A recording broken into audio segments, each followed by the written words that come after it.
Shadana Henu Walea Botenu, Abiyama, Abiyiska, Abiyako, Atapados, Shemeka, Quados, Baru Shemeka, Lamae, with Shamru Bene Israel, El Shabbat, La Sot, El Shabbat, the Doro Time, the Ola, Beni Bene Israel, Oti the Ola, Kisha Sheikh Ami Masa, El Shaddai, El Shamayi, where the Hadith, Ubayon must be Shabbat, Way Nafash. Wherefore the children of Israel shall keep the Shabbat, to observe the Shabbat throughout their generations for a perpetual covenant. It is designed between me and the children of Israel forever. For in 6 days the Lord made the heaven and the earth, and on the seventh day he rested and was ceased from his work. Baruch Shemeka, Baruch Yemeneka, Baruch Torateka, Baruch Kudushateka, El Shaddai Melech, El Shaddai Malach, El Shaddai Yimlok, L'Olam Vayeh. Baruch Shem Kabod Makuto L'Olam Vayeh. Baruch Kabod Elohim Min Komon Melech Elyon. Haruhu L'Olam Vayeh.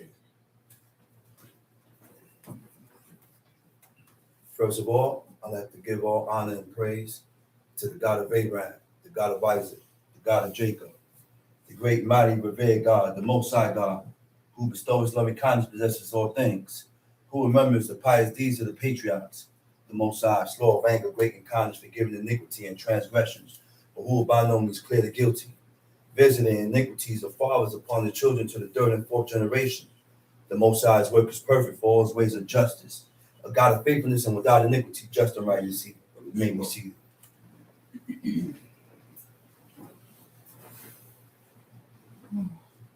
Giving due respect and honor to a head in Israel, founder of Ben Isaac and Maccabees, chief of Chief Eleazar, to the chief men, princes, mother in Israel, brothers and sisters, visitors, I say unto you the tongue of my forefathers, Shabbat Shalom.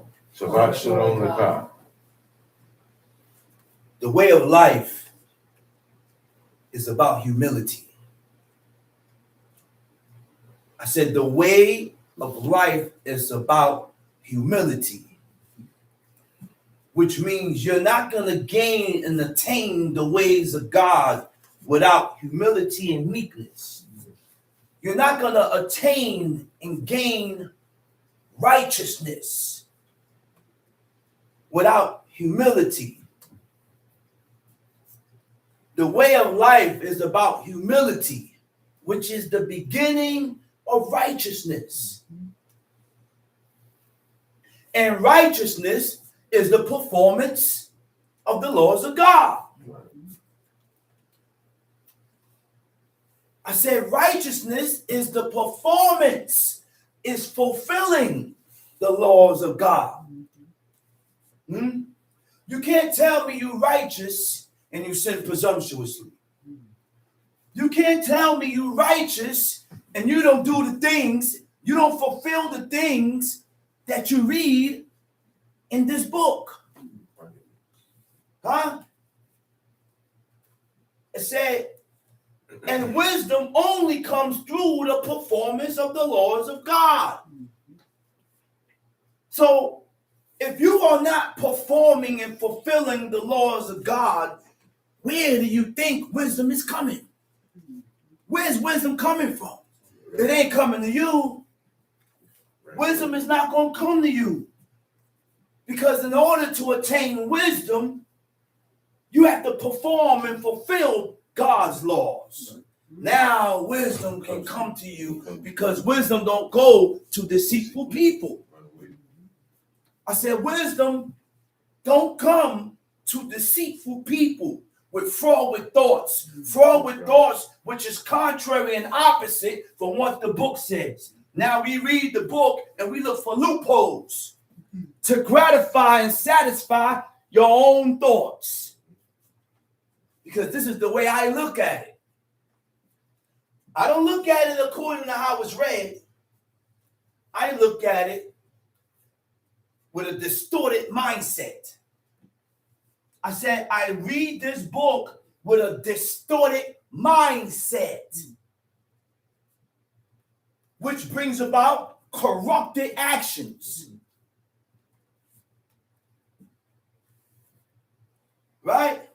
So now it's safe to say that without humility, you cannot attain wisdom.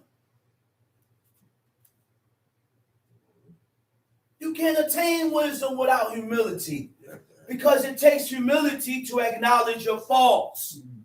It takes humility to acknowledge my error.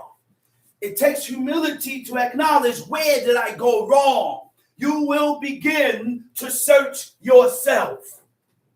You will begin to look in the mirror and search yourself without blaming others, without pointing the finger. You're going to search yourself. That's what this life is about. The searching and the examination of oneself. This is done continuously.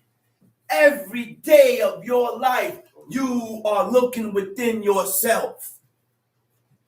When you wake up, you're searching yourself. When I'm at work, I'm searching myself. Whatever I'm doing, my mentality and my mindset is directed towards me. Why? Because we are on a path. Well, we're supposed to be on this path. But not everybody's path is the same. I know what my path is. And I know where I'm guided to and where my direction is. It's not towards people, not towards nobody else. But I have to remain constantly on myself so that I don't offend God and you. I said we have to remain constantly on ourselves so that I don't offend God and my neighbor. That's the only way I won't offend you, if I stay constantly on myself. But the reason why I offend you and I say things to offend you and my actions offend you is because I'm not considering you.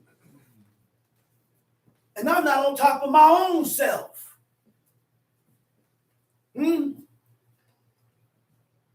I said it takes humility to acknowledge your faults. Because when you acknowledge your faults, then you will make the necessary correction. So the ultimate question is what? Do you believe God? Do we truly believe God? Because we're dealing with a people that claim that they believe God, but they reject what they read. They go against the very same thing what they're reading.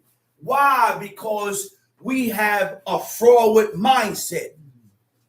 We have a hedonistic mentality. You think like Betsy. You think like Henry. Nobody wants to think like Abraham, Isaac, and Jacob. Nobody wants to think like Mother Sarah, Rebecca, Leah, and Raquel. These godly women and these godly men that has drew God's attention towards them. Which means you don't know God. You don't know God. But your desire is to know God. And the only way to know God is by following after the ancient path of our forefathers. Following the ancient path of these godly men. Following the ancient path of the woman that we read about.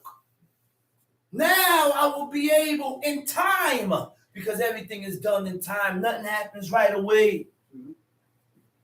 In time. Belief triggers actions. I said belief triggers actions. And love is determined behind your intent of your actions. I said love is determined behind the intent of your actions. I can tell through your actions and through your words whether it's love or whether it's not love, whether it's love or hate, all according to what you show me. So don't tell me you don't hate me if your actions denote hatred. Don't tell me you don't, don't tell me you don't hate me if you bring up false accusations. Don't tell me if you don't tell me you don't hate me if you agree with a monkey that come up with a false accusation that he has no proof to. Yeah. But because you got hate in your blood for this certain person, you agree with it. You see, look, make a hand with that, man. Diligent inquisition is how you solve all matters. God said, I call heaven and earth. 2 witnesses to witness against you, O rebellious, stiff-necked nation. Yeah.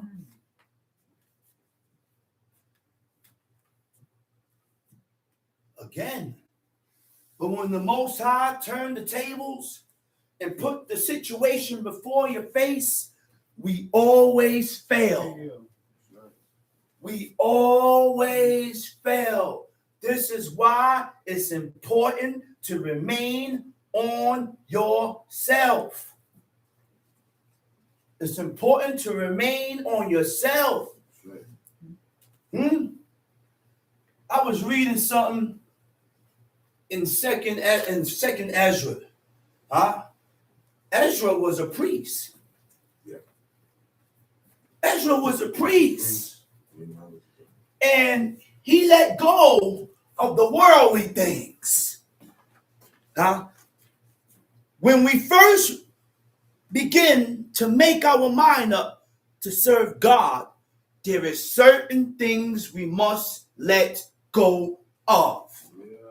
You cannot pursue righteousness without letting go of the common and worldly and profane things. Right. Let go of the things that the common people chase and go after, and start dedicating your life towards God. That's why Ezra had a wife. Ezra had children. But his family wasn't on that road like him. Yeah.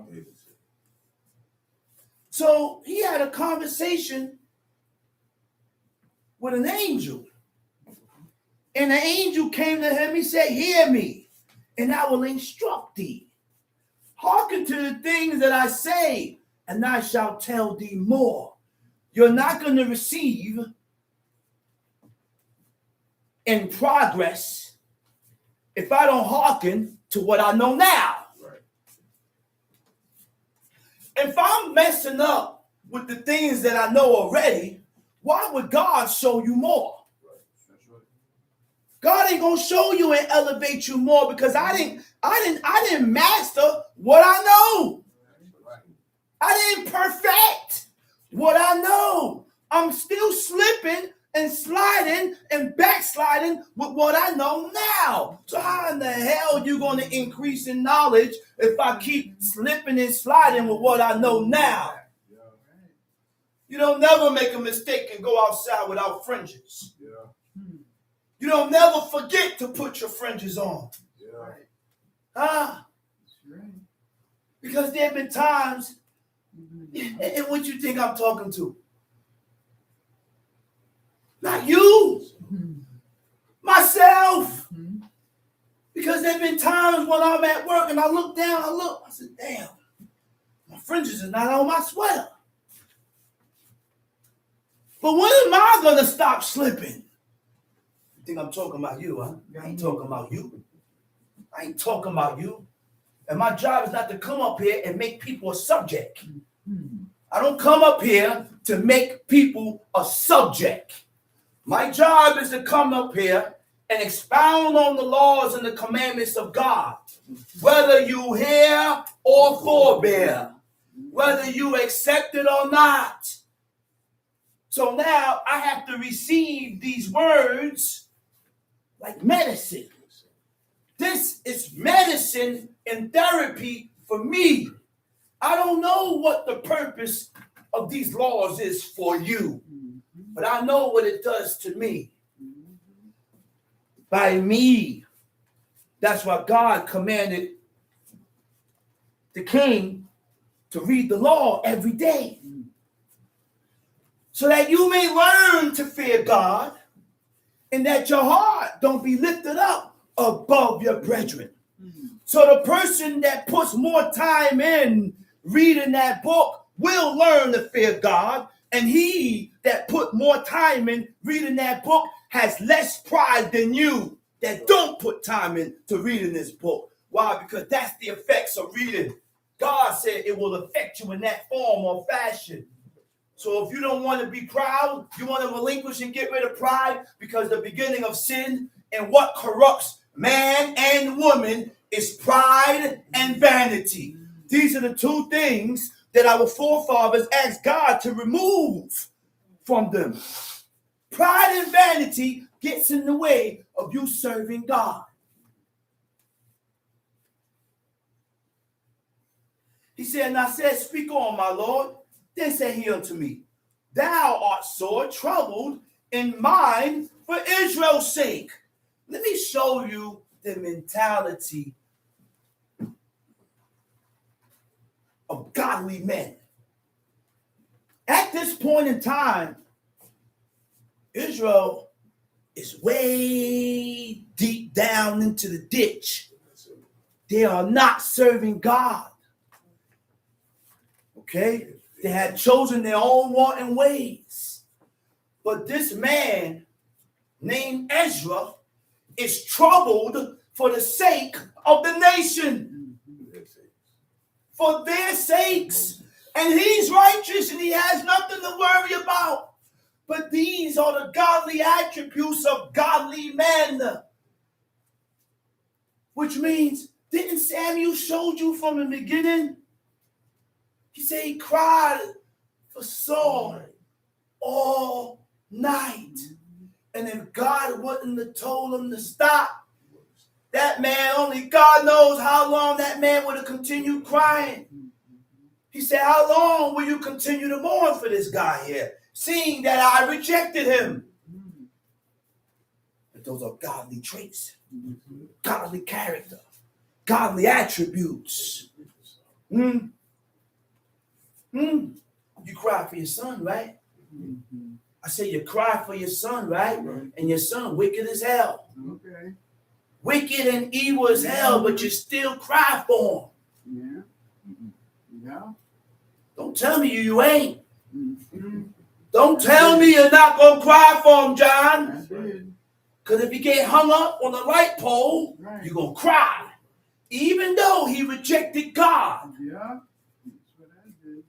So how you are, or how we are with our children, is how we have to train ourselves to be with everybody. That's why I would treat you. That's why I would treat you in a certain way, because I don't want my wife to be treated this way. So therefore, I'm going to treat this man's wife the way I want my wife to be treated. I'm going to treat my son. I'm going to treat your son the way I would like you to treat my own son. Because one thing we got to realize, man, the treatment has to go far and beyond what you would do for your own. Right. Yeah, I would do this with my son. But what I do with my son, I won't do with yours. Right. What I would do with my daughter, I won't do with yours. Right. What I would do with my wife, I won't do with yours. Let's learn. We got to learn what righteousness is, man. We got to learn what righteousness is. That's a good point, Prince Akaria. Torah. He said the book of one of the first and second Esdras in the Apocrypha covers the time era of just before and during the entrance into Babylon. That's a fact. That's a fact, man. Into the Babylonian captivity. When Jerusalem and the temple Solomon built was destroyed. That's right, man. You see what happened? Yeah, that's true. You see what God caused to happen to a place that he said is the apple of his eye? You think God went back on his word? 2026, Jerusalem is still the apple of his eye. And then you read in the Psalms where it says, pray for the peace of Jerusalem, because by you praying for their peace, what it said, you will have peace. That's right. We spent 70 years captives in Babylon following the destruction. That's a fact. That's a fact, man. So he said, God saw trouble in mind for Israel's sake. Lovest thou that people, he said, lovest thou that people better than he that made them? He said, do you think you're going to love these people more than God? The angel asked him. He said, you think you're going to love these people more than God? Shows his character. Look what Ezra said. And I said, no, Lord, but of very grief have I spoken. For my reins pain me every hour, while I labor to comprehend the way of the Most High. He said, I labor to comprehend the ways of God, which means, how do you labor to comprehend and understand the ways of God? By putting in work. If you don't put in no work towards these laws, you're never going to understand the ways of God. You're never going to attain the ways of God, because all this takes work. All this takes work. He said, thou canst not. You ain't going to never get it. He said, and I said, wherefore, Lord? He said, why? Why then? Why? Why can't I attain it? Or why I can't get it? Why can I comprehend the way of God? He said, whereunto was I born then? What was the purpose of me being born? If I couldn't attain or comprehend the way of God, then I shouldn't have been born. Why? Because this is a man that his purpose, his only purpose is to comprehend the ways of God. He says, it's no reason for me to be alive. Whole duty. He said, or why was not my mother's womb then my grave, that I might not have seen the travail of Jacob and the wearisome toil of the stock of Israel. You hear this man. Deuteronomy 15. You hear the mentality? This type of mentality we have to acquire. Yeah. Okay? And we can't acquire this type of mentality without studying and working on your spirit. Okay? Without studying and working on yourself to align your ways with God. That's the job I'm on. And we all got to be on that job. That's the job we got to be on. Be on point with yourself, with these thoughts and your actions, And if it doesn't compare with what God says, you're wrong. Eject it. That's right. You got to tell yourself that I shouldn't be thinking this way. Because God accepted. And I have to train myself and discipline myself to accept the things that God accepts. Right. I have to train myself and discipline myself to accept the things that God accepts, and disagree and hate and despise the things that God hate and disagree with. That's it. That's our only objective in life. Our only objective. Let's read. Deuteronomy chapter 15. At the end of every 7 years, thou shalt make a release. And this is the release. Hear this, man. At the end of every 7 year, thou shalt make a release. This is a sabbatical year. And the sabbatical year is a year observed every 7th year, during which the land was allowed to rest. Because if I don't allow the land to rest, then the land gonna continue working, pushing out the produce. Oh yeah, you're gonna work the land to death. Everybody is deserving of rest. That's right. Everybody needs a break. Yeah. Everybody needs a helping hand. Don't leave the burden on one person to fulfill a task. This is the mentality. This book teaches us a mentality, man. A mentality. When I am able to leave the burden on one person, then that shows me who you are as a person. Yeah. You are not considerate. You don't consider the fact that sometimes I want to twinkle my toes too. Okay. I want to stretch out too. Okay. We got to recognize these things. That's right. Because when we fulfill these laws, it strengthens you. But when we go against, we weaken ourselves. That's right. We strengthen and weaken ourselves all according to our actions. The things that we do, whether it's accepted by God or not. Recognize these things, man. Your mentality, our mentality got to be constantly on God, constantly on ourselves. When you are constantly on yourselves, you begin to be constantly, your mentality begins to be constantly on God. That's right. So that you can change you. Tamshi. Verse 2. Uh-huh. And this is the manner of the release. So hold up. So a release is what? When I looked up the definition of release, it says shemita. It means to release from debt. To the drop of exactions. Remitting. Remitting means the cancel of a debt. Which means we don't hold things over a person's head. Sometimes we got to let it go. God always teaches us to let things go. Now look, releasing of debt. He said, let go of the grudge. Don't hold on to the grudge. He said, don't bear a grudge against the children of thy people. If you got a problem with this guy here, take the problem to him.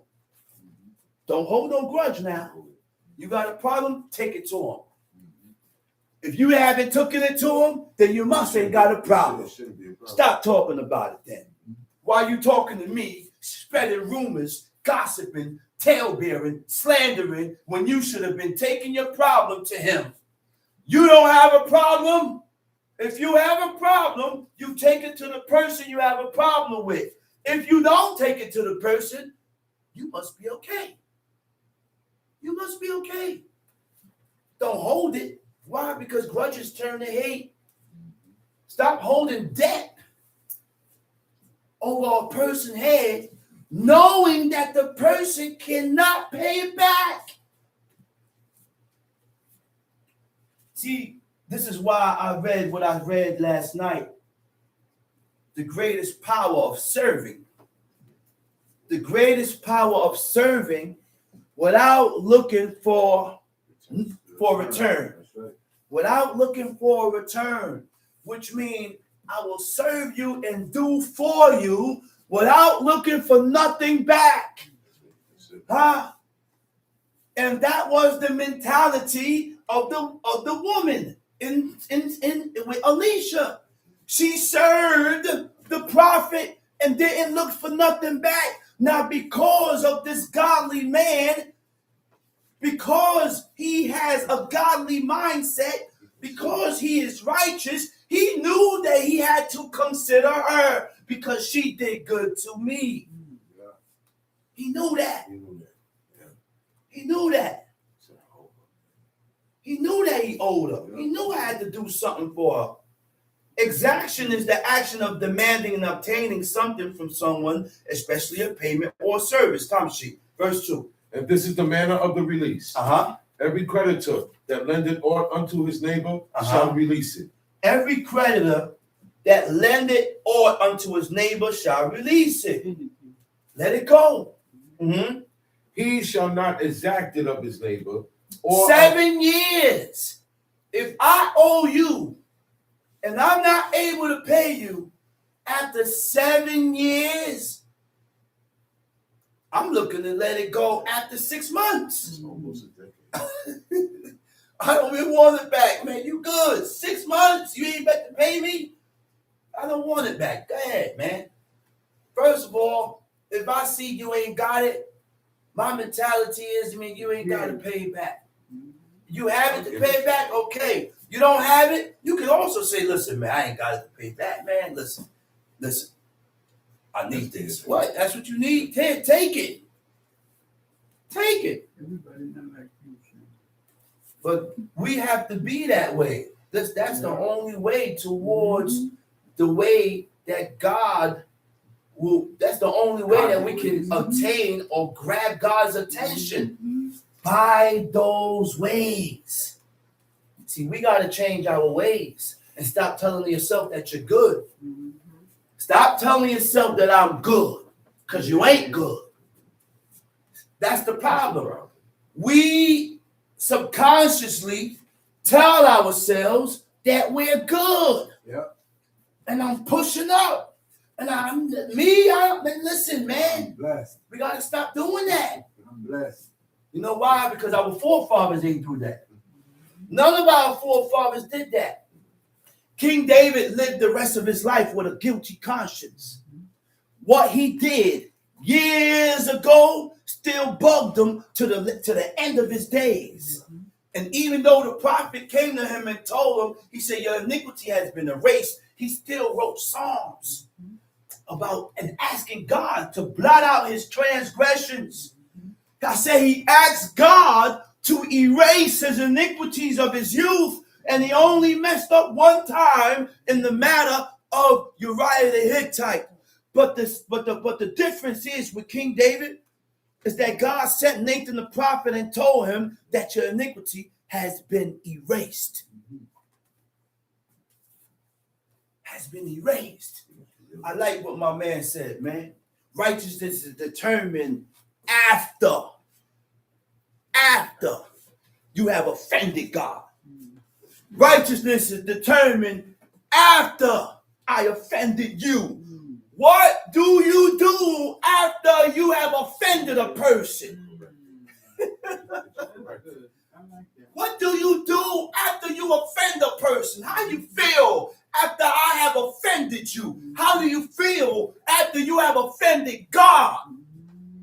That's deep, man. That's deep. That's deep, man. Because I read through the book where it speaks about godly men after their offenses, the guilty conscience sets in. See, we got to realize something, man. After we sin against God, guilt's supposed to set in. Do guilt set in? Well, comfort. After I offend you, guilt's supposed to set in. When I'm able to do to you when I don't like done to me, and you do it, and guilt never set in, you are ungodly and you're wicked. You're wicked, no. Can't say the next word. Can't say the next word. Can't say the next word. Come on, man.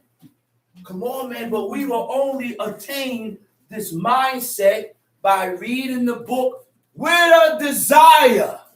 Right. We can't just read the book without the desire. We need a desire. That's right. With reading the book. Yeah. The desire the desire to do that which is lawful and right by God. Now, once I have that desire and that drive and that motivation to do that which is godly, now I begin to read the book like a mirror. I read the book looking into myself and looking at things that I need to change within myself. I'm reading the book to identify who I am and what I need to change as a person to align my ways, to align my thinking pattern, to align my actions and everything about me with God. You become what you do repeatedly. So if I repeatedly lie, you a blasted liar. I gotta pick up my brother, man. Usually he'll reject it. But when he was confronted, he was silent. He was silent. I said, you know what? That's progress. I said, that's progress. We don't look at the good and we don't pinpoint it. All we do is focus on evil. Evil. But let's find the good in the evil that the person has did. Which means the person is progressing. We got to stop trying to venerate people's faults. Our job is just to correct and leave off. Leave it alone. I don't have to keep taking it and smearing it all in your face. Because all you're doing is weakening me. You have to give me strength by your words, by the things you tell me. Strengthen me. Let's strengthen each other and push towards godliness and righteousness. Tom C. Verse 2. And this is the manner of the release. Every creditor that lendeth aught unto his neighbor shall release it. Every creditor that lendeth aught unto his neighbor shall release it. Shall release it. It comes upon a time when you gotta let it go. Go ahead. He shall not exact it of his neighbor or of his brother, because it is called the Lord's release. The Lord's release. This is God's release. Go ahead. Of a foreigner thou mayest exact it again. Okay. Of a foreigner thou mayest exact it again. And the Hebrew word for a foreigner is nakri. Nakri is an alien. Okay? Go ahead. Of a foreigner thou mayest exact it again, but that which is thine with thy brother, thine hand shall release. But that which is thine of thine own brother, he said, release it, which means you can exact it again of an alien.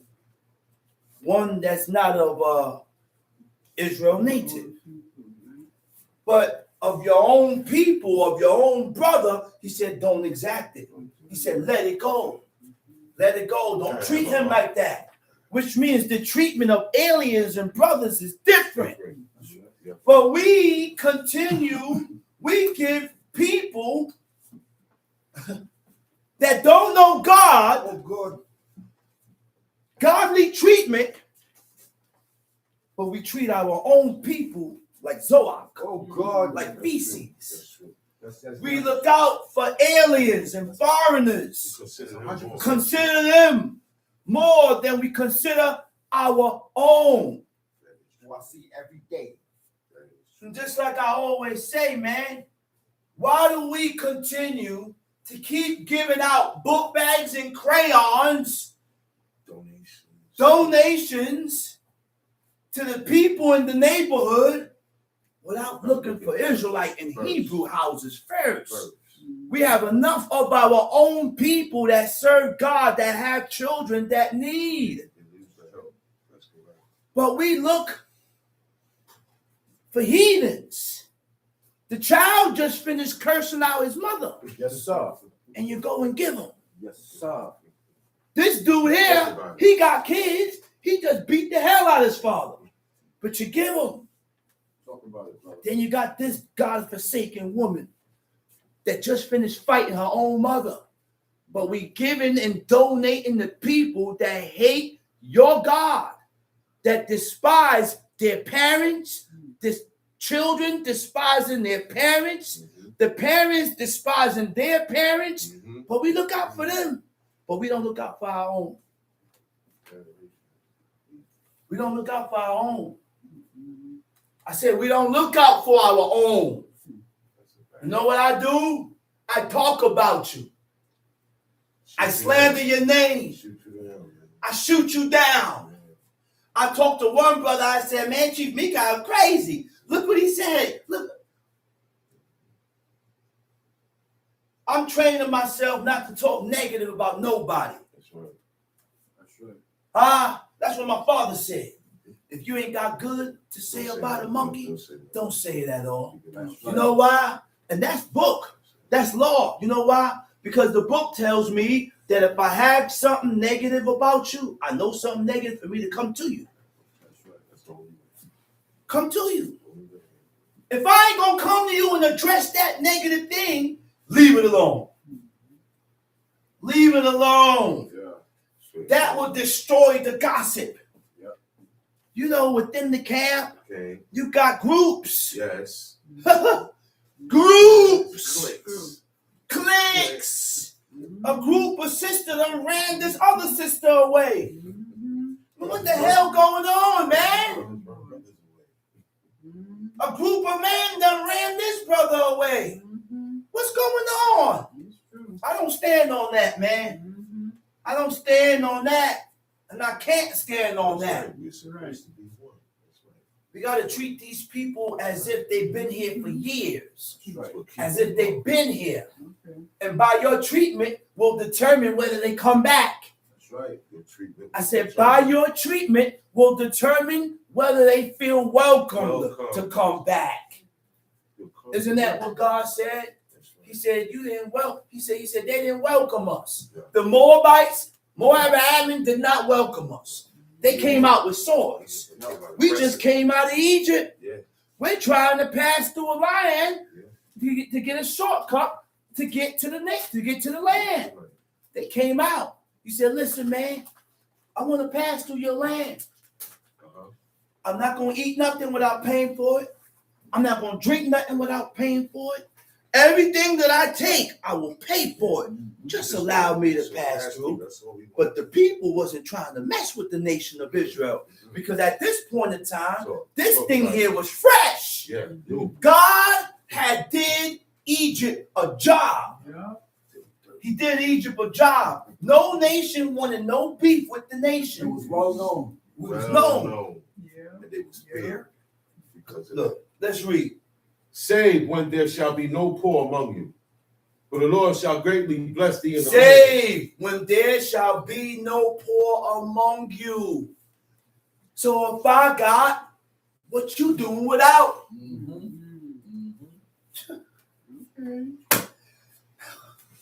See, God will give it to you to see what you're gonna do with it. Let me see what you're gonna do with it. If you're gonna allow your poor brother to suffer, if you're gonna allow your poor sister to suffer, I don't mean to look, man. We know what you mean. Look, Chief. man. We know what you mean, Chief. Look, man. We know what you mean. We Chief. gotta Everybody have more of a heart for each other. Mhm. We gotta have more of a heart for each other.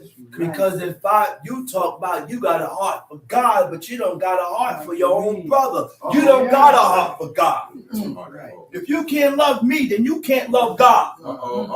I say, if you don't have a heart for me, then you don't have a heart for God. You may front and lie like you have a heart for God, but you really don't. Because the beginning, the law states, love thy neighbor as like yourself. He said, love your neighbor like you love yourself. That's a command. That's a command. So when I do things and say things that I don't like, you sin.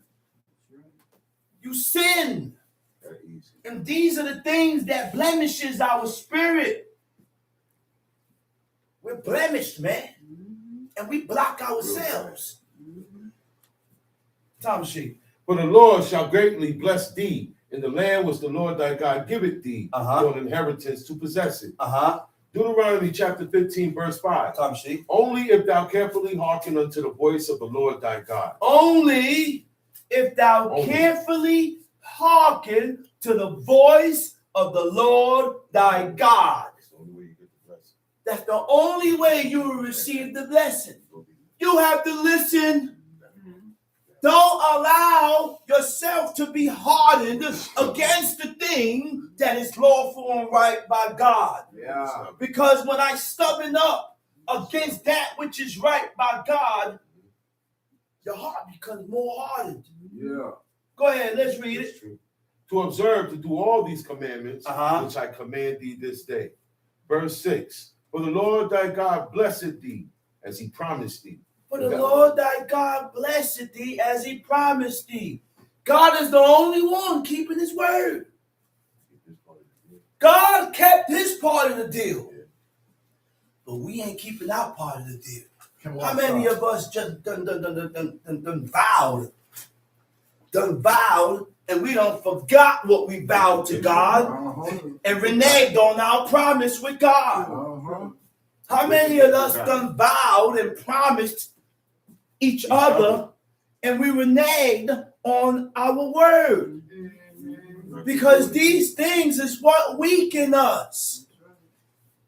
So you all, once I renege on my word with you, it ain't nothing for me to say certain things before God and renege on that. Tom Sheet. And thou shalt lend unto many nations, but thou shalt not borrow. You see that? You see the position God was going to put us in? He said, I'm going to put you in the position where people will have to come to you to receive. You ain't have to go to them. But the tables has turned. We have to go to them. EBT, Section 8, housing, you name it. All types of we go to them now. Yeah, they provide. Why? Because of our violation of the commandments and the laws of God. God has lessened us in stature, in standards. He decreased us. Made us the tail. Made us the tail. Made us the bottom of the barrel. And you think you're the top? We ain't on top. Let's remember this, people. We not on top until God said you on top. Right. The curse of Deuteronomy 28 is riding us to a certain extent. Because I'm not here serving gods of wood and stone. Nah. I made my mind up to serve God, and I will never serve a God of wood and stone. Nah. So not the whole curses of Deuteronomy 28 is not upon me. Yeah. It's not upon me. Okay? And I'm going to make sure that by sticking within the boundaries and the standards that God has set. So I got to stick within those lines. I got to stick within those lines. Brother said limited boundaries. Restricted boundaries. You restrict yourself. That's right. I can't restrict you.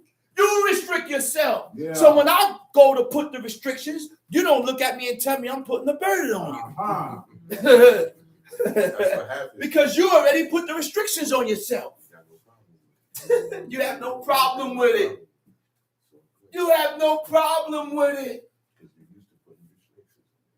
But the problem begins is when I haven't made my mind up and restrict myself. So when this guy come around and start putting restrictions, it rubs me the wrong way. Nah, I can't deal with that. Why? Because I ain't make my mind up. That's right. You ain't made your mind up. Huh? A presumptuous person is cursed. We curse ourselves. Say it again, John. I said we curse ourselves. Read it in the Proverbs. As long as you continue to sin presumptuously, you curse. Mm-hmm. That's what the Proverbs say. Mm-hmm. So it's all according to your choices. You determine whether you're cursed or not. That's all according to your lifestyle. It's up to you. It's up to you. Mm-hmm. Yeah, it's up to you. Yeah, it's all up to you. It's in your hands. Mm-hmm. It's in your power. All state. Huh? It's all in your hands and in your power. Yeah. Based off your lifestyle. Yeah. What you choose. God deals with us according to our choices, man. Right. I said God deals with us according to our choices. What I chose in life. The choices that I make will determine how God deals with us. That's right. Make sure that your choices that you make is towards godliness and righteousness. Make sure that the choices that you make is towards the laws and the commandments and the statutes of God. Make sure your choices that you make is towards the love of your neighbors, the love of your brothers. Huh? Ease up a little bit. I ain't got to come down on you so hard. Yeah. I don't have to do that, because sometimes you come down on a person so hard that you break them. Yeah. You can break a person, man. And then we turn around and call the person weak. He can't withstand what you can withstand. Recognize that. Everybody can't withstand what you can withstand. So I have to deal with a person with kids' gloves because I don't know what you can withstand. So I have to deal with you in a certain manner. That's the keeping of the commandments of God. And until we can deal with each other in this fashion, you can't serve God, man. You can't serve God, man. And this is why I react to certain people the way I react. Nah, you too soft. No, I ain't too soft. I'm just considerate. I'm just being considerate. I just have a heart. I just care about the person. That's right. I have empathy. That's you. And I'm able to put myself in that person's position to feel where he's coming from.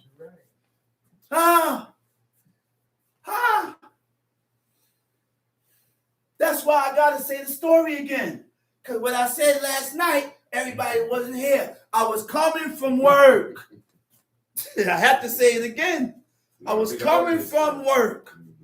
So when I came off the train, I went in the store. I brought me a pineapple juice because I love pineapple juice. Sure do. I love pineapple. It's my favorite juice. I drink that whole carton in one day. So when I came out the store with my pineapple juice, Dole, D-O-L-E to be exact, a lady, and guess how the lady was? I could tell she was on drugs. I can tell she was on drugs. But she had cream of wheat in her bag, and she asked me for sugar to eat with the cream of wheat. I said, okay, come on, let's go to the store. I'm going to get you your sugar. Get your sugar. She goes and get the sugar. I said, sis, get what you want, too, if you want something else. The lady came back with a shopping cart full of groceries. Full of groceries, man. I said, lady, this is a lot. What are you doing? But immediately he said, oh, get it for her. She needs it. She goes and ring it up. You know how much it came up to? $150-something. The cashier register was looking at me. She said, you see how? She said, you better stop her. Or unless she kept going. I said, all right, lady, that's it. I said, lady, that's it. Stop, that's it. All right, lady. I went, I bought it. I said, lady, you got to have consideration. I said, you have to have consideration. This has to after you bought it for. Yeah, after I bought it for. This has to be reciprocated. You can't come back with a shopping cart full of groceries after you asked me for sugar. I bought it, $100-something. So now I'm about to leave the store. When I'm leaving the store now, she chased me half the way down the block. Excuse me, sir, excuse me. I stopped. I said, what now, lady? What do you want? I done bought you $150 of groceries. She comes and says, can you help me carry it to my house? I said, lady, you something else. I said, I walked back to the store and helped her with her bags to her house. Took it upstairs. Oh, thank you. God is going to bless you. I really needed it, sir. I'm telling you, I needed the food. I ain't had no food. I said, all right, lady, see you later. I said, unbelievable, man. I said, but people don't have the same heart you have. No. What I mean by that? You know what caused you to have a heart reading the book Yeah. with the desire to serve God. That will change you, man. Make you look different. Look, if you don't see a difference, you keep reading that book. And tell me you will have a difference in perspective. You're going to have a different perspective of how you encounter and deal with people, man. You're going to deal like that, not with your brothers, but you're going to see your dealings starts to spread with other people. Yes, that don't know God. That's true. It's true, man, because I see myself that way. And sometimes I got to hold myself back because guess what? It's too much. I got to hold back. I got to hold back and I got to go with a spirit. The spirit that tells me to move and tell me don't move.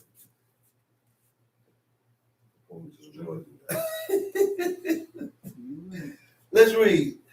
Deuteronomy chapter 15, verse 6. For the Lord thy God blessed thee as he promised thee. For the Lord thy God blessed thee. Blessed thee from what? As he promised thee. God was the only one keeping his promise. He kept his promise. He kept his word. We ain't keep our word. All that God said we will do. He said, we just don't want you. You come and tell us, Moses. He said, you tell us. You go and talk to God and bring the report back. At that point in time, the nation of Israel was fearing God. They feared God then. Why? Because of what they beheld. You know what it is? To see a mountain skipping. You know what it is? To see a whole mountain range on fire. You know what it is? To see a whole mountain range on fire and darkness. And then you see and you hear the voice of God coming out of that darkness. Out of all that.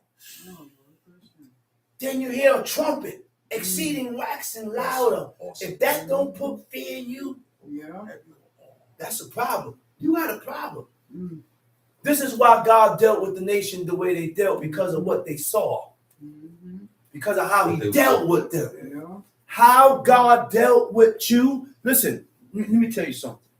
How God deals with you will determine, no, not how God deals with you. What God shows you will determine how God deals with you. What he reveals to you. You done seen too much. What I showed you, I never showed him. So I will deal with you more on a serious note because you know, and I showed you. The closer. I done revealed certain things. I revealed too much to you. So I expect more. I expect a certain type of behavior. I expect a certain type of mindset. I expect a certain type of actions because you've seen too much.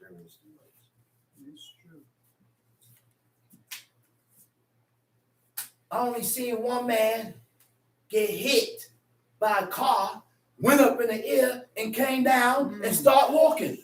That was a man named Malek Dawi. And then next thing, it happened to a brother. The car hit him. He went up in the air, came down, and he started walking like nothing. I said, man, you need to watch yourself. That's facts, man. Anytime a car hits you at full collision, full speed, push you in the air, and then drop, and you walk and only with a bruise, Lord have mercy, you better watch yourself. You better watch yourself.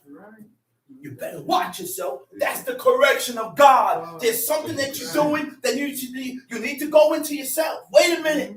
This ain't normal. It's supposed to be dead. I should have been mangled or in the hospital. You went up in the air.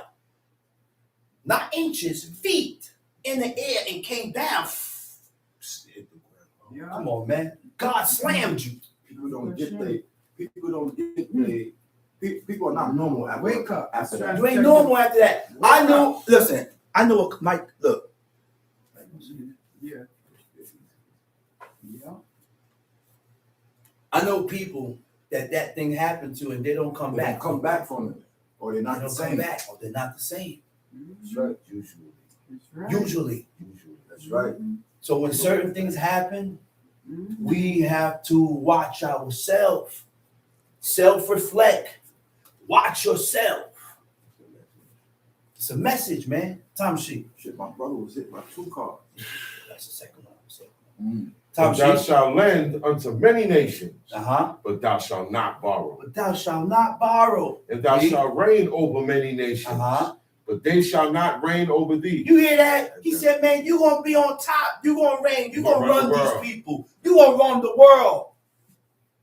But because of our shortcomings with God, we not even in the UN. We not even considered in the UN. We not even considered in the UN. NATO. And racists will always be around. That's right. Always. Say So, that, Yeah. racism will always be around. It never left. It never left. But it's not, it's part of the curse. That's But right. it's not for you to be racist against them. Right. No. Right. No, That's right. I don't hate you That's right. because of your color. You said it. But the reason why they hate you, old black man, is because That's the curse, of man. the curse. That's right. A hissing in a proverb. God said you're going to be a hissing in the proverb. That's right. In a byword. God said you're going to be a byword. You know what a byword? Nigga, coon, Coon, spade, spade, rascal. They're going to come up with names. YN. Hey, Chief, that's why all nations hate black people. Yeah. Look, the Africans hate black Africans hate people. black people. And they blacker than black people. Africans come from Africa and they come here and they hate you. And we got the same color. That's a fact. That's the curse. God said we will be hated by all That's nations. right, brother. Everybody. That's right. Don't turn it around. But the reason why this was put upon us Why? is because of our disobedience. That's right. Because of our disobedience towards the laws of God. This is why, man. This is why. And guess what? We continue to disobey God. What? Let me ask you a question, man. What have we changed since Yom Kippur? And how long that's been? And did we remain that way? Did we push and become better? Nope. This damn niggas is still the same. Uh-huh. Yeah, you niggas. Oh, I call you niggas because we acting like niggas. We follow them. We want to observe and do the same thing they do and observe. We want to be them. The same like the people in the book. When we left Egypt with a heathenistic mentality. And throughout the 40 years, it showed in our actions and how we think.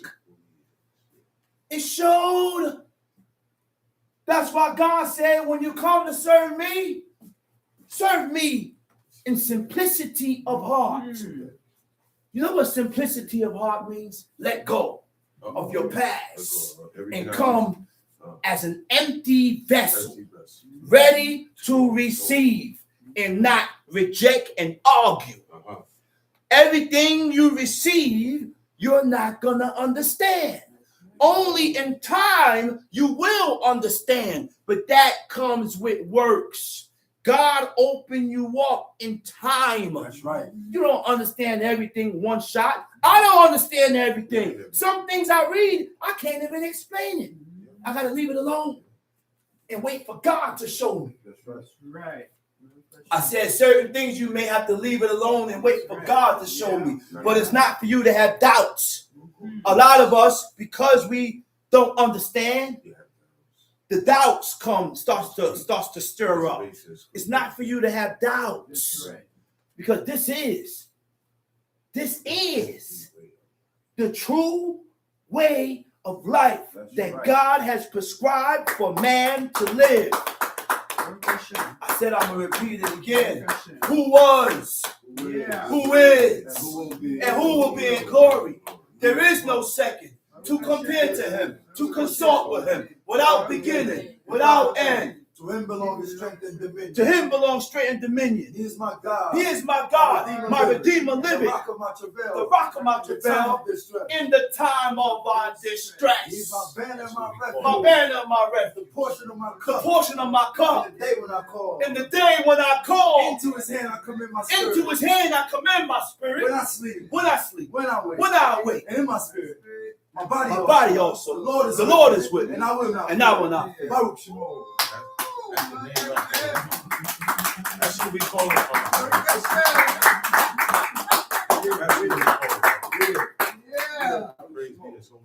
Use these words for straightening words. Yeah. Straighten yourself, man. I say straighten yourself in the word of God, man. This is the God. This is the God. The only God. The only God, man. The one and only God. El Shaddai. Yeah. El Shaddai in English means God Almighty. Yeah. That's what Abraham called him. He said, but my name, Yod-Heh-Wav-Heh, was I not known to him. I wasn't known to him through that. So I don't use that name. I don't use God's name. I use attributes. Yeah. That's right, brother. El Shaddai is God Almighty.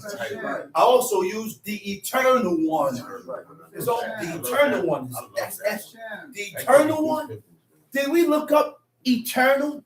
Anything that is eternal don't die. Don't have a beginning. Never die. Don't have a Anything that is eternal don't have a beginning.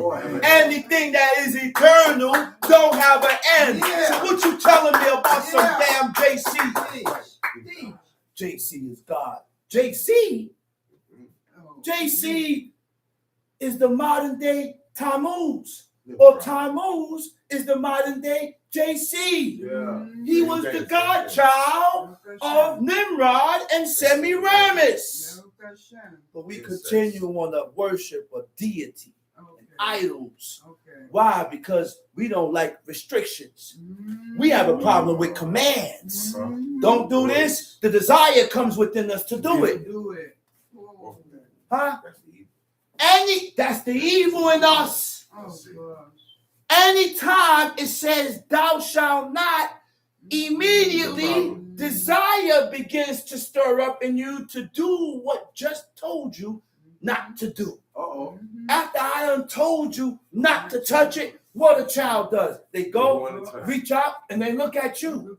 They look right at you. Children have a certain amount of evil in them. Yes.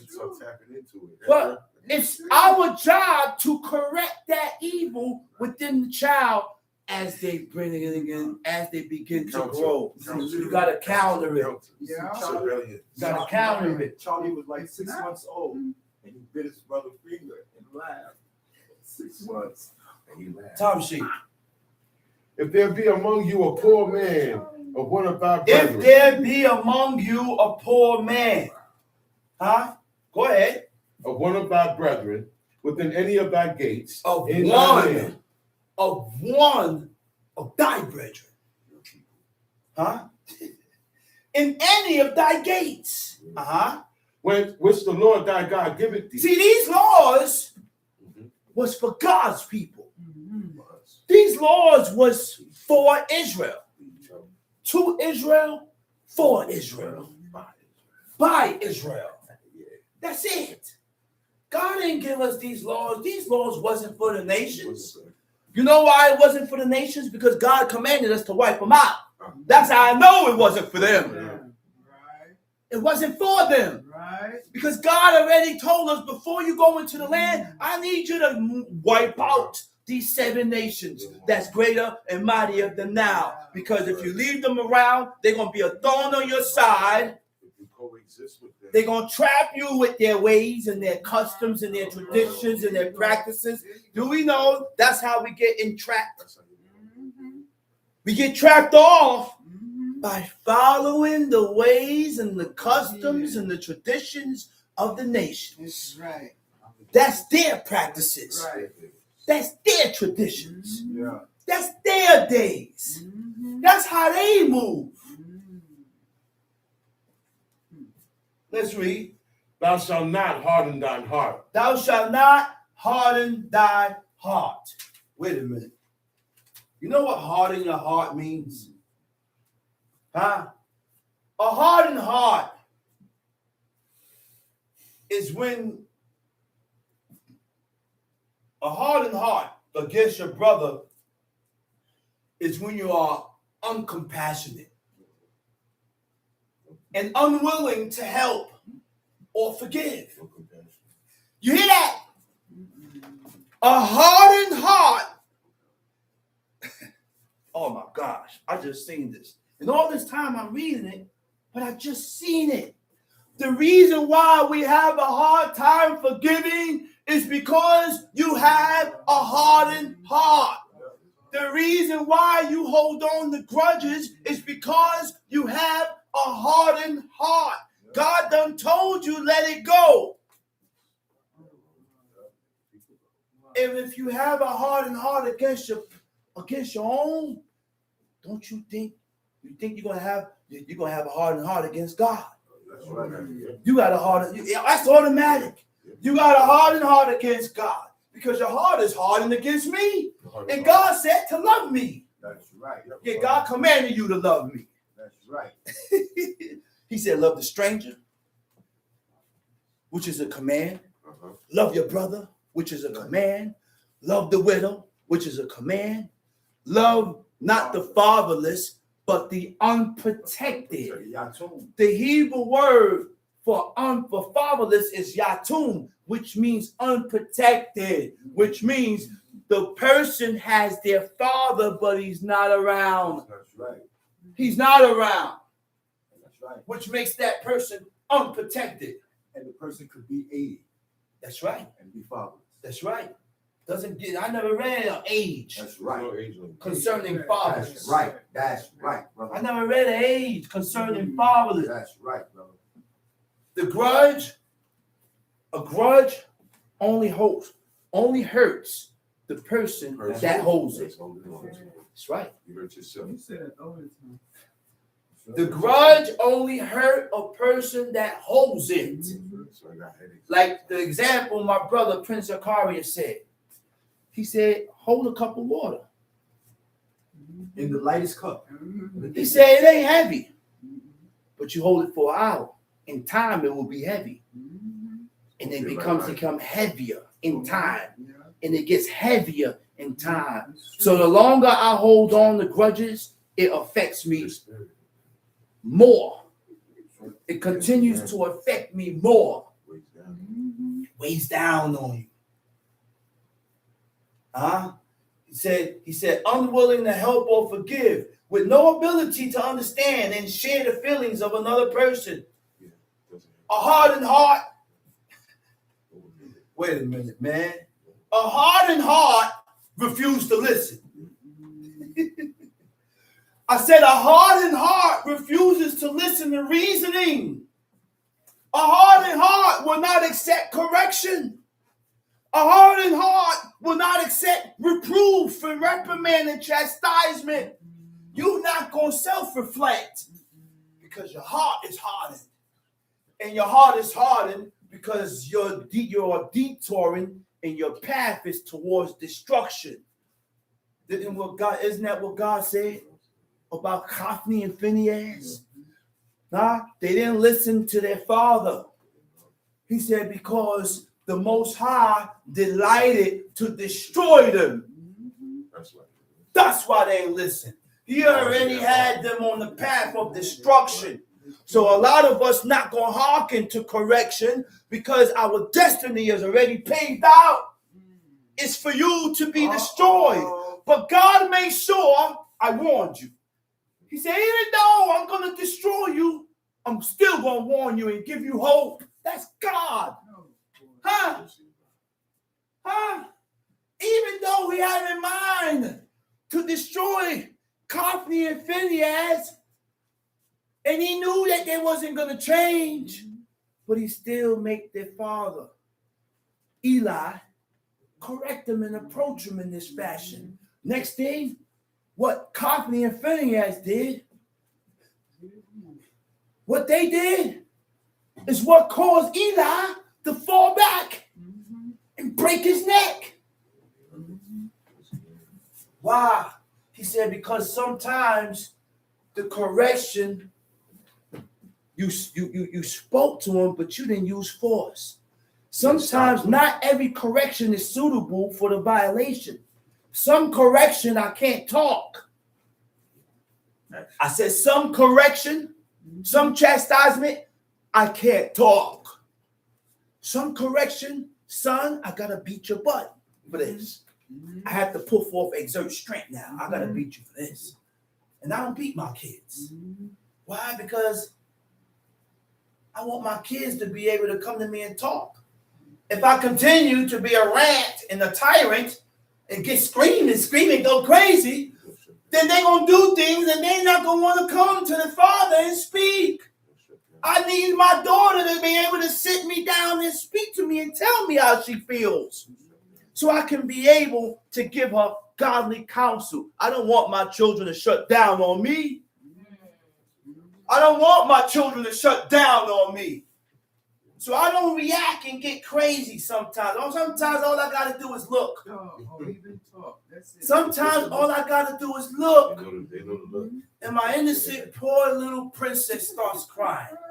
Then after she starts crying, I start feeling sorry for her. But I don't show her.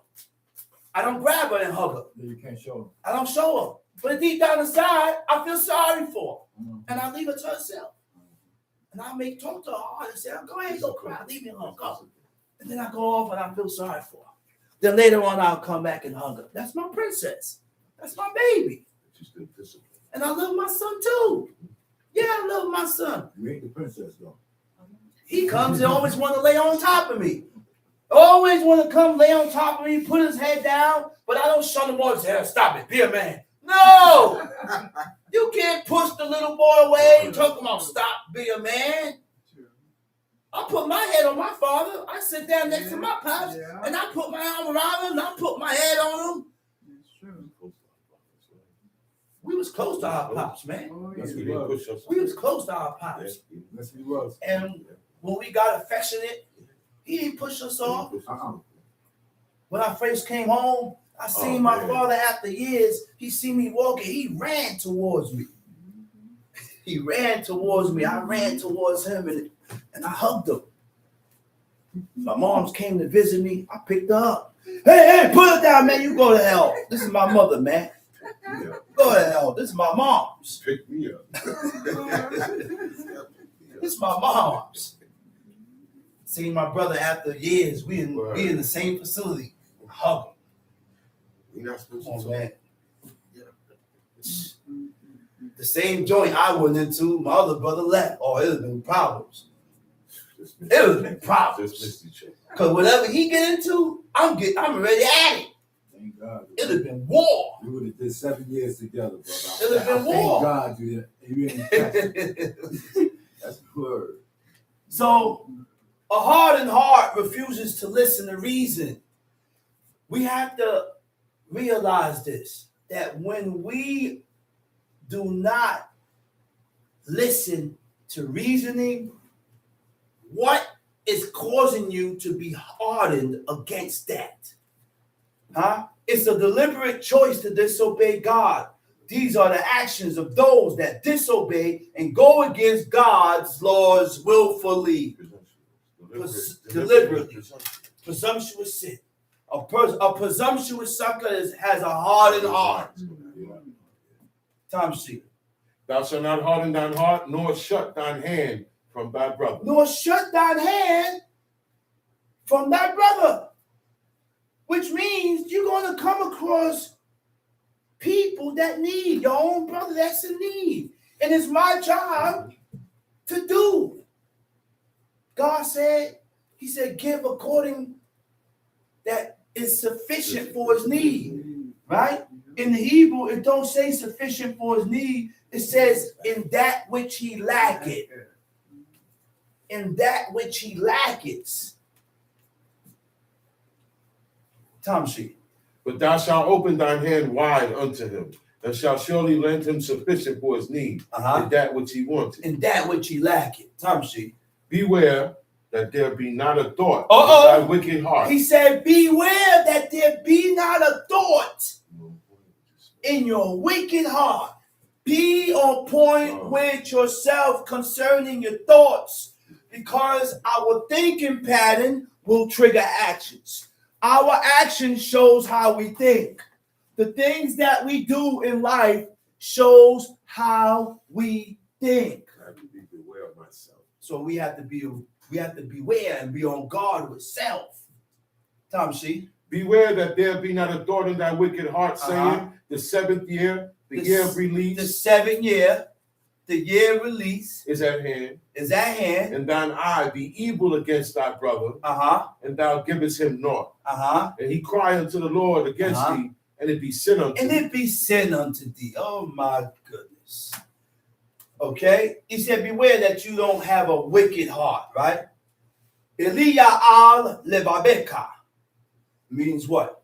A worthless or inconsiderable, thoughtless, selfish mindset. So a wicked heart or a worthless heart is a person that is inconsiderable. You know what inconsiderable really means? You don't consider. Right? Inconsiderable, a person that is inconsiderate is thoughtless. A person that is inconsiderate is selfish, which means I have to consider you. That's right. I have to think sometimes, man, you know what? I also got to consider and stop. In order for me to consider you, I can't be selfish. If I am selfish, I'm not going to consider you. I'm not going to consider you. I'm not going to consider you.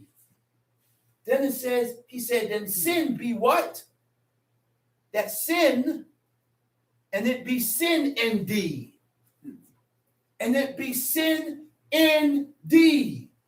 But before I go into that, he says the evil eye, right? That is what that's called what? And thine eye be evil against thy brother. So an evil eye is inconsiderate. I said an evil eye is inconsiderate. An evil eye is thoughtless.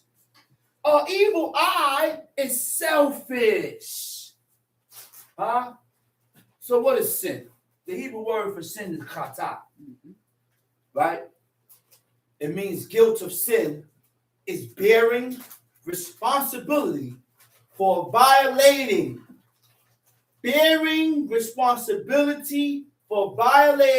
moral or divine laws of God. See, we only think of it one way. There are moral laws and there are divine laws. There's a difference between the moral and divine laws. Okay? Which moral or divine laws of God, which creates a separation from God, right? Which creates a separation from God. So when I violate the moral and divine laws is what creates the distance. What creates the distance and the separation, what destroys the connection between you and God. Because a lot of us focus on divine laws, but we don't focus on the moral laws. I said a lot of us always focusing on the divine laws, but we don't focus on moral laws. See, guilt leads to repentance. If you are truly guilty, then you will repent. You will make amends. You will make the necessary corrections concerning your actions. That's right. So what are moral laws? Moral laws governs an individual's behavior. You hear that? So certain behavior is not right. The way you behave and the way you move is not according to how our forefathers behave and move. Okay. Right? Moral laws governs of the individual behavior according to truth. Ethical principles of what is right and what is wrong. Huh? Now, divine laws is any law or commandment from God. Direct commands from God. Okay? We gotta listen, man. Listen, man. We have to be, listen, we gotta be careful. We gotta be careful, mother. T Black called in the house. Just answer. Tom Sheet. He said, sin in thee, right? It shall be sin in thee. The Hebrew word for sin in thee, it says bekah. Bekah means it shall be sin by thee, or to go in the direction of sin, or to be a part of thee. Sin will become a part of you, and anything that becomes a part of you becomes your DNA. Huh? Becomes your DNA. Tom C. Verse 10. Verse Thou 10. shalt surely give him, and thine heart shall not be grieved when thou givest Thou unto him. shalt surely give him, and your heart shall not be grieved when you give him. Huh? The Hebrew word for grieve is ra. It means evil, or evil heart. An evil heart is an evil mindset. You got to be careful of our mindset. Be careful of the thoughts and how we think. Be careful of the immediate emotions that comes, and be prepared to correct it, because it comes that quick and you react that quick. And then after you done reacted, I swear, I hope you realize that you was wrong in that second. Don't allow that anger and your emotions to distort your compass, your path.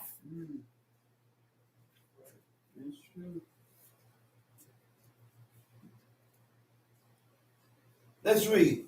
Because that for this thing the Lord thy God shall bless thee in all thy works, and in all that thou puttest thine hand unto. For the poor shall never cease out of the land.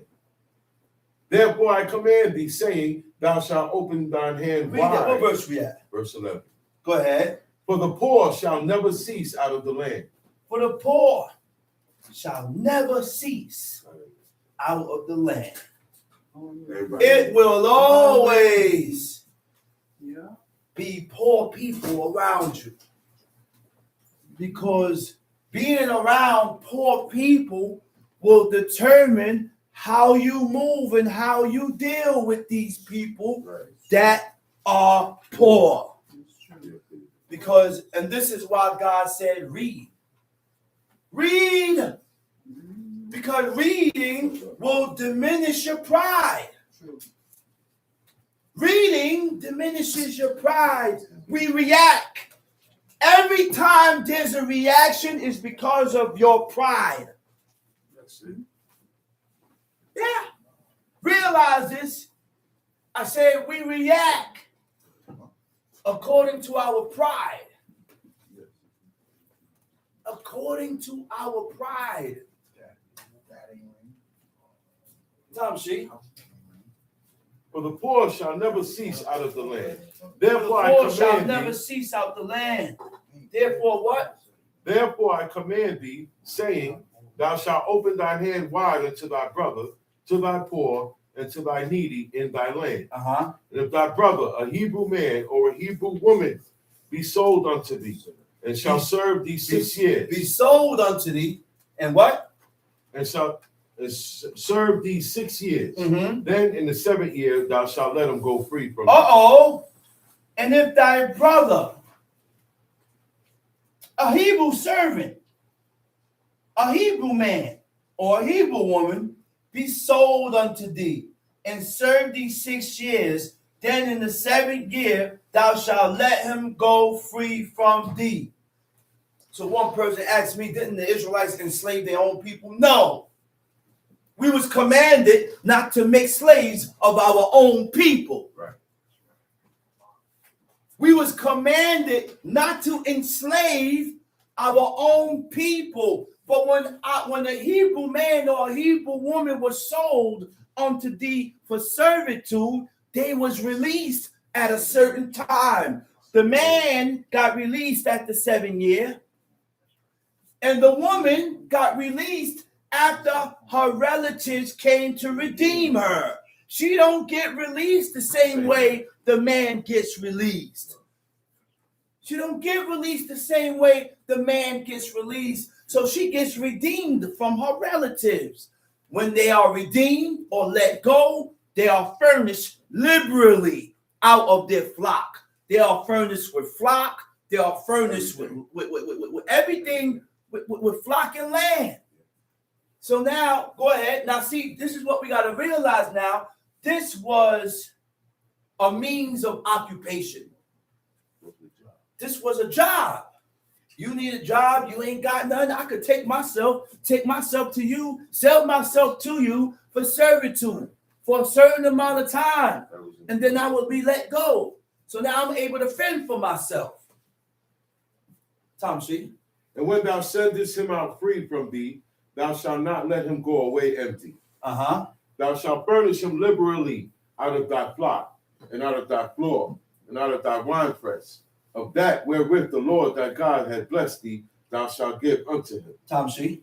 And thou shalt remember that thou wast a bondman in the land Uh-oh, he said, remember where we are coming from so that we can treat people accordingly.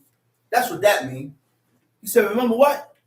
That you was a what? A bondman in Egypt. In the land of Egypt. And the Lord thy God redeemed thee. And God redeemed you. Therefore I command thee. Therefore I command you this thing today.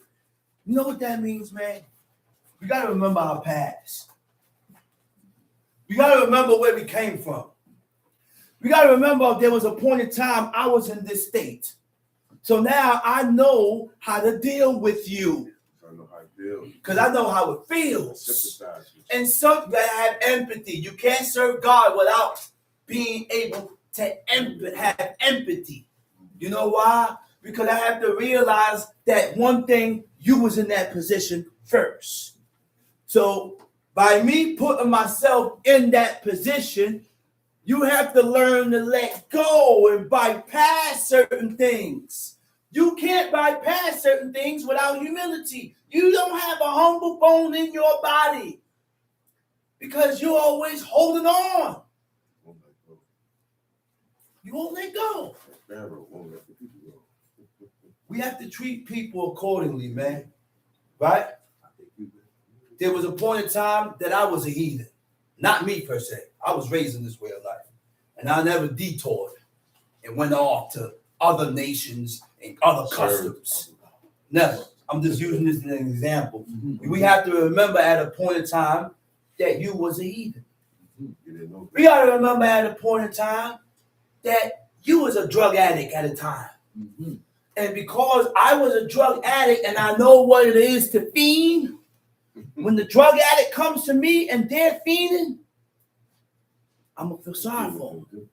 Because I've been through that. I've been on dope sick. So when the dope fiend come to me, I said, nah, I can't allow him to go through that. I'm not going to go and look at him and say, oh, he's just going to take it for drugs. Nah, the man want to nod, let him nod. I'm not going to do that. I will go and give him, and still give him words of encouragement to get off it. That's deep. You know why? Because a lot of people don't have that mentality. People may look at it and say, well, no, I'm not doing it because he's only going for drugs. But you know who taught me that? I used to think like that. You know who told me that? And I ain't more wiser than my father. And my father told me that. That's right. My father taught me that. That's right. He said, be easy with him. Yeah. He said, look, he's sick. Yeah. One thing we got to realize, when you have empathy, right? Look, when you have empathy, right? You can't be choosy That's right. with who you empathize with. Right. That's right. I said you can't be choosy with who you emphasize with, have empathy with. That's right. I have empathy for him, and I don't have. If you have empathy, you have empathy for all. That's right. I can still have empathy with you, and still correct you, That's right. and still try to stir you towards doing the things the right way.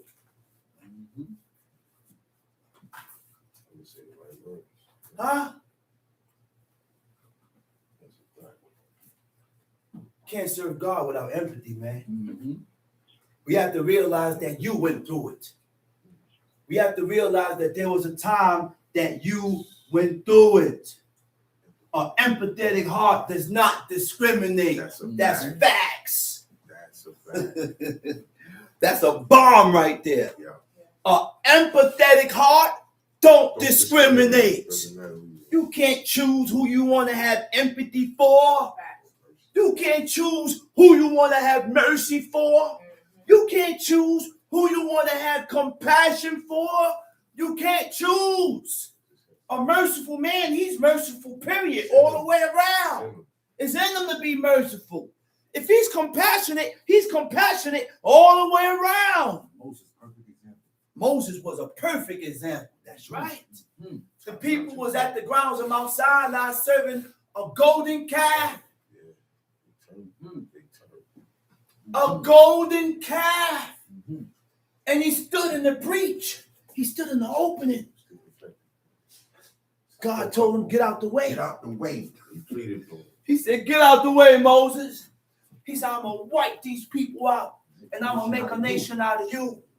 But Moses wasn't selfish. See, a lot of people say, Moses should have let God do it. You selfish. You selfish. Moses should have let God destroy him. And we would have been better off today. You selfish. Watch your words. The man thought about the name of God. I say he thought about God's name. He wasn't thinking about the people, because when he went down and seen what the people was doing, he said, all who's on God's side, come unto me. Right.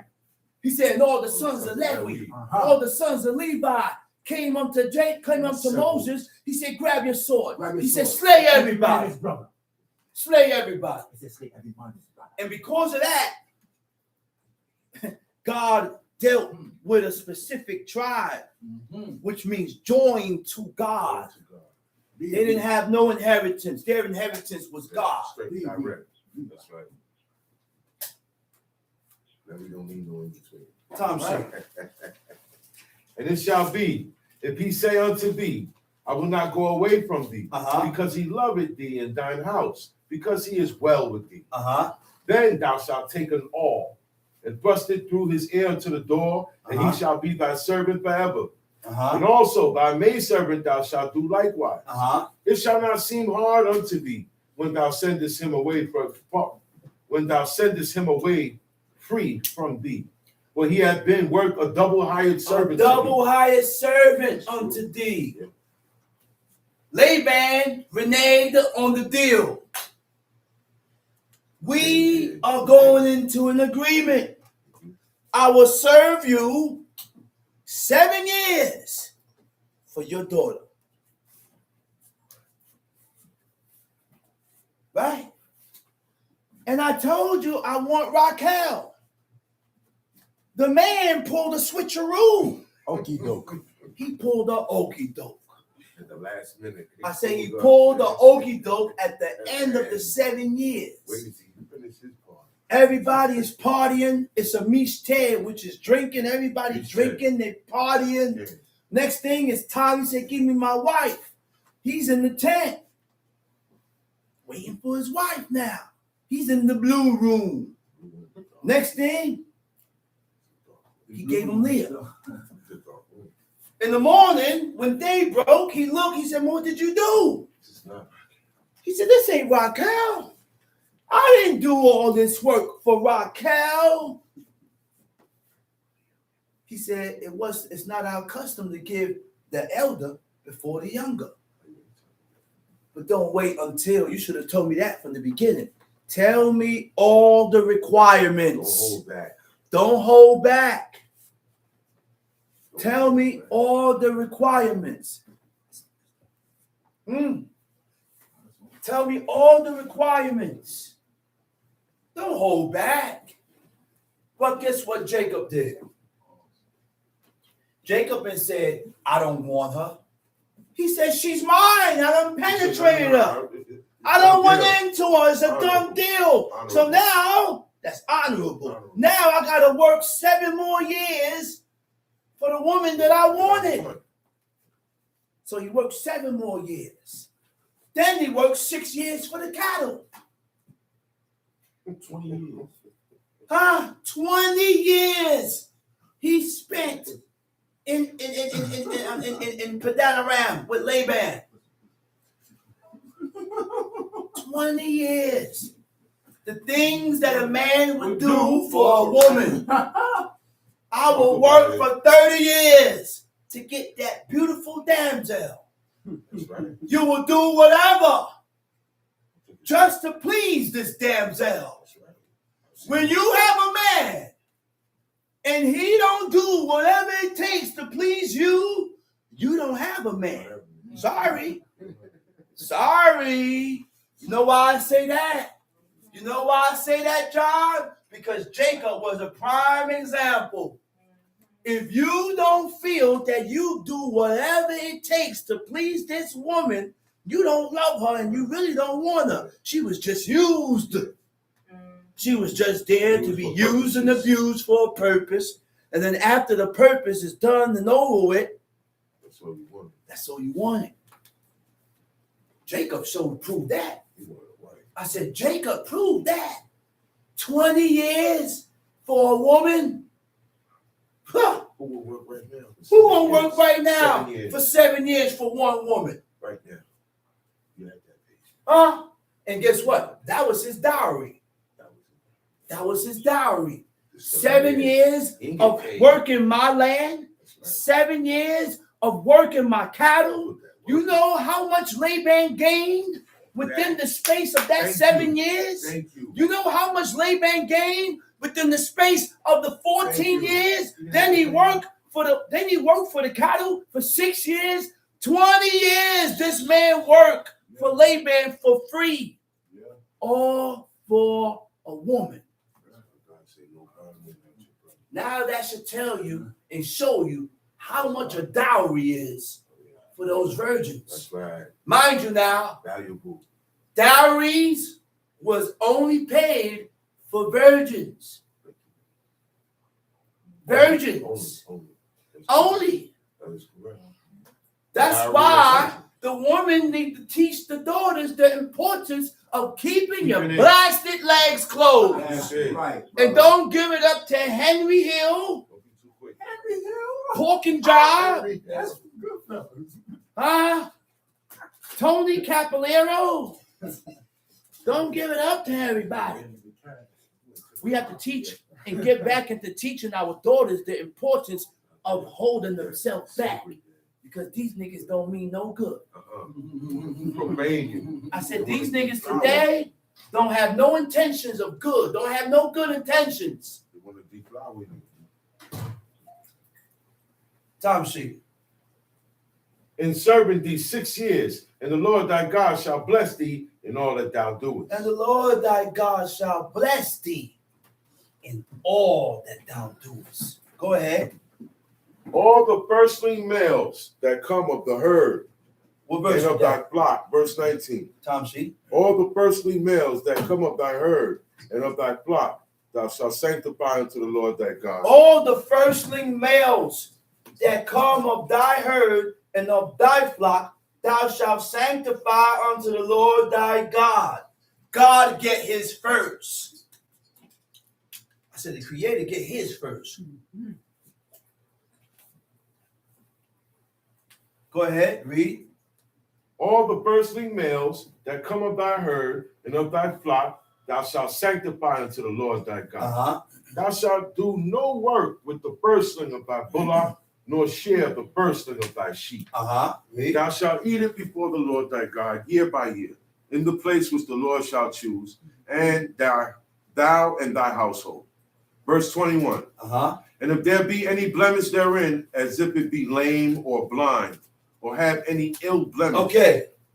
Go to Deuteronomy chapter 17. Deuteronomy chapter 17. And if there be any blemish therein, as if it be lame, blind, or have any ill blemish, thou shalt not sacrifice it unto the Lord.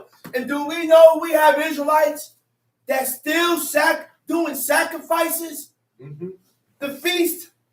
We are memorializing the Feast of Unleavened Bread next week. And you're going to have Israelites that's going to catch and have lamb. And they're going to take the lamb, they're going to slay the lamb and roast it whole over an open pit. Like it's an offering before God. That's before. And they're going to burn them with pertinence and everything whole. They ain't going to break no. You can't do that today. You can't do those things. You know why? Because God already said, I do away with your offerings. I do away with your sacrifices. I do away with your Shabbats. I do away with your feasts and your appointed times. Because when we had freedom to observe the Shabbat, when we had freedom to observe these appointed seasons, we desecrated it. We desecrated it. Go ahead. Thou shalt, Deuteronomy chapter 17.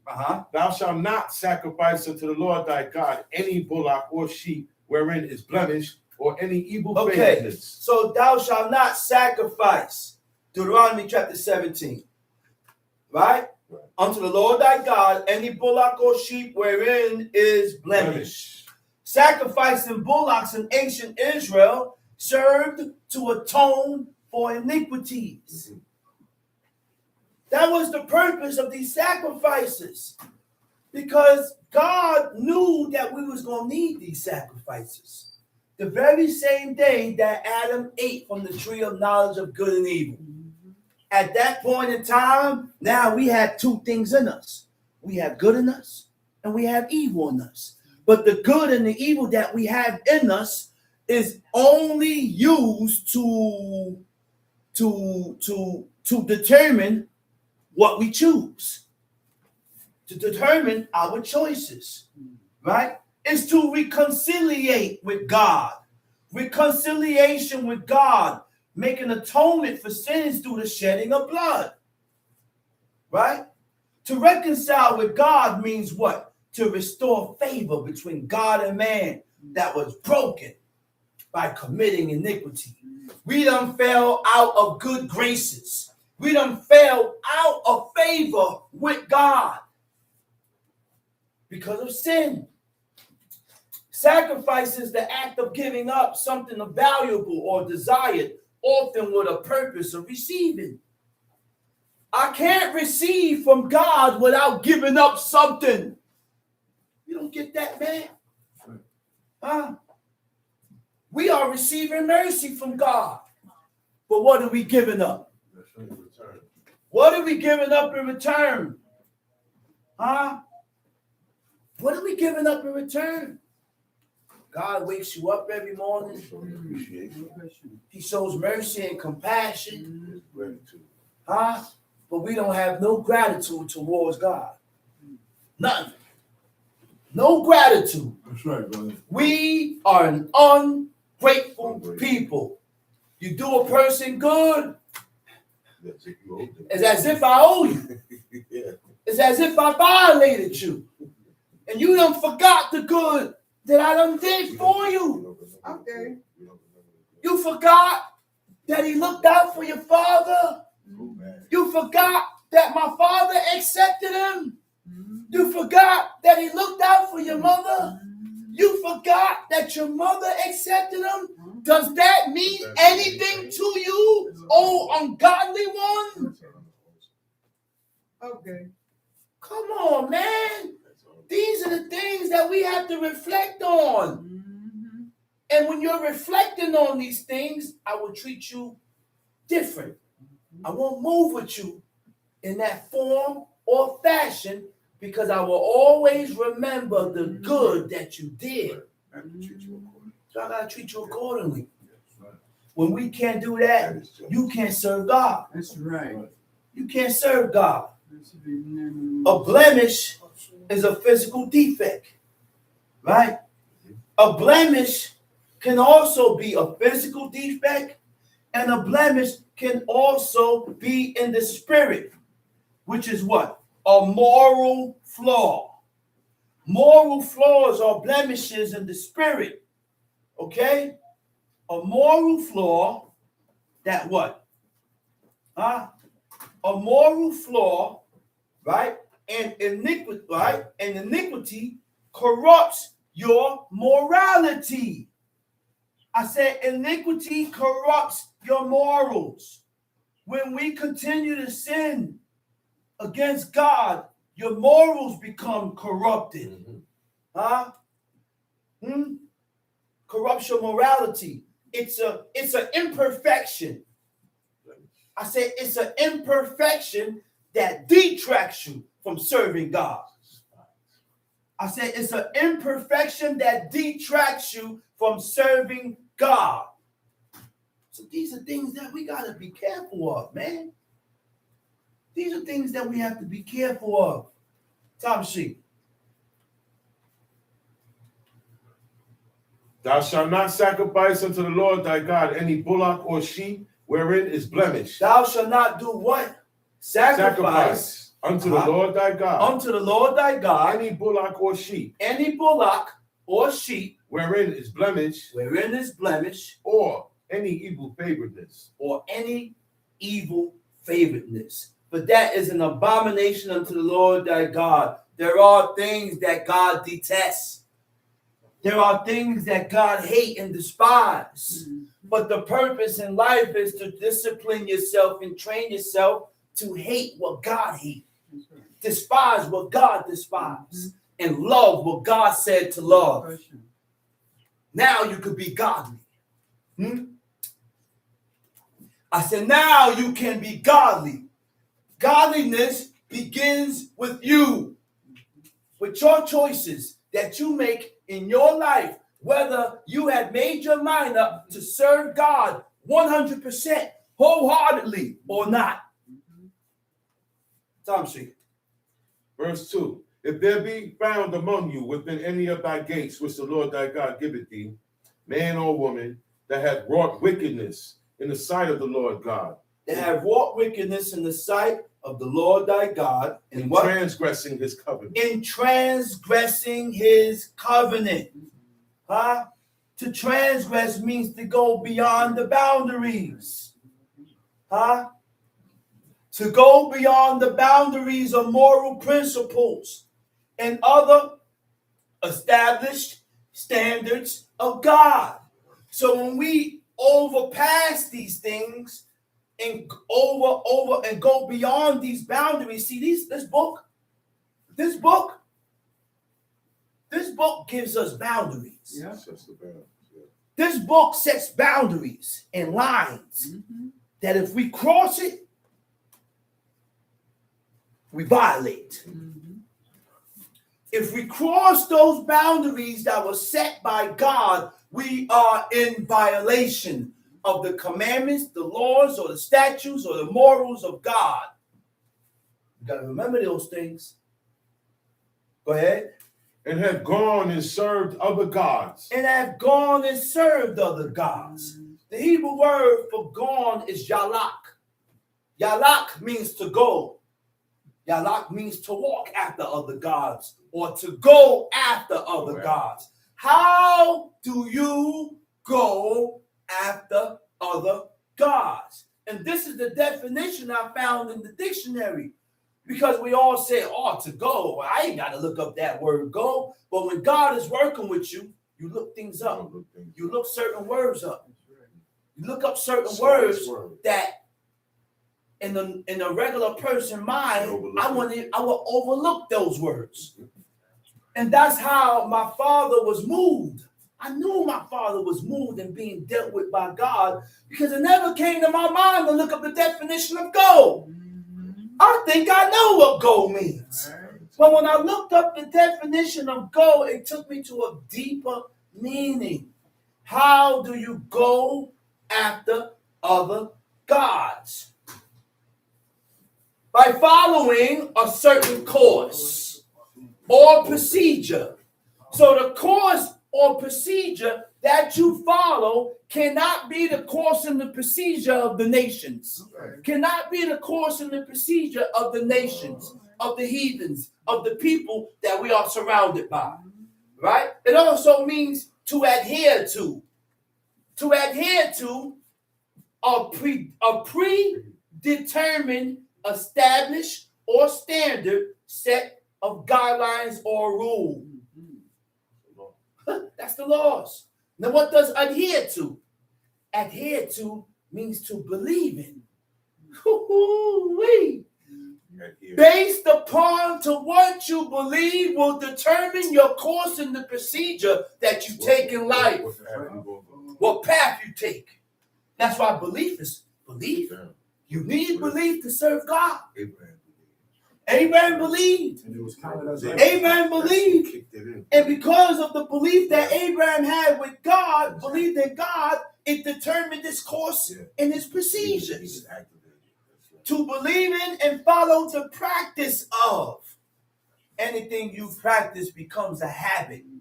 We can create our own habits by what you do repeatedly. I said, we create our own habits by what we do repeatedly. Okay? You create those things. So now it has become habitual for me. Like a routine. Oh, like a routine. It's automatic for me to go in the water. Because I didn't accept it at first. Sometimes I don't feel like going in the water. But I created a routine. I created this habit by doing it often. By doing it repeatedly, repetitively, we can create our own habits. That's right. A procedure is a traditional way of doing something. I said a procedure is a traditional way of doing something. Now, what is traditional? A traditional way means what? Following customs, beliefs, or methods that have been passed down. I said a traditional way is following customs, beliefs, or methods that has been passed down. Now we are the ones that pass down these customs and beliefs to our children. Conforming to customs is a way of thinking. It's a way of thinking.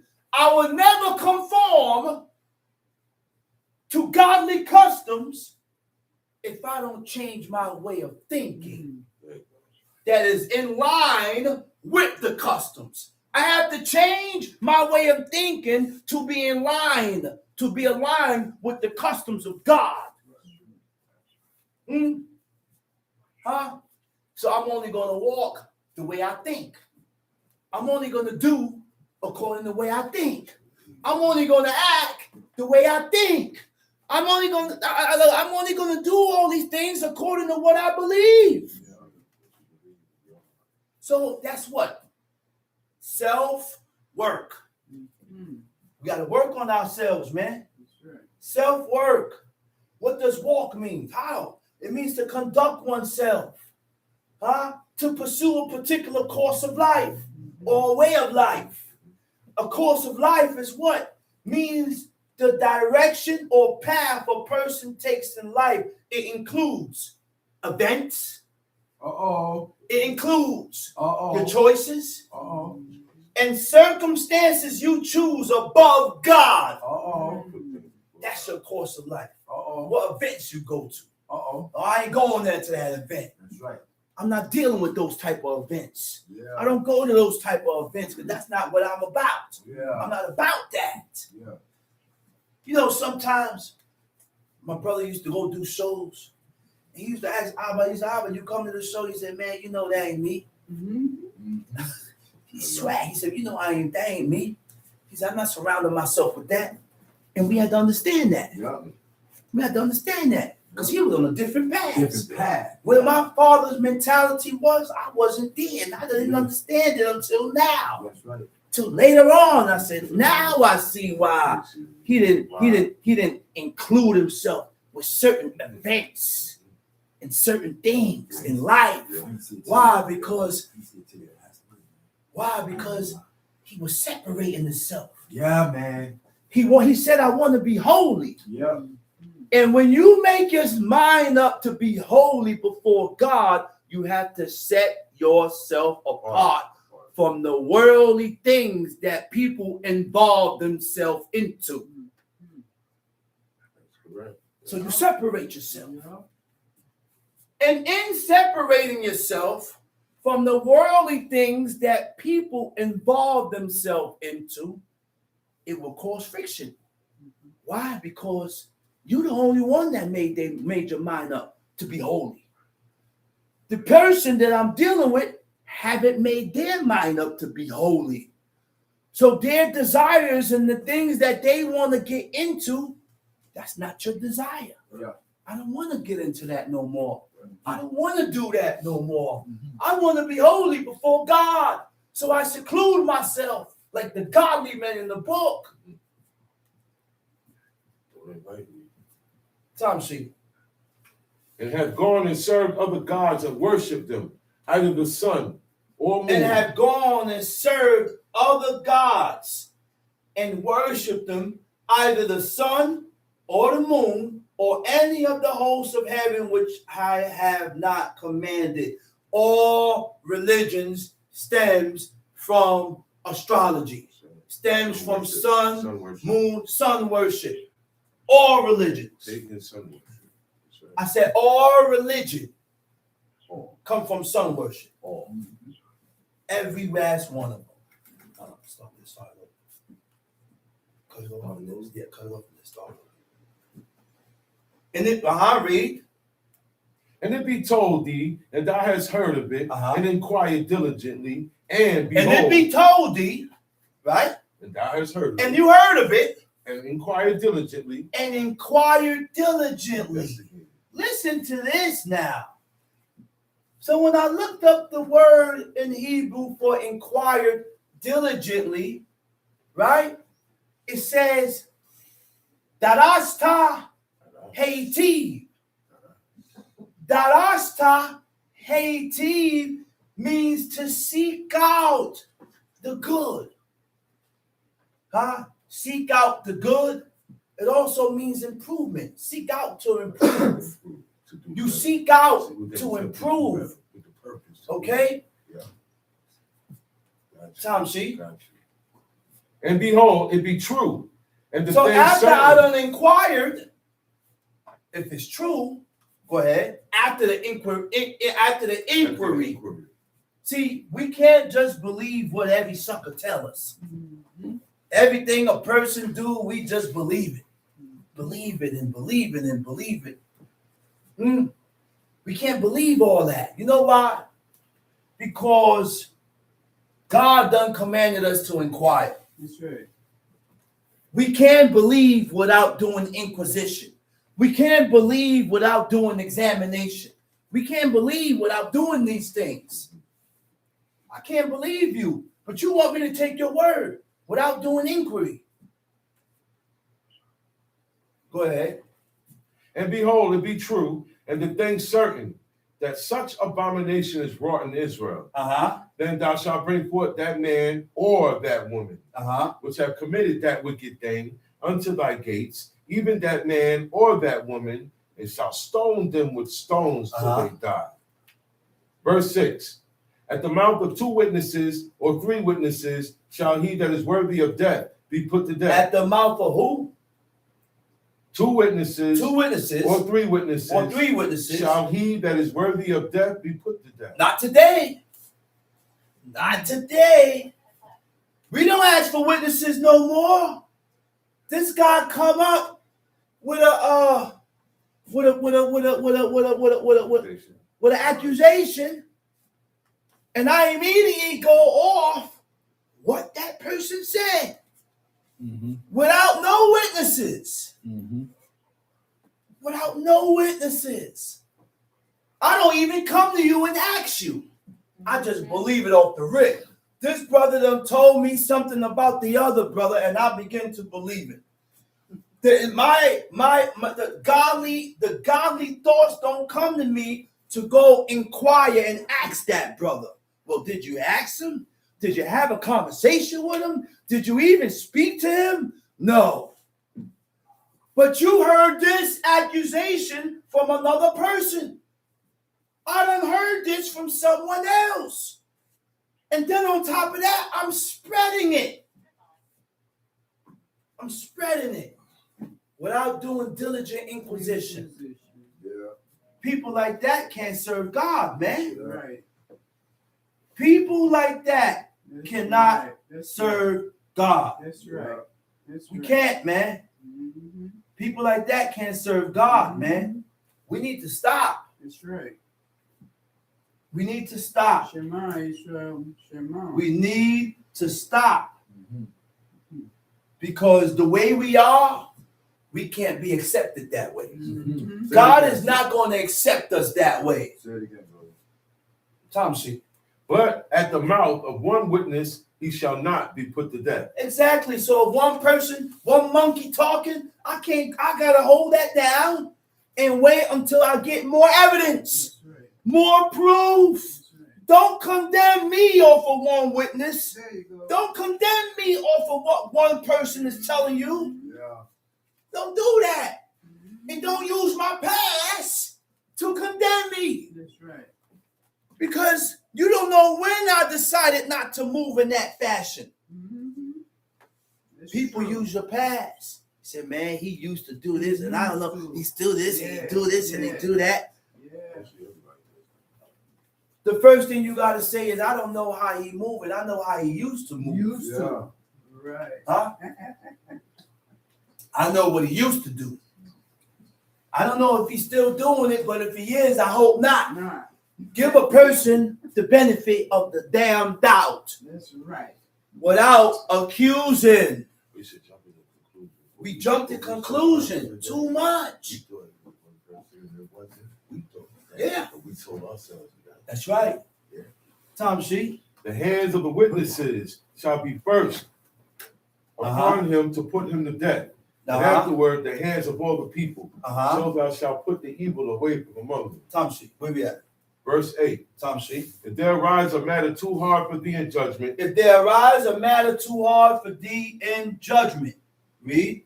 between blood and blood, Between plea blood and plea, blood, between plea and plea, and between stroke between and stroke, stroke and stroke, being matters of controversy within thy gates. within thy Then gates. shalt thou arise and get thee up into the place which the Lord thy God shall choose.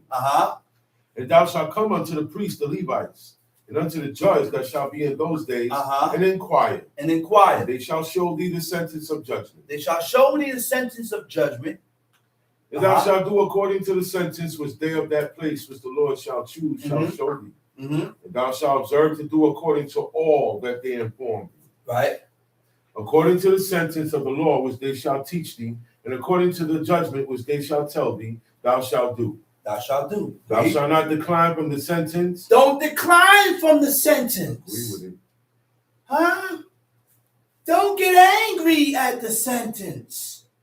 Don't reject the sentence. Because the reason why we reject is because we have a hard time accepting our faults. Right. A man or a person that don't accept their faults is not going to make the correction. They're not going to make no correction with themselves because I have a hard time accepting that I was wrong. Yeah, I feel I'm right. And when the sentence go out, I'm not going to accept the sentence because I have a hard time accepting that I was wrong. I have a reason of why I did it. Why I did it. Instead of what I did that was in violation of what God said. And then we come up with a reason. Well, I did it because. You think God give a hoops about your reason, about why you did it? You can't justify. You violated. You can't justify your actions. And this is the problem with us people today. We justify our wrong. When we justify our wrong, it makes it damn near impossible to make amends. Because you ain't going to see your faults. You're not going to see where you went wrong at. So you're not going to make the necessary corrections to improve with God. Let's hear this, man. And everything was set up from the beginning. God looked at Cain. He said, why art thou wroth? Why is your countenance fallen? He said, if you do good, if you improve, I will exalt you. But the only way to improve before God is to acknowledge that what you did was wrong. I have to acknowledge that I was at fault in order to improve. You cannot improve without acknowledging you was wrong first. It's nothing wrong. It's not a problem, and there's nothing wrong to accept your faults. That just makes you a better person. If you truly accept your faults, you will. Only a person that truly accepted their faults will make the necessary correction. I have to look at the action that comes after now. A person may say, well, I accepted that I was wrong, but there's no action that comes after that. There is no correction that comes after that. Okay.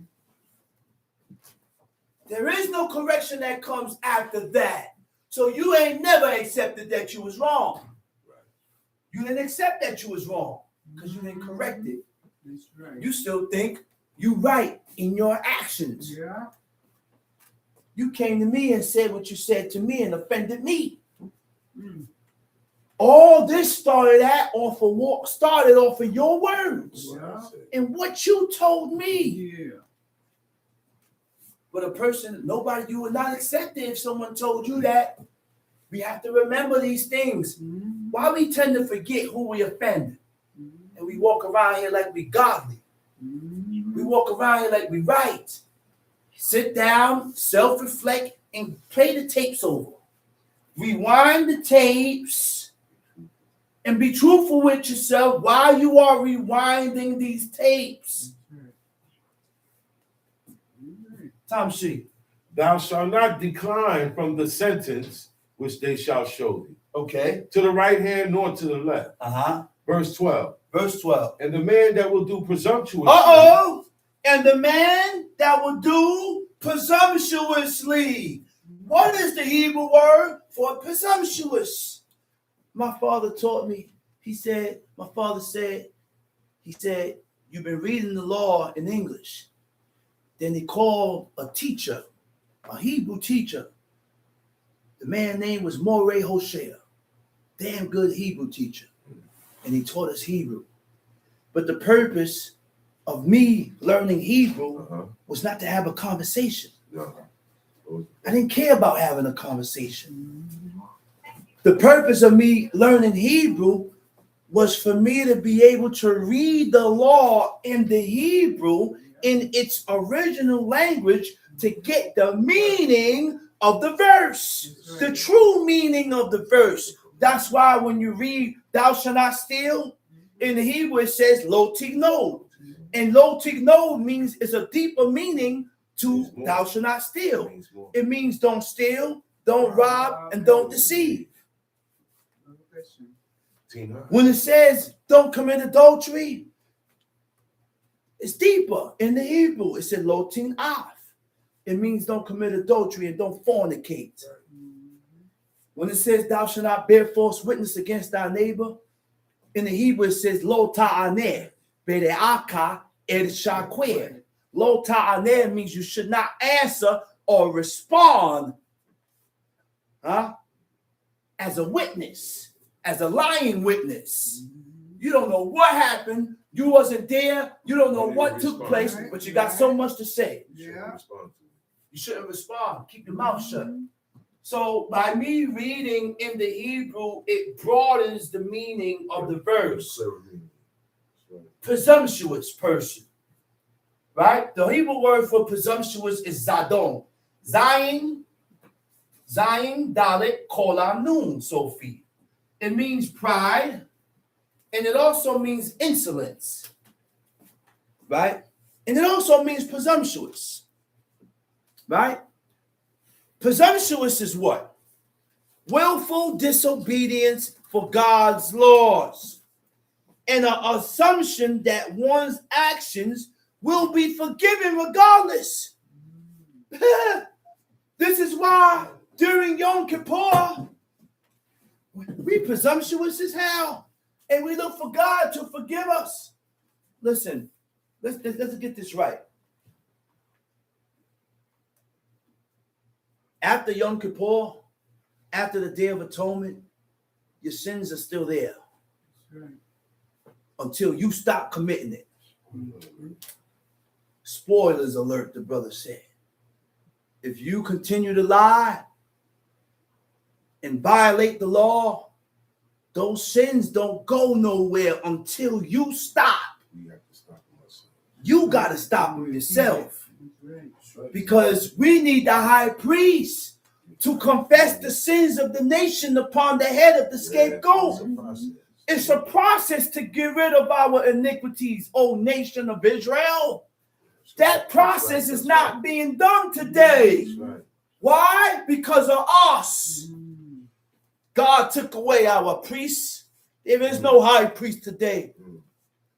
So people that's calling themselves priests and high priests, they ain't no priests, because you got to go through the consecration first. There is no prophets, because you got to be what? Anointed to be a prophet. Ain't no scrap, ain't no Kohen. An insolent person is boldly rude. An insolent person is boldly rude and contemptuous, showing lack of proper regard for authority. Lack of regard for authority. So a presumptuous person is insolent. A presumptuous person shows lack of regard for authority. He's boldly rude, and he has a lot of pride in him. Disregard for what is considered acceptable or appropriate in situations and feelings of others. You hear that? That's deep. A person that is boldly rude, disregard what is considered acceptable or appropriate in this situation, which means when certain situation occurs, there's a way to be handled. That's right. It's a certain way that you handle it. I said there's a certain way that you handle it. Yeah. If you are not handling it in that fashion or that way, come on, man. A prideful person never admits their faults. I said a person that's full of pride, they don't admit their faults. They don't focus on themselves. They don't acknowledge, the brother just said. So we have to constantly self-reflect. Constantly self-reflect. But the only way to get rid of pride is by reading the book. That's right. That's the only way to get rid of pride. You got to read the book, because reading the book is what diminishes your pride. That's what God said. That's right. God said that's what diminishes your pride. That's by right. Reading the book. By reading the book, this is how you will begin to learn how to fear God. You got to be taught how to fear God. You got to be taught what good is. You have to be taught what evil is, all according to what God said is evil, all according to what God said is good. Okay? Yeah. Let's use the book for our basis of findings. Don't determine what good is according to your mindset. Yeah. Don't determine what evil is according to our mindset. Make your determination of what good is according to what God said is good. Right. Make your determination according to what evil is according to what God said is evil. You know why? You know why I say that? Because God said, thou shalt be holy. For I, the Lord your God, am holy. You know what God is saying? Be like me. Be like God. And then we go around and tell people we can't be holy. Who said you can't be holy? Anything God commands us to do is possible. That's right. It can be done. That's right. You just restrict yourself by telling yourself you can't do it. So if you continue to tell yourself you can't, then you ain't gonna never do it. You ain't gonna never accomplish it because you done told yourself you can't do it. You done put restrictions on yourself. Tom C, where we at? Verse 12. Uh-huh. And the man that will do presumptuously and will not hearken unto the priest that standeth to minister there before the Lord thy God, or unto the judge, even that man shall die. And thou shalt put away the evil. And the man that will do presumptuously and will not hearken unto the priest that standeth to minister there before the Lord thy God, or unto the judge, even that man shall die, and thou shalt put away the evil from Israel. Read. And all the people shall hear and fear, and do no more presumptuously. When thou art come unto the land which the Lord thy God giveth thee, and shall possess it, and shall dwell therein, and shall say, I will set a king over me, like as all the nations that are about me. And that's been our problem back then, and it's been our problem now. We always want to follow the nations round about. The nations have a king. You want a king. The nations got this. You want the same thing that they have. You want your own version of what the nations have. We don't want to be separated. We don't want to be different. We don't want to be distinguished and separated or set apart. Huh? Because that's what these laws does. The laws of God will set you apart. The laws of God will make you different. Because what they accept, you won't accept. What they like is not your likings. Their celebrations is not your celebrations. Their events that they is not your events. Their practices is not your practices. Their deeds and their doings should not be your deeds and doings. Huh? Everything about us was different. I said, we want to be the same. We want to be common. We want to be the same like the people. And by us being common, that's how you profane yourself. That's right. The definition of profane means to be common. Common. Yeah. Tom C. Thou shalt in any wise set him king over thee, whom the Lord thy God shall choose. One from among thy brethren. One from among thy shall brethren. thou set king over thee. Shall thou set king over thee. Thou mayest not set a stranger over thee. Thou mayest not set a stranger over thee. And the Hebrew word for that word, stranger, is a nakri. Okay? That's an alien. Okay? One that is not of the tribes of Israel. At this point in time, any tribe could be a king. Any man from any tribe could have been a king. And our first king was a man out of Benjamin. Who was King Saul. And we like to talk bad about King Saul. King Saul can count his iniquities or his faults on one hand. He only messed up, what, twice? He only messed up twice. King Saul didn't hearken to the commandment of God, and he consulted of the witch of Endor. But can we count our sins? Can't even remember. Be truthful with ourselves. Do you truly think you are better than King Saul? Stop thinking. Because King Saul only messed up 2 times. That's something to think about. We should not be talking against people that we read about in the book because we are not better than the people that we read about here. We ain't nowhere near the people that we read about in this book. Okay? We got to be careful, man. Tom She. But he shall not multiply horses to himself. He shall not multiply horses to himself. We're going to tell you why. Don't multiply horses to yourself. Read. Nor cause the people to return to Egypt. Nor cause the people to return to Egypt. Nor cause the people to return back to those ways and those customs and those traditions. Nor cause the people to return back to a certain mindset. We're not going back nowhere. We ain't going back nowhere. We already set. We got 1 ticket to the grave. But we continue to turn a person's mind and turn them away from God. Go ahead. But he shall not multiply horses to himself, nor cause the people to return to Egypt to the end that he should multiply horses. For as much as the Lord has said unto you, ye shall henceforth return no more that way. Don't return that way no more. Let's read. Neither shall he multiply wives to himself, that his heart turn not away. Now, neither shall he multiply wives to himself, that his heart turn not away. That was a commandment for the king.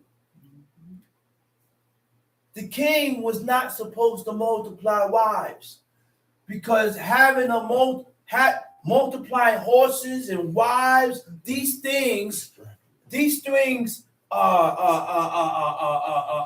your heart away from God. It increases your pride.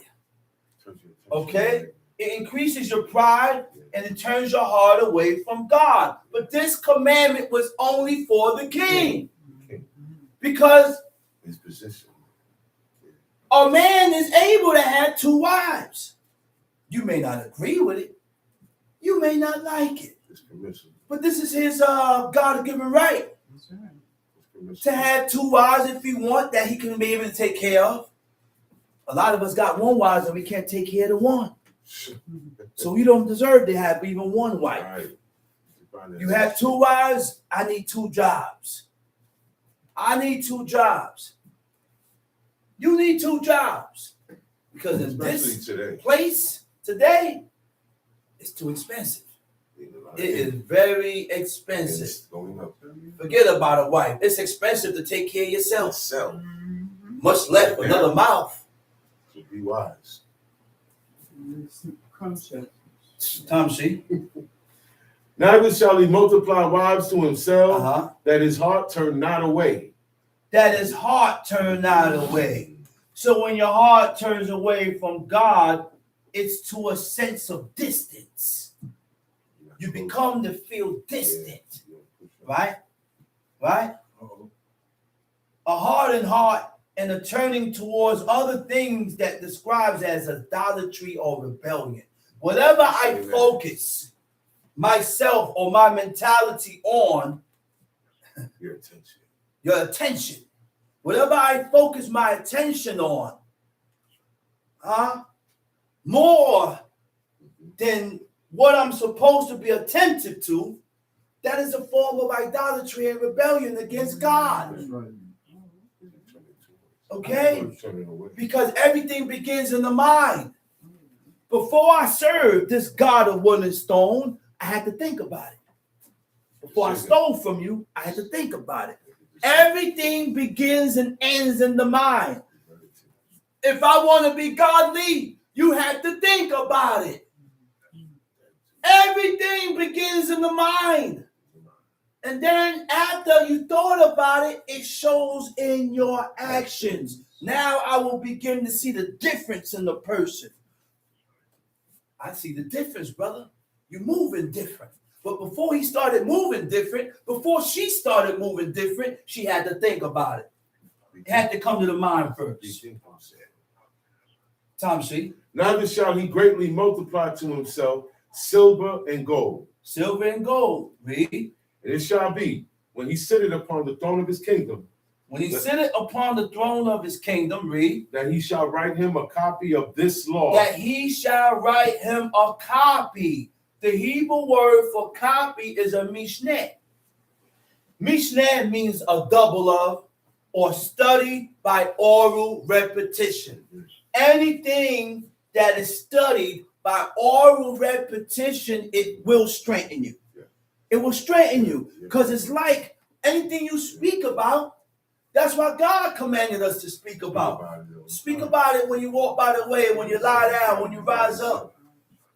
Because anything you speak about, you straighten yourself. This is why we have to watch our conversations and the things that we speak about that is ungodly. Because we straighten anything we speak about, whether it's good or evil, you straighten that which you have in you. You straighten it. You activate it. So we gotta watch our conversations. Right. Certain things that's conversated, you're supposed to catch chills and say, nah, I'm not talking about that. That's right. I don't want to talk about That's that right. because these are heinous and atrocious things. Right. This is That's abomination, man. That's right. Tom, see? Deuteronomy chapter 17, verse 18. And it shall be, when he sitteth upon the throne of his kingdom, that he shall write him a copy of this law in a book out of that which is before the priests and Levites. And it shall be with him, and he shall read therein all the days of his life. And this shall be with him, and he shall do what? And he shall read therein All the the days of his life. Read. that he may learn to fear the Lord his God. That he may learn to fear the Lord his God. To Read. keep all the words of this law. And these statutes to do them. To do them. Read. Verse 20. That his heart be not lifted up above his brethren, and that he turn not aside from the commandment to the right hand or to the left, to the end that he may prolong his days in his kingdom, he and his children in the midst of Israel. Okay, what verse is that now? That was the last verse, 20. Okay.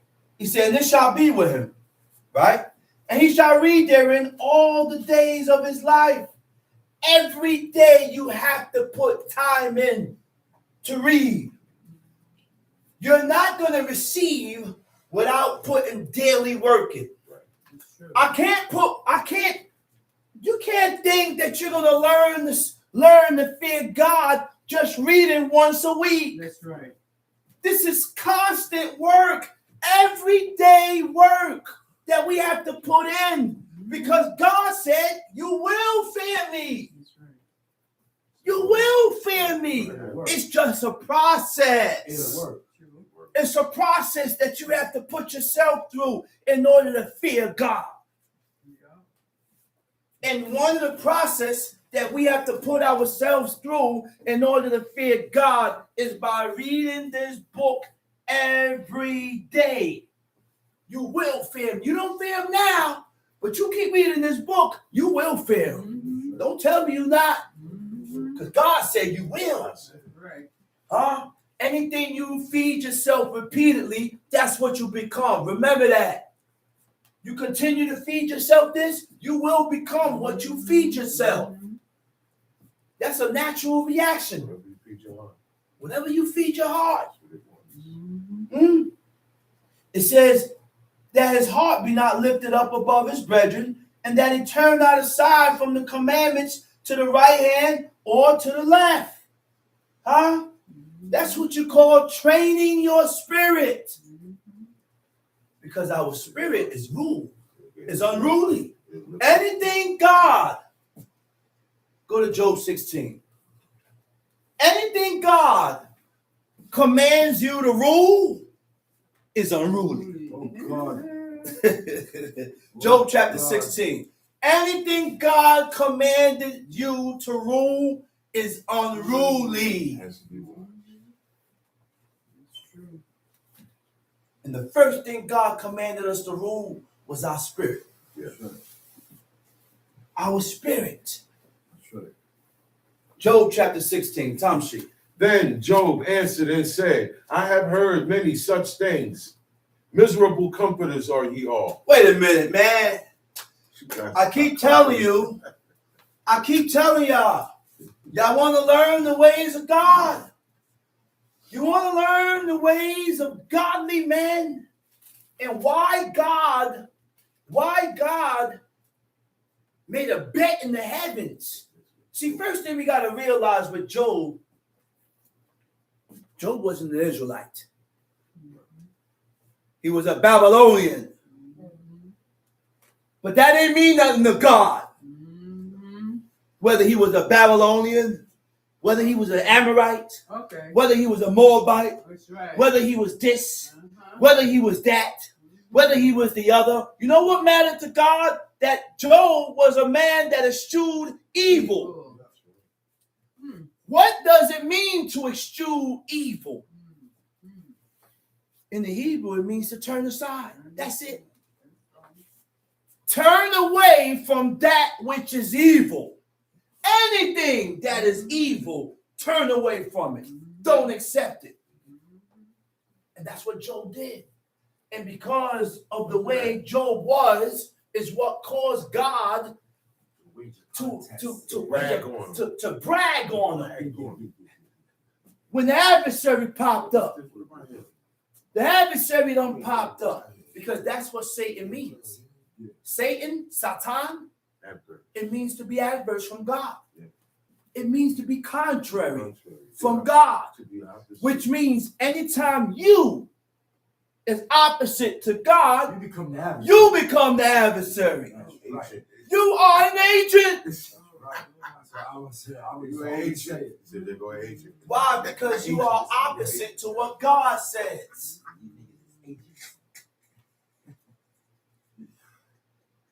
So God bragged on him. He said, "Ain't no man on earth like my servant Job." He said, this guy is upright. Wait a minute. You hear what stood out to God? He said, and it's important. He said, the man is upright. You know what that tell me? I need to be upright in everything that I do. I need to be upright in everything that I do in life. I need to be upright with people. Just. Upright means to be just. Upright means to be fair. When you do things and it's unfair, you're not upright. Which caused God to do this. Why? Because one of the attributes of God is uprightness. If God is upright, train yourself to be upright. God is just. Train yourself to be just. God is merciful. Train yourself to be sorrowful for other people, which would denote which will cause you to give people a pass, which is mercy. You are liable of death. But because of the mercy that I have in me, I'm not going to take your life.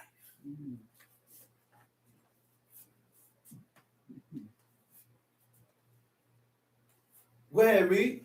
Verse 2. Job chapter 16, verse 2. Read. I have heard many such things. So now he said, I heard many such things. Now we're going to see how Job react when people say things. People gonna talk, man. They gonna talk. Yeah. You can't expect people to be like you. True. You know what the test is? What's your reaction after what they said? Huh? You ain't think about that, right? Reaction. It is a test, not for them. It's a test so God can see your reaction after you heard what this dude or this person done said, how you gonna react to it? Stir that person up. How you gonna react to it? Stir things up. Are you gonna continue to hold a grudge? Are you gonna continue to hold this against him? Or you, huh? Go ahead, read. I have heard many such things. I have heard many such things. Miserable comforters are ye. You heard what he called them? I'm in Job chapter 16, verse 3. Job teaches you the ways. You read about a lot of the ways of God in Job. My father said, he said, you want to learn the ways of God? Read Job and read Psalms. A lot of ways of God is in Job and the Psalms. It's detailed. It's detailed. A lot of ways of detail. He said, miserable comforters are thee. I'm going to explain to you what miserable comforters are. Okay. You know what miserable comforters are? I don't deal with you according to your situation. I don't deal with you according to what you're going through. But I get aggravated. Talk hard. And I talk hard to you. Right. And I start to judge I you. don't care about the situation. And I start to say things to offend you. And that's what Job's friends did to him. Guys ain't comforters. Okay? And guess what? We do the same thing today. Miserable comforters. Which means we have to be considerate and have empathy of what the person and answer the person according to their situation. That's what the book says, man. The man is going through it.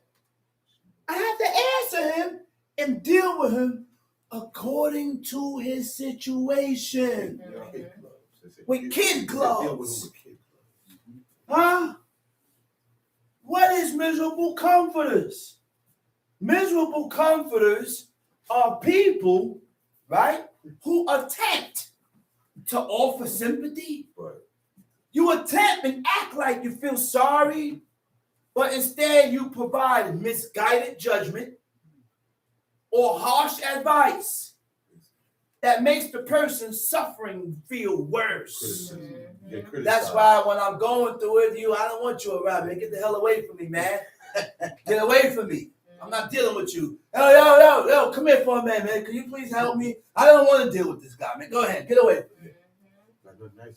Not nice. Not nice. You gotta acknowledge these things, man. The book, we gotta realize something. This is levels. It's levels to righteousness. You're not going to reach this level disregarding the lower levels. Can't skip grade. Can't skip the first and the second grade. Can't skip third and fourth. You can't skip through school.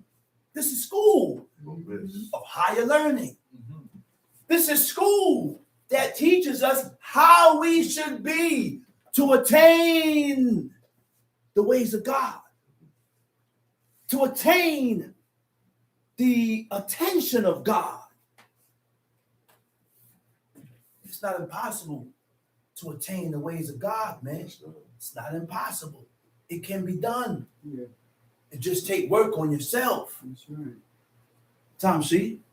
Shall vain words have an end? Shall vain words have an end?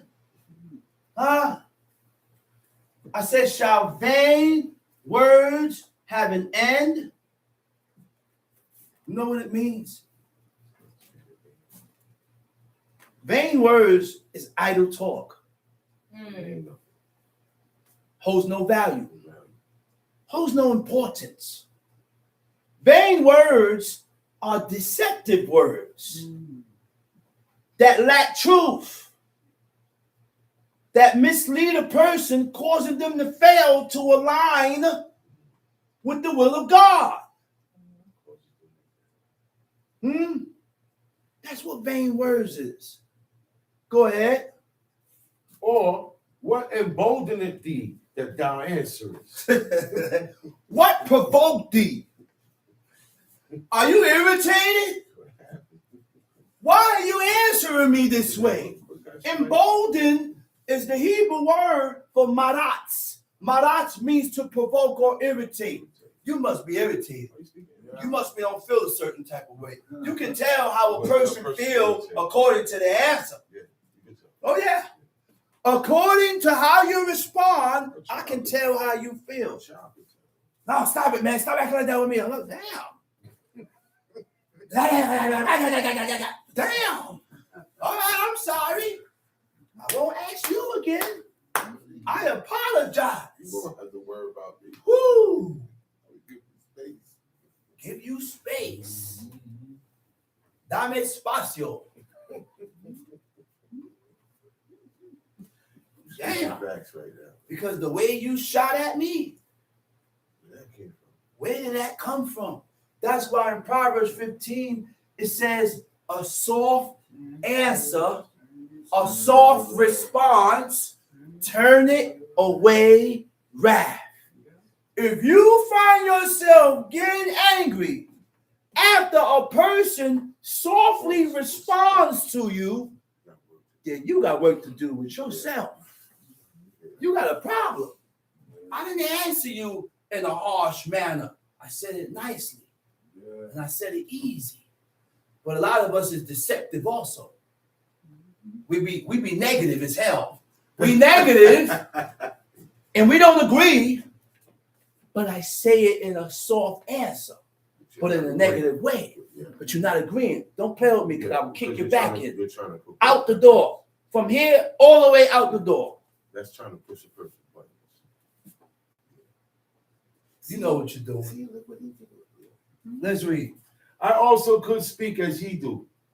If your soul were in my soul. Oh, wait a minute. Oh my gosh. Oh my gosh. Did we read this, man? Read that verse over, please. I also. Job chapter 16, verse 4. Read. I also could speak as ye do. He said, I could have done the same thing you did. I could have said the same thing you said. I could have reacted the same way you reacted. It's only going to show that I'm the same like you. So not because a person says something to you that is offensive, calls for you to give them the same medicine, to react the same way. You know what makes you better? When you are able to move in a godly fashion after you've been offended by this person and still maintain your righteousness, your integrity towards righteousness. Now you good. That's why God said wink at ignorance. Don't get ignorant with him because now you're the same. Don't match his energy. Don't match his energy because now you're the same. What's wrong with us, man? What's wrong with us? Read that over. I also could speak as ye do. He said, I also can speak as ye do. Read. If your soul were in my soul's stead. Wait a minute. He said, I could have spoke the same thing you said if you was going through what I was going through. Okay. If your soul was in my stead, if you was in my place, if you was going through what I was going through, he said, what? I could heap up words against you and shake my hand. And I'll shake my head at you. Tom C. But I would strengthen you with my mouth. Uh-oh. Uh-oh. He said, you return words of grief to me. But if you was going through what I was going through, he said, I will straighten you with my mouth. I will straighten you with my words. You hear what he said, man? My words would bring you relief. Yeah. My words would bring you encouragement. I'm going to comfort you with my words. Unlike you wasn't comforting me. You talking against me. And you see my state and my situation of what I am going through.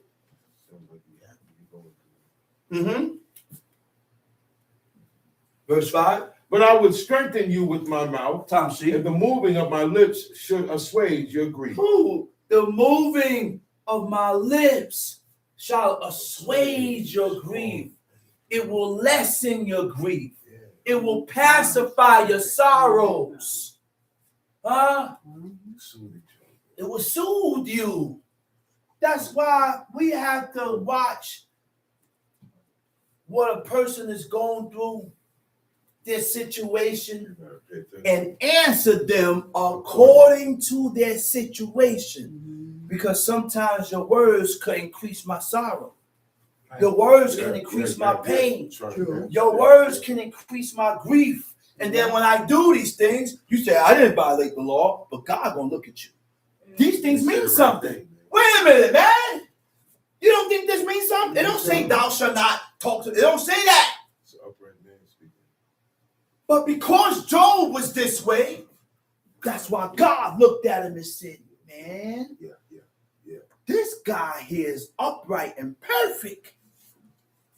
Good example. Huh? These are the things that cause God attention to turn towards you because of how you are. Cause God to come out of his place. It caused God to come out of his place because of how you are. We can't continue to be the way we are, man, and think God, no. He said, my lips should assuage your grief. Should pacify your grief. Should pacify your sorrow. Huh? That's what my word is supposed to be. And straighten you. Tom Sheet. Though I speak, my grief is not assuaged. He said, though I speak, see, my grief ain't assuaged. Go ahead. And though I forbear, what am I eased? He said, and though I forbear, though I stopped, what am I eased? It's no ease. Go ahead.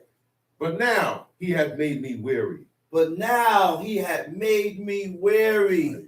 Thou hast made desolate all my comfort. I'm tired. Thou wore me out. You wearing me out. You can wear a person out just with your words. And you keep wearing me down and wearing me down and wearing me down. Go ahead. And thou hast filled me with wrinkles, which is a witness against me. And my leanness rising up in me beareth witness to my face. He teareth me in his wrath who hated me. He teareth me in his wrath. He teareth me in his wrath who hated me. The Hebrew word for hate is satam.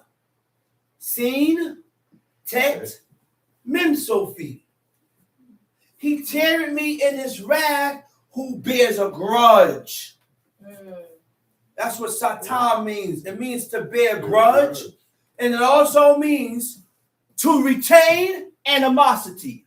Oh, Lord have mercy. That's even deeper. Animosity is something that you keep holding on to. I ain't never speaking to you again. I ain't got nothing to say to you no more.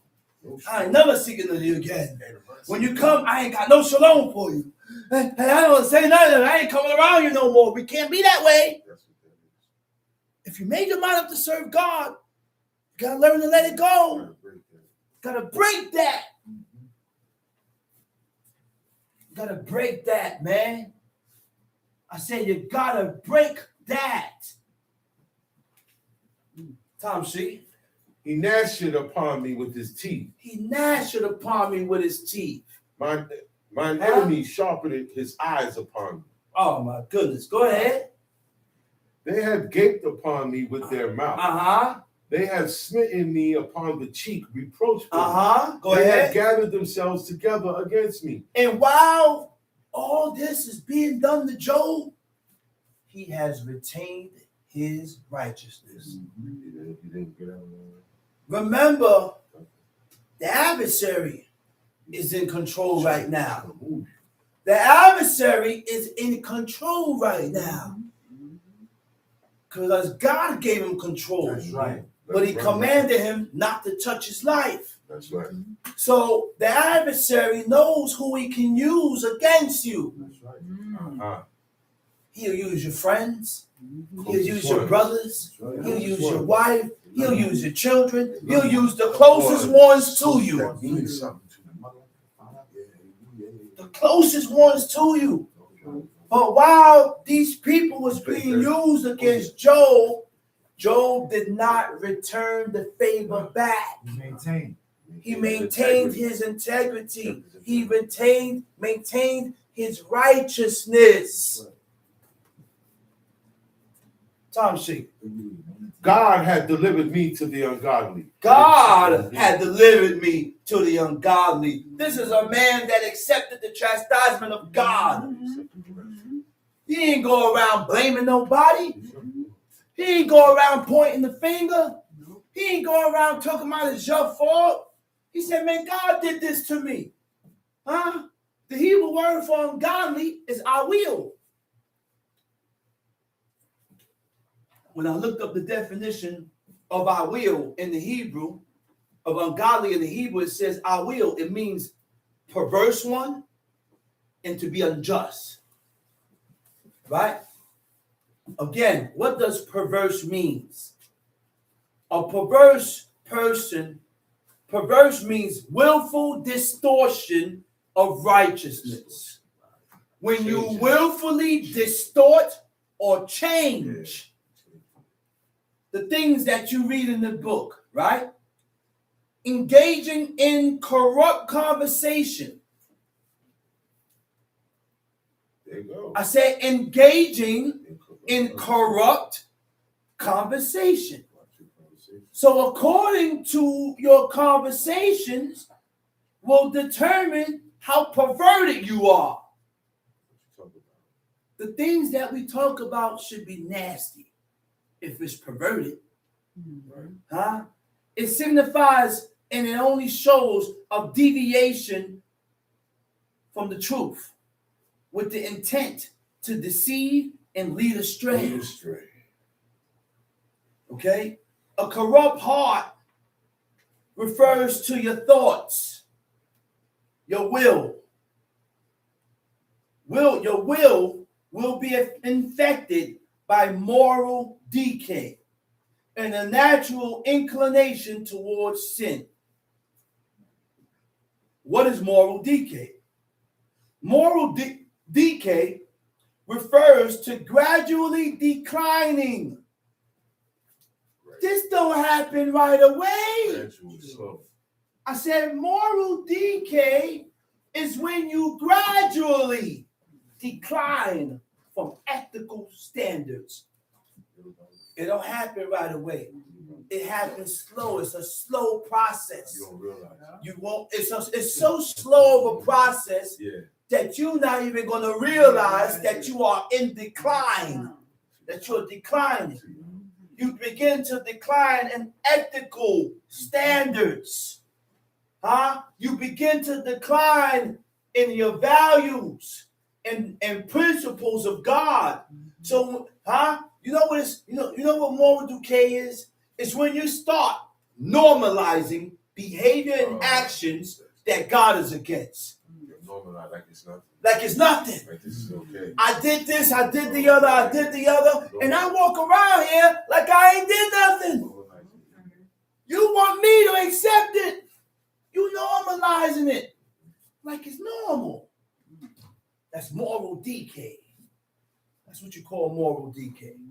Tom C. God had delivered me to the ungodly and turned me over into the hands of the wicked. I was at ease, but he had broken me asunder. I was at ease, but he broke me. He said, I was at ease, but he broke me. He had also taken me by my neck and shaken me to pieces and set me up for a mark. This man is recognizing the chastisement of God. And he has accepted it. Which means what? When you accept the chastisement of God, you don't complain. Okay. I can't continue to complain because I'm not accepting the chastisement. That's key. I'm not recognizing that this chastisement is because of my shortcomings. That's why.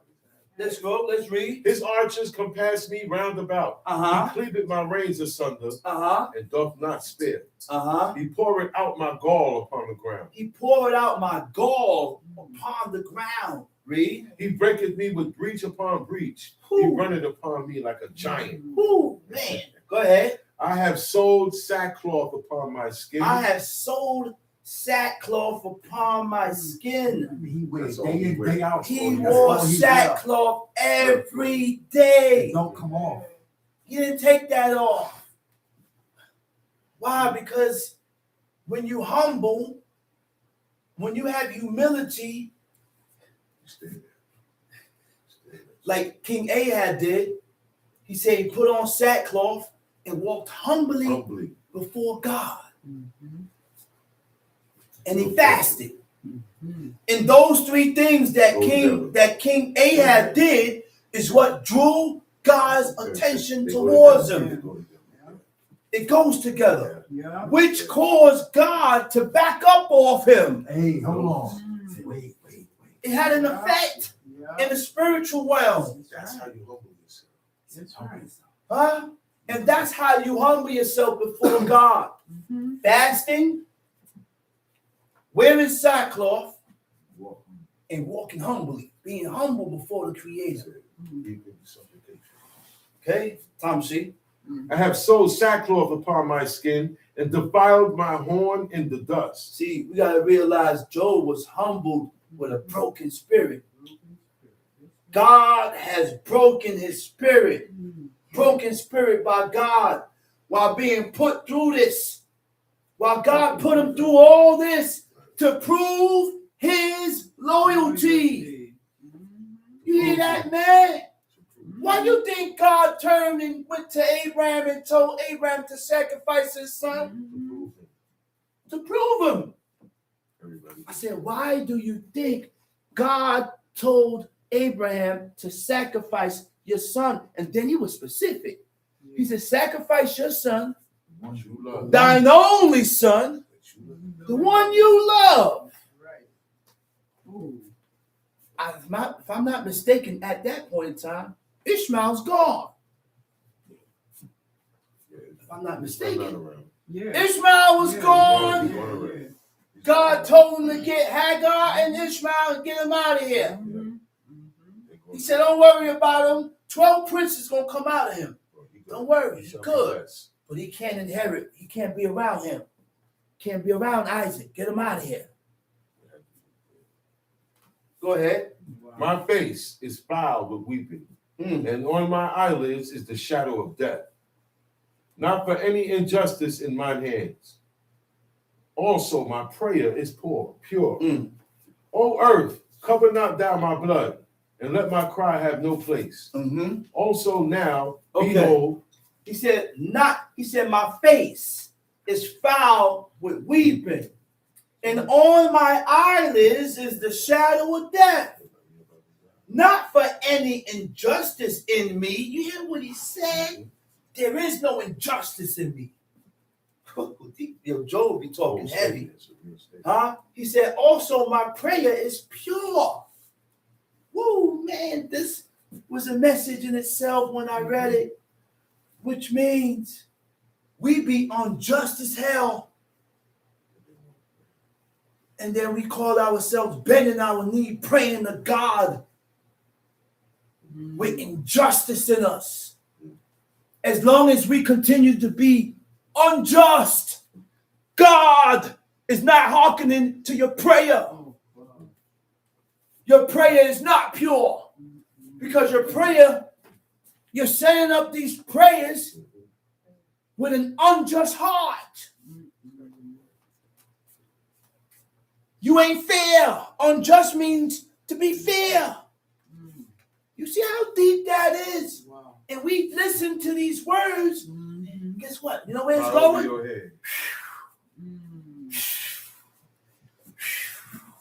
You want your prayer to be accepted? Be just. You want your prayer to be accepted? Be just. Pure prayer from a person is when you are characterized with humility. That's what makes your prayer pure. Characterized with humility, repentance, and alignment with God's will. Than selfish desires. We got to recognize these things, man. We have to recognize these things.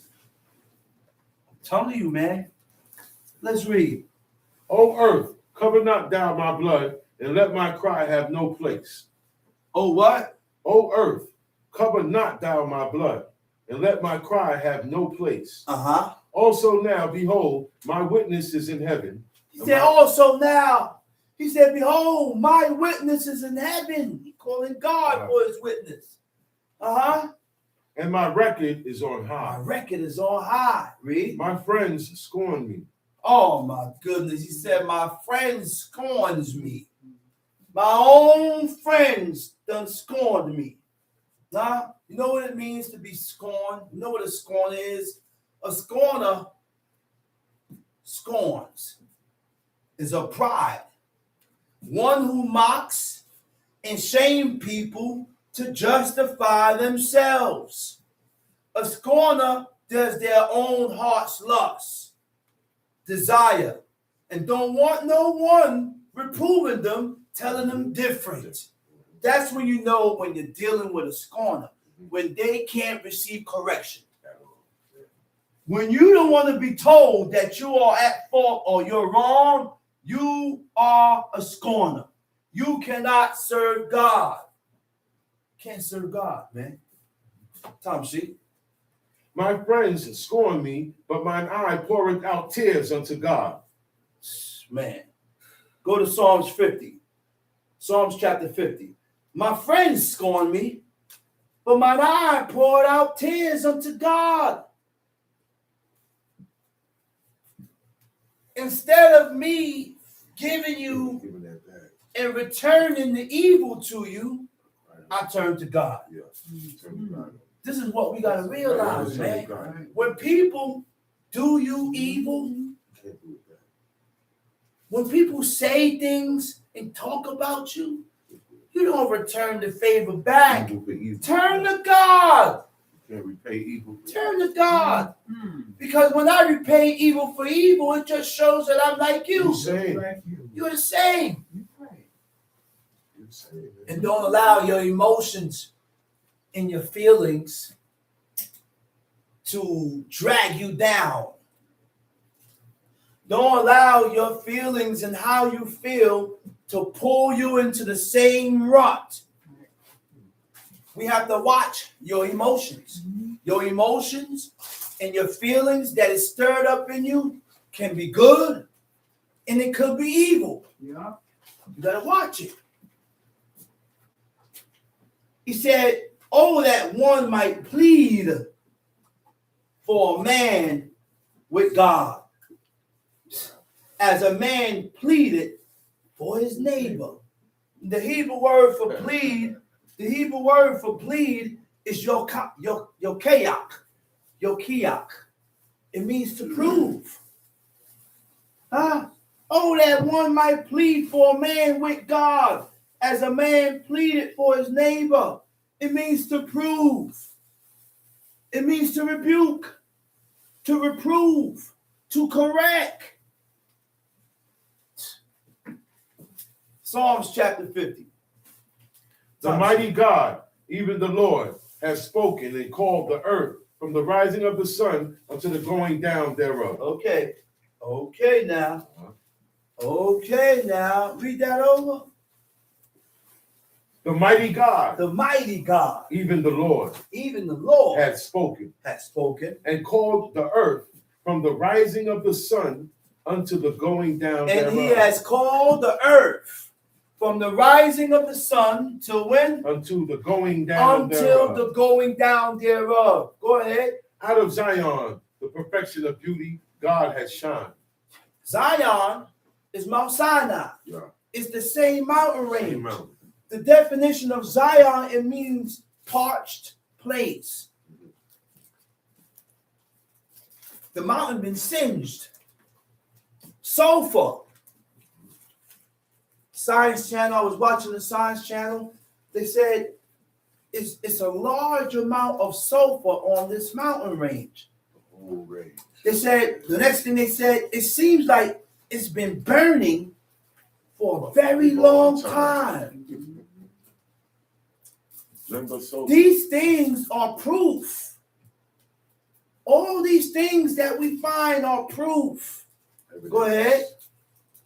Out of Evidence. Zion, the perfection of beauty, God has shined. Tom C. Our God shall come and shall not keep silence. Our God shall come and what? And shall not keep silence. Go ahead. A fire shall devour before him. A fire shall devour before him. And it shall be very tempestuous round about him. You know what tempestuous is? It shall be very tempestuous. You know what that is? That is a fire whirlwind. Fire whirlwind, that's right. Huh? Like a tornado. A tornado be a fire. With a turbulent wind. Yeah. That's a fire. That's a tornado, man. But a fire that's like a tornado spinning. Go ahead.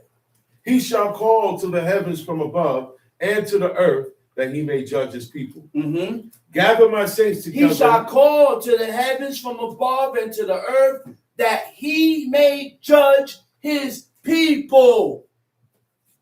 How do you become the people of God? How? By keeping his laws, by keeping his commandments, huh? By keeping his laws, his commandments, and his statutes. Now you are the people of the Lord. It took time for God to accept the nation. Yeah. Yeah. God couldn't accept us right away. In the 40th year, he said, today you have become the people of the Lord. Because now you are my people. Because before you become God's people, you have to be grinded. You got to go through the grind. You got to go through the mill. You got to go through the test and the trials and the tribulations that God put before you to prove yourself. You have to be proven first. Now, after you have been proven, now God can accept you. That's what the book says. You're just finding out. You're just learning about this God and these laws and these commandments. God ain't going to accept you right away. You got to be proven first. If he had to prove these people, what makes you think about us? We have to qualify also. We have to be proven first. And how do God prove us? By putting us through it. Some of us may go to jail to see what you're going to eat when you're in jail. Some of us going to go to the hospitals to see whether you accept the reverend to come in and start sanctifying you and putting holy water and start preaching to you. One brother, my father said he walked in the hospital. He said the preacher reading him his last rites. He said, "Hey, man." He said, "What you doing, man?" He looked at the preacher, looked at him, shook his hand, and he left. After that, he went into a coma and never woke up, dead. He turned on God. Turned on God in his last days. That's not good. God is going to put you through the finding points. He's going to put you through choices. And he's going to put you through and try you according to your senses. Man, I love me. I love me some meat. I love meat. But the reason why I stopped eating meat is because God said, not what man said. God said that you should not be eating meat that was torn by beasts. Huh? Torn by beasts. You shouldn't be eating meat that died of itself. You can eat meat. And I'm not telling you not to eat the meat. It's just restrictions. There's rules when there's a procedure that comes when you decide to eat the meat. I got to know how the animal died, and the animal can't die of itself. So now, if I know these things, You shouldn't be buying from the stores. That's right. But you don't know. Because you don't know. Don't You shouldn't be buying from the restaurants. That's right. Because you don't know. know the groceries. And this is only a choice by the ones that have made their mind up to serve God. Only. Only. Mm-hmm. I gotta know how to die. That's right. I have to. Mm-hmm. Now. Why? Because if I eat this meat without knowing how it died, I came in contact with a brother. Uh-huh. Not with a brother, a dude on my job. He has a farm Okay. and he has goats, he has sheep, and he has lamb.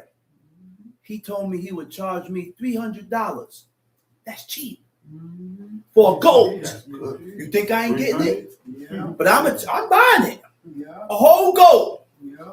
So I gotta tell him how to kill it. Mm-hmm. Once I kill it, the way I kill it, I'm gonna tell him how to kill it. And this is how I want you to prepare my goat.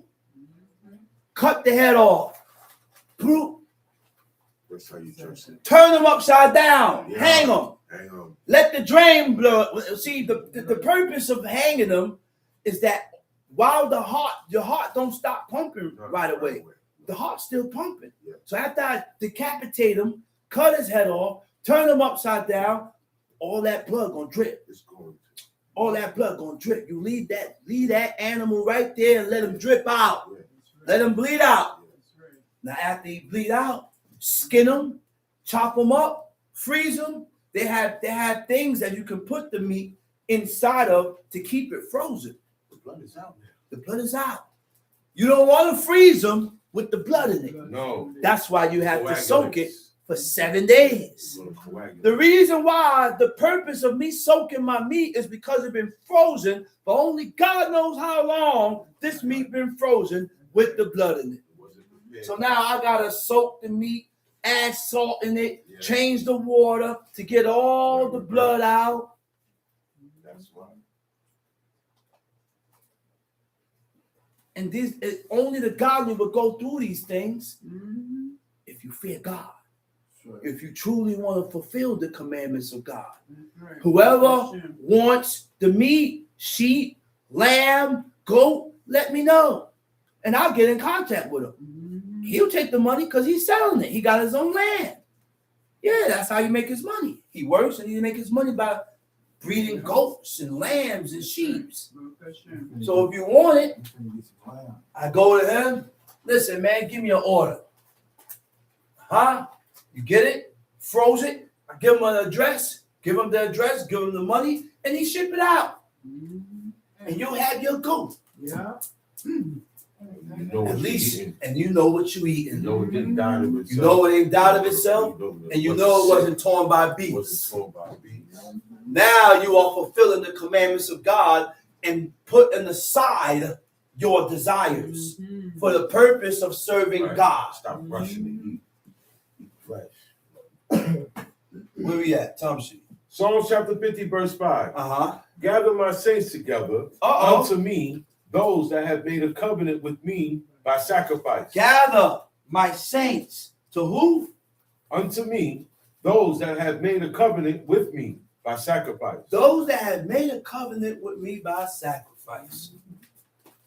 So if you're a saint, those are the ones that's going to make covenants and agreements with God. Mm-hmm. Only saints go into covenant with God. Kasidai. It means the saints. It means godly. It means the pious ones. So we're going to get into those words.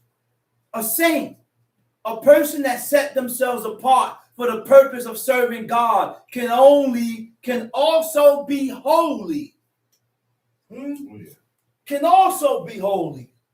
So God commanded us to be holy first by being set apart, meaning my ways of thinking, my actions is different.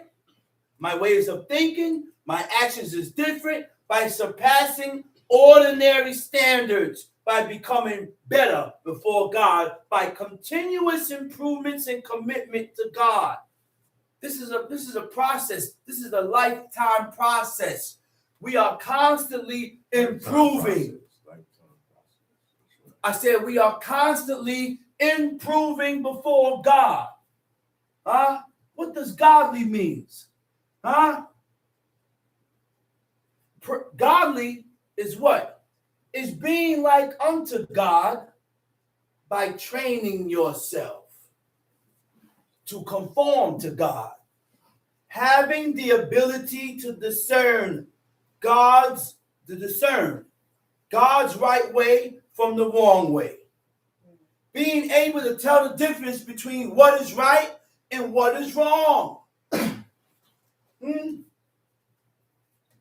Regardless if I'm at fault of the offense, surrendering one's own will to do what is right by God, by fulfilling God's will, resisting the wrong, even under temptations. Even under temptations. Pious. Pious is what? Reverence to God shown through obedience. That's it. Plain and simple. Reverence to God shown through obedience. And once I show reverence to God shown through my obedience, I'm pious. Yeah, I'm pious because I obey God. Right. Yeah.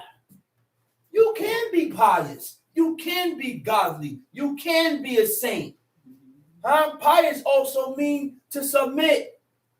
Submission rooted in a person by taking heed to your thoughts.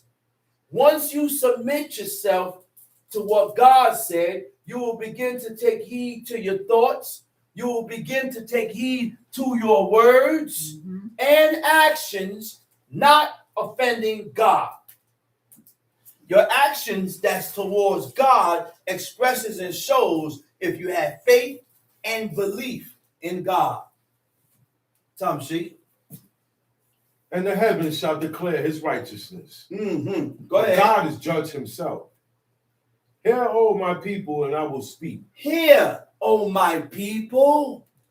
I say, hear, O my people. Everybody ain't gonna hear. This ain't for everybody. That's right. This is not for everybody. That's right. O Israel, and I will testify against thee. He said, I am God. He said, I am God. Even your God. Even thy God. He talking. He talking his junk. He talking. He popping.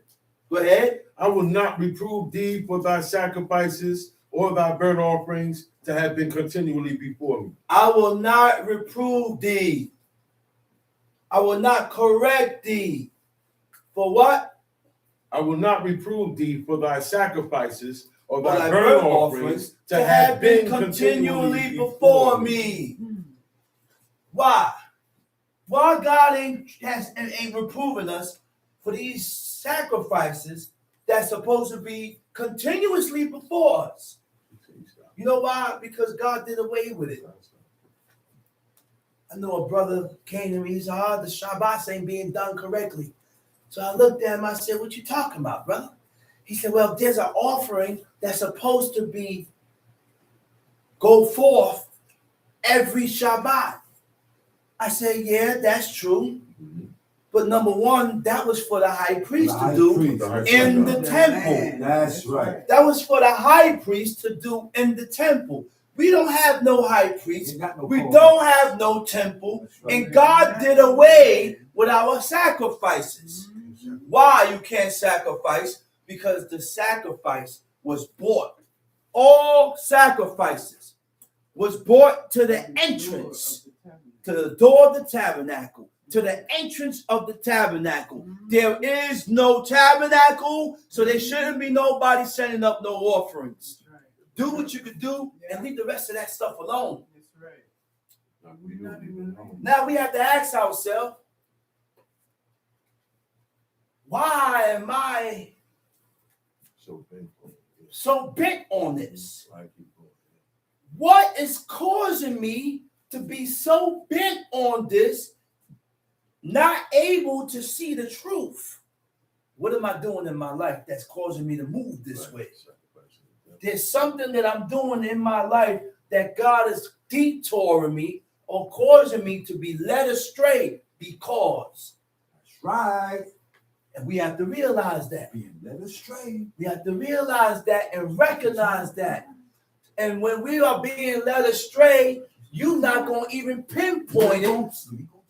Why I'm being led astray. You're not even going to see it. And even though people come to you and talk to you and try to show you, God has blinded you. Blocked you, man. You ain't gonna see Blocked it. you. You're not going to see it. Being pushed away. Tom Sheed. I will not reprove these but thy sacrifices or thy burnt offerings to have been continually before me. I will take no bullock out of thy house, nor he goats out of thy folds. For every beast of the forest is mine. All right. He said, I will take no bullock out of thy house, nor he goats out of thy fold. For every beast of the forest is mine. Everything belongs to me. Huh? And the cattle upon 1,000 hills. I know all the fowls of the mountains. He said, I know all of them. That's gangster talk. Yeah. He said, and the wild beasts of the field are mine. He said, if I was hungry, I wouldn't even tell you. That's right. He said, for the world is mine and the fullness thereof. Go ahead. Will I eat the flesh of Will bulls? I eat the flesh of Or bulls? drink the blood of Or goats? drink the blood of goats? I'm God. I don't eat. I don't need to eat. I don't need to drink. Go ahead. Offer unto God thanksgiving. Offer unto God thanksgiving. You know, thanksgiving is the same word as Todah.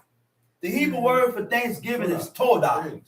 Todah means thanks. Right. Todah means praise. Todah also means confess or confession. So when you show thanks or when you're truly thankful, you begin to show your gratitude. You begin to show your gratitude by obeying God's word, by obeying God. The word thanks stems from the Latin word tongere. Tongere, which means to think. Remembering the good of what a person did towards you.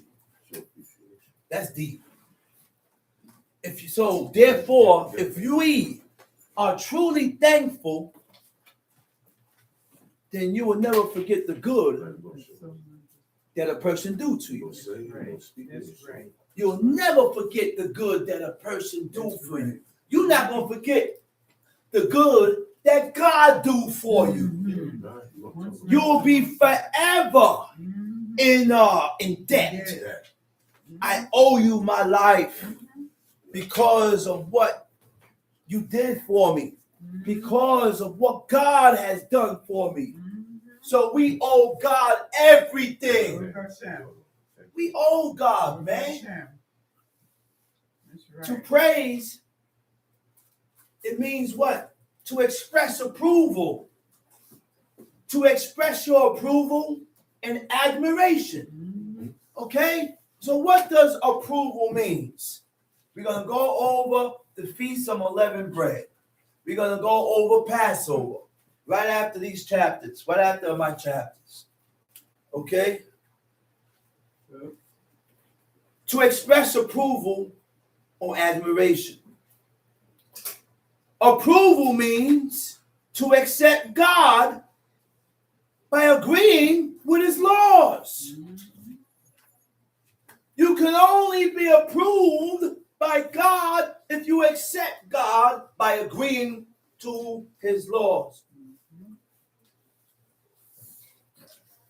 So we call ourselves giving God his praises, but we disagree with God. How you call yourself praising God, but you disagree with the law? That's the majority of Israel. How you call yourself giving God his praises, but you disagree with the laws and the commandments and statutes? and we begin to add on and take away from what we read to substantiate our mentality, That's majority of to Israel go today. according to our mentality. So are we really praising God? Huh? Come on, man. Make it make sense, people. What does confession mean? Confession, when we confess, we are acknowledging your faults. And the only way acknowledging your faults, being able to make return to God, to return to God. So when a person is returning to God, you will begin to acknowledge your faults. Only then would you be able to become better. We have to be able to acknowledge our faults. Confession brings about what? We're going to go into it. Confession brings about self-awareness. You know what self-awareness is? I said confession brings about self-awareness and humility, which strengthens your will to resist temptation. Go ahead. Offer unto God thanksgiving, And pay thy vows unto the Most High. pay your vows unto God. Your vows. Your vows, the Hebrew word for vows is a neder. Neder means a promise. The things that we say out of our mouths, we have to hold strong to the things that we voice out of our mouth. Because when we don't keep our words, it is counted as iniquity. It is counted as sin. Tom C. And call upon me in the day of trouble. Call upon me in the day of trouble. Don't call the lawyers. Don't call the doctors. He said, call upon me in the day of trouble. Huh? I will deliver thee. I will deliver thee. And thou shalt glorify And me. thou shalt glorify me after I done delivered you. You're going to glorify my name. You're going to speak about it. You know how that's how you glorify God's name. You don't forget the deliverance, what God did for you, how you was delivered from certain situations.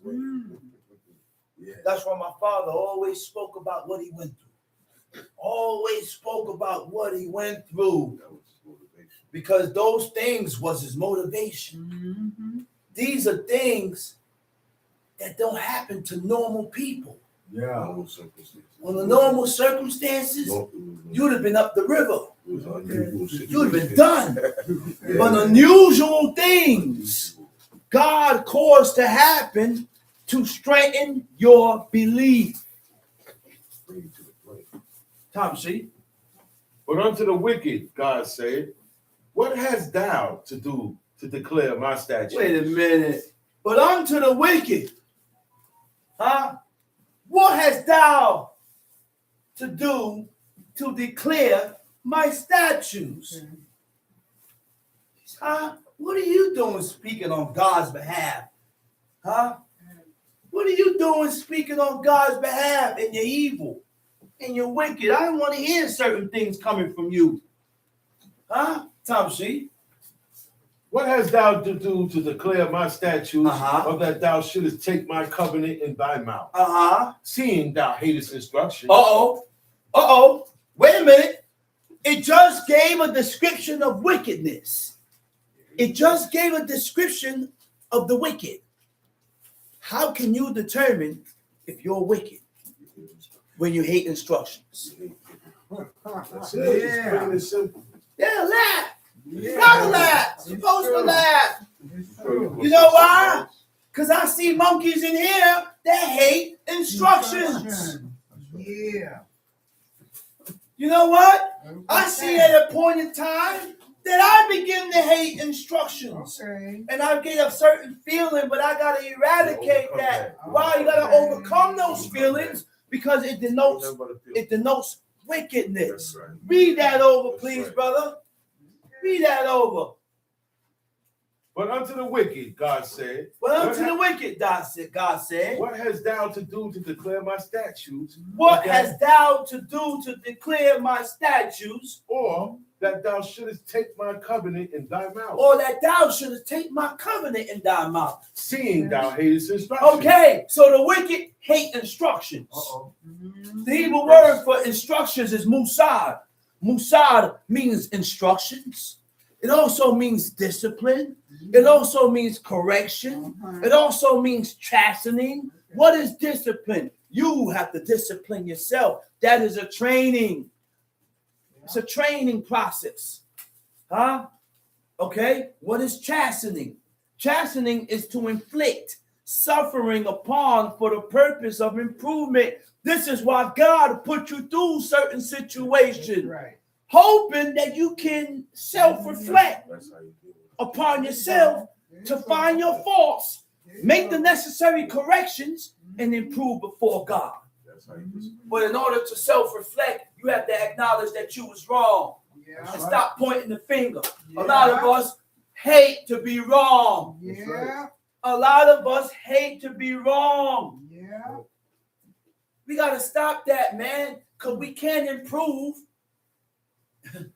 without acknowledging your faults. Right. That's right. Without acknowledging your faults. Instructions. What do we think instructions is? Instructions is the Torah. Detailed commands telling how things should be done. Detailed commands telling things how things should not be done according to the laws of God. And that's how you rule your house. That's how you rule your house. Not being a tyrant. Not being a tyrant, but you rule your house in a certain order with the instructions in a godly order, with the instructions of God. Thou shalt not. And those ain't my words. It comes out the book. Right. It comes out the book. Right. So if God said, hey, God said. Oh, God didn't say, oh, he didn't say this. Come, go ahead, read. 17, verse 17. Seeing thou hatest instruction. Seeing thou hatest instruction. And casteth my words behind thee. Well, man. Oh, man. We done took God, the word of God, and threw it behind us. Huh? You know what a narcissistic trait is? A narcissist don't consider others. Only me. I said a narcissist can't do God's law. Not because she's your wife means I can't consider her. Not because he's your children, your daughters and your sons, means you can't consider them. You know why? Because the book shows me different.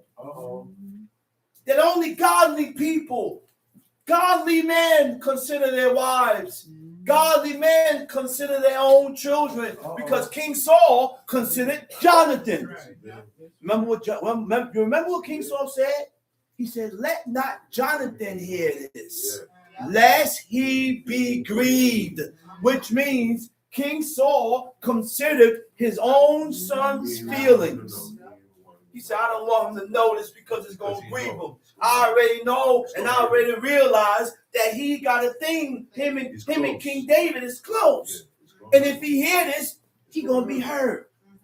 He going to be hurt. There's nothing wrong with considering your children's feelings. I could consider my son and my daughter's feelings. I don't have to be always putting myself as a father figure all the time. Sometimes I take myself out that father figure. And I have to consider. And I stoop down to their level to feel them and understand where they're coming from and what's hurting them.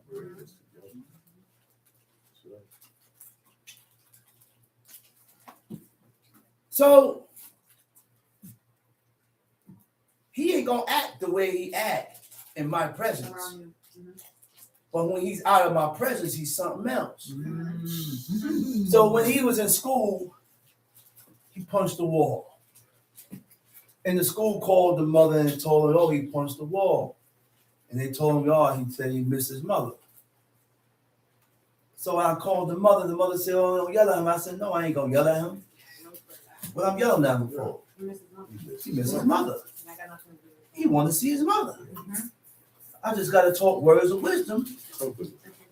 I got him in boxing. I said, you're going to mess your hand up. You ain't going to be able to box. You're going to break your hand. But I ain't yell at him. Because He's grieved. he's grieved. He's in grief. When you miss someone, you're grieving. It's sorrow. It hurts. Time sheet. When thou sawest a thief, then thou consentest with When him. thou sawest a thief, then thou consentest with him. This is deep. Let's listen to this now. To consent, the Hebrew word for consent is zah. Reish, zadeh, hey. When you saw it, when you what? When thou sawest When a you thief, saw a thief, then thou consentest you with him. consentest with him. Razah means to be pleased with. Razah means to accept. Razah means to be favorable to. And this told me a lot and explained to me a lot just in these few words. I can't accept everybody. I said, even though we are Israelites, we are Hebrews, but when we turn against God, I can't continue to accept you. You stop serving God, I stop seeing you. Why do we continue to go around people that disagree with God? Are you in that same mode? Do you think like them? Do you think like her? Yeah. What you are supposed to be doing is giving the man or that sister some words of wisdom. Try to bring her back. Try to bring him back. We don't do that. We don't do that. He said, you know why? Because in Leviticus 19, he said the offering should be sent up according to his will.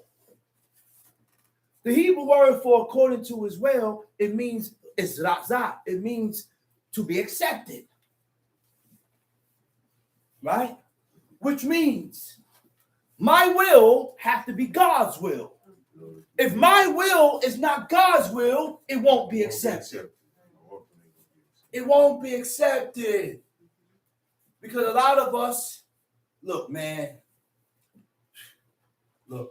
Go ahead, continue. Finish the verse. When thou sawest a thief, then thou consentest with him. When thou sawest a thief, then you consentest with him. And has been partaker with adultery. Has been partakers with adulterers. Partakers with adulterers. Watch who you walk with. I said, watch who you walk with. Watch who you walk with. Right. Because now God look at you as the same. That's right. I said, watch who you walk with. Right. Because God look at you as the same. You may have to separate yourself from your own people. Oh, sorry. It's sad. Yeah. We talk unity, and I would love that to be unified. Yeah. That's a beautiful thing. Oh, yeah. I'm not against unity of brethren. I'm not against all Israel being unified under one house. I'm not against that. You know how big it would be? You know how big it would be? But the reality is, not every Israelite has made their mind up to serve God. Okay. So I can't walk with you. I can't be in the same house with you. Watch your company. You keep. Huh? Like my father used to say. Like my father used to say. Huh? Show me who you are. Show me who you walk Show with. me who you walk with. And I will tell you who you are. That's right. Huh? My father's saying right there. I said, show me who you walk with, And I'll tell you who you are according to who you walk with. That's right. So now we got to watch who we walk with.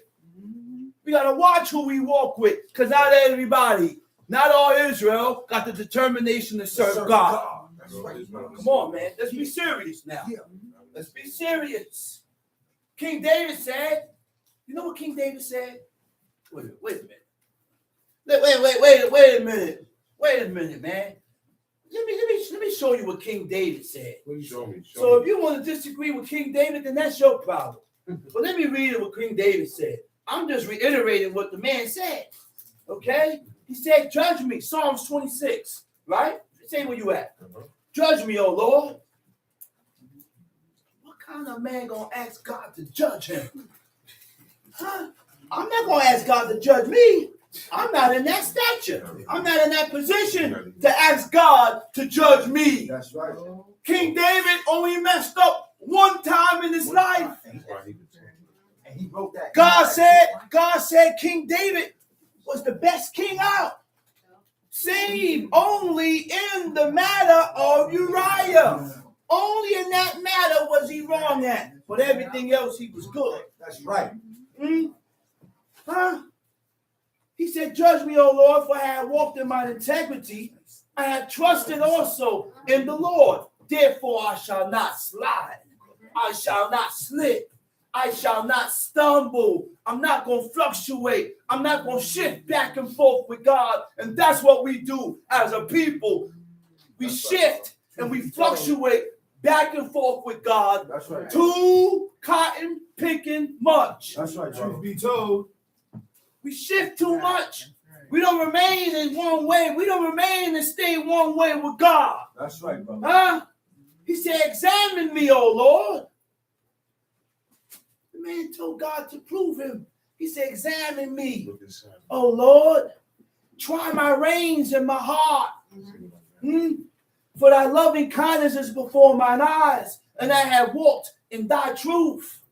I have not sat with vain people. He watched who he sat with.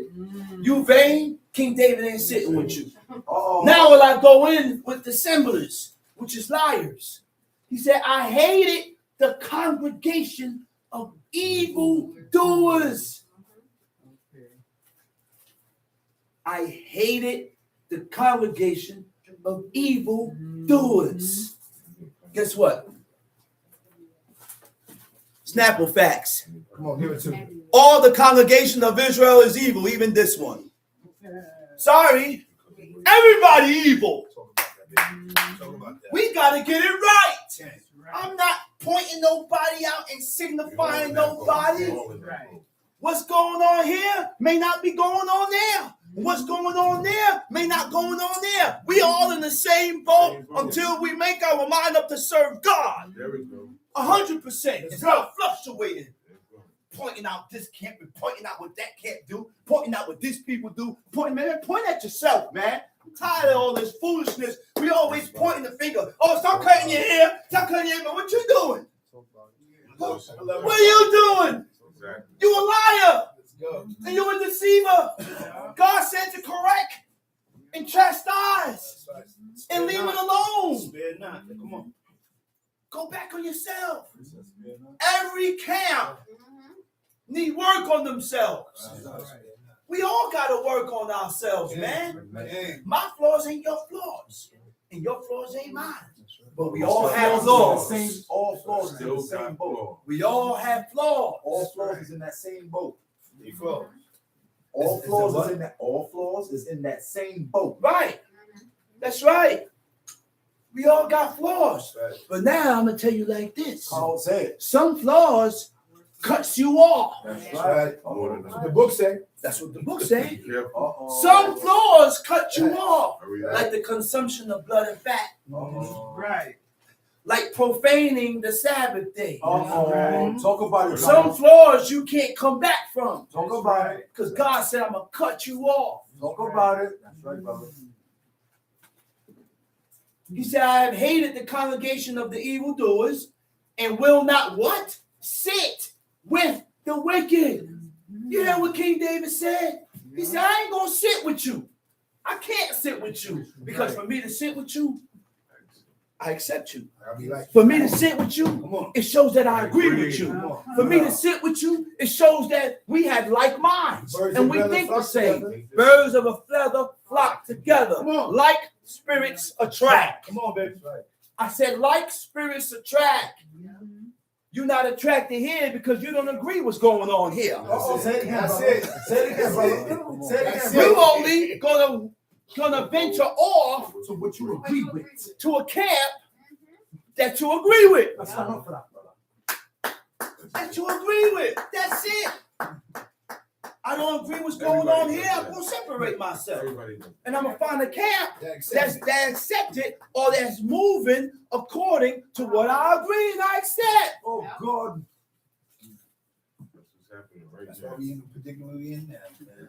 Psalms 50, continue reading. Where we at? Verse 19. Uh-huh. Thou givest thy mouth to evil, Okay. and thy tongue bringeth deceit. Okay, hold that. So now we have to watch what we accept because it determines what you take part in. Watch what you accept because this is what determines what you take part in. Tom She. Thou sittest and speakest against thy brother. Uh-huh. Thou slanderest thine own Thou mother's son. sittest and speakest against your own brother. We just read that Job called his friends miserable comforters, which means you see what I'm going through, but you continue to come at me with your words. And then Job said, if I was in your place, I wouldn't treat you the same. I wouldn't do you like you are doing me. He said, I will strengthen you with my words, which means we can't get bent out of shape when people talk negative about you. Keep your mind intact with God and focus with God so that I don't return you the same favor that you done dished out to me. Because everybody ain't like you. That's right. There you go. Everybody ain't gonna be like you. There you go. Tom She. Thou slanderest thine own mother's son. Thou slanderest, thine own mother's son. Let me back up. Let's back up to 19 now. He said, thou givest thy mouth to evil. Thou givest thy mouth to evil. You know what that means? Come on. We speak things Contrary. that's contrary That's and right. opposite from what God says. That's right, brother. Only an evil We person, do that. only a wicked We person do that. have conversations and speak things that's contrary from what God says. Certain conversations need to be towards what's done today, man. That's right. We don't conversate about everything that is done today. Stop speaking about Trump. Stop speaking about the war. Stop speaking about Iran. Stop speaking about all these things because none of that has nothing to do with the Shabbat. Talk about it, drama. Okay? Talk about it, drama. None of that has nothing to do with Shabbat. Talk about Say it again, please. Isaiah chapter 58 says, Isaiah 58 says, if thou turn away thy foot from the Sabbath, from doing thy pleasure on my holy day, Come on. and call the Sabbath a delight, Come on.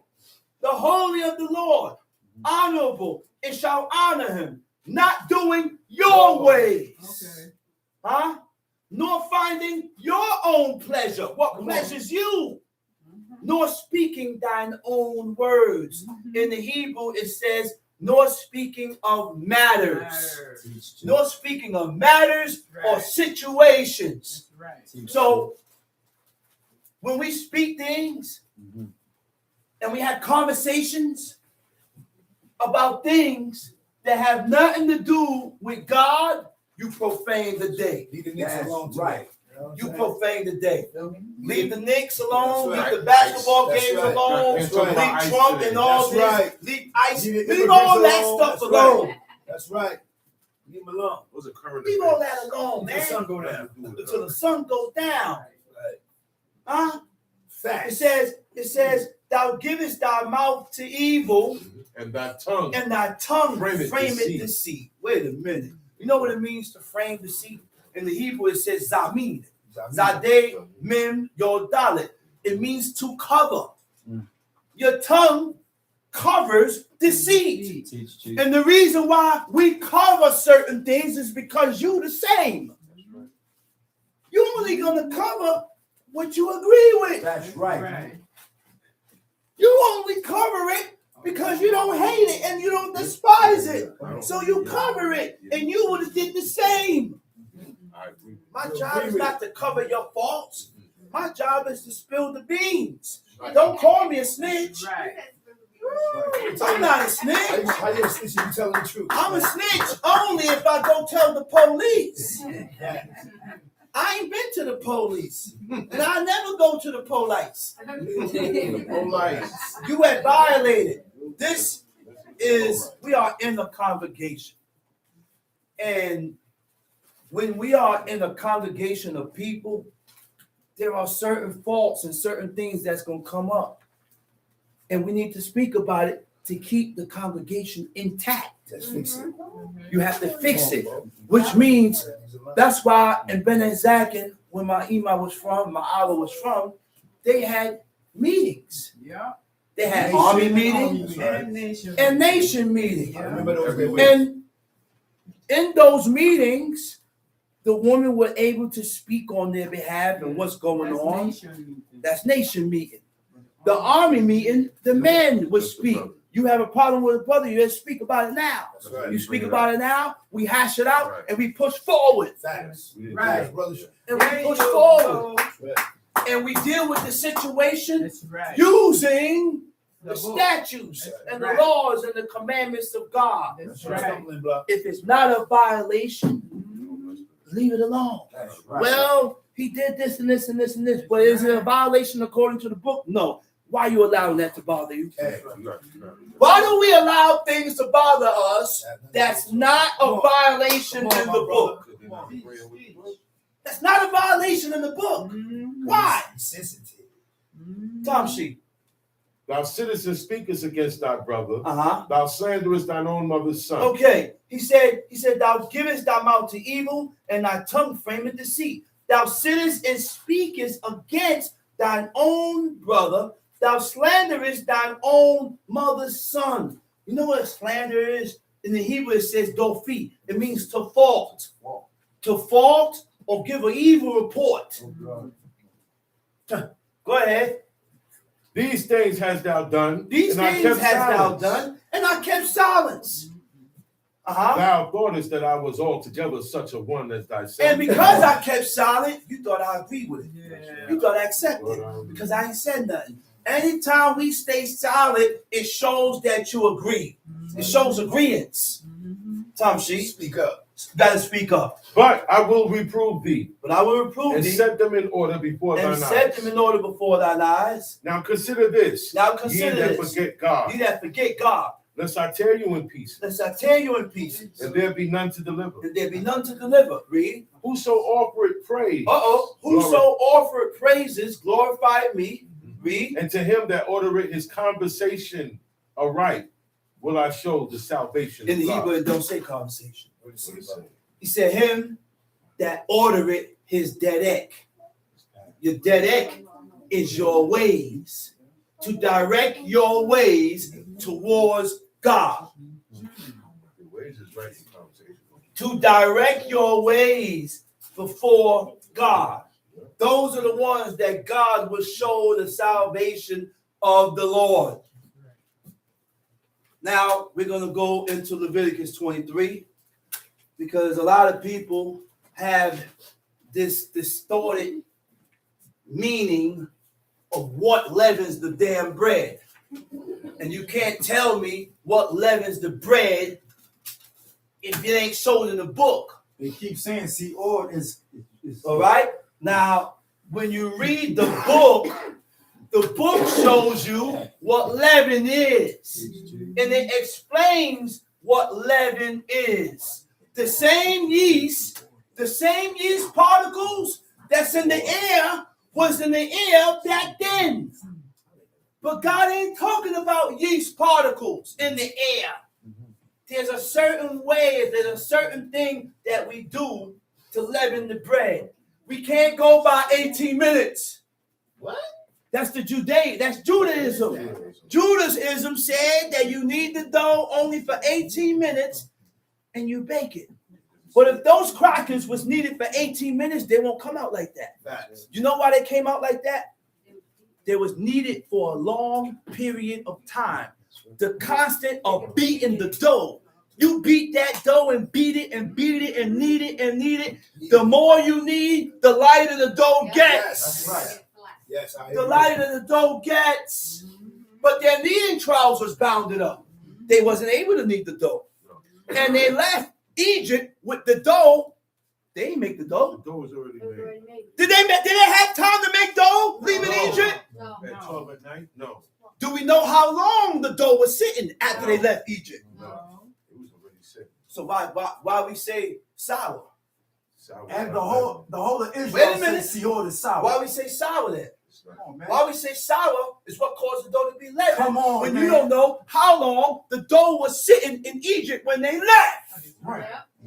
Ain't no sour. You gotta have comprehension. That's right. Say it again, Shabbat. Comprehend. Say it again. Before I go into Exodus 12, we'll go into Leviticus 23. Come on, man. Seor ain't got nothing to do with sour. Let's read Leviticus 23. And the Lord spake unto Moses, saying, Read. Speak unto the children of Israel, and say unto them, Okay. concerning the feasts of the Lord, which ye shall proclaim to be holy convocations. even Concerning, these are my wait. feasts." This is a high point. Because a lot of people say that we have to sit home. And I shouldn't be leaving my house on Shabbat. Where they get that from? Convocations. I don't know where they get that from. They said the book said it. Where? But in this book, in this chapter says what? Read that over. Concerning the feasts of the Lord, Concerning the feast. The Hebrew word for feast is moadai, appointed times, appointed seasons. Read. which ye shall proclaim to be holy convocations. Which ye shall proclaim to be holy convocations. Even these are Wait a minute. What's a holy convocation? A holy convocation I got it, but go ahead. is a holy gathering. That's it. That's what it is. That's it. That's it. And we coming from different But we places. use Exodus 16 where God said to remain in your place on the Sabbath day, and we say, oh, we shouldn't be leaving on the Shabbat day. So why God said in this chapter to congregate? That was for Comprehension. That was for a reason. That's right. They're in the wilderness. And he told them, don't read the whole thing now, brother. Come on, man. He said, remain in your tents because what? You're not going to find it in the field. That's right. Comprehension. Don't come out of your tents looking for manna. I gave you double. I told you what to do. I gave you double. Specifically for that purpose, for that reason. But we take that verse and we teach the people that we should stay home. If I'm able to congregate, by all means, go congregate. That's right. Comprehension. Congregate, man.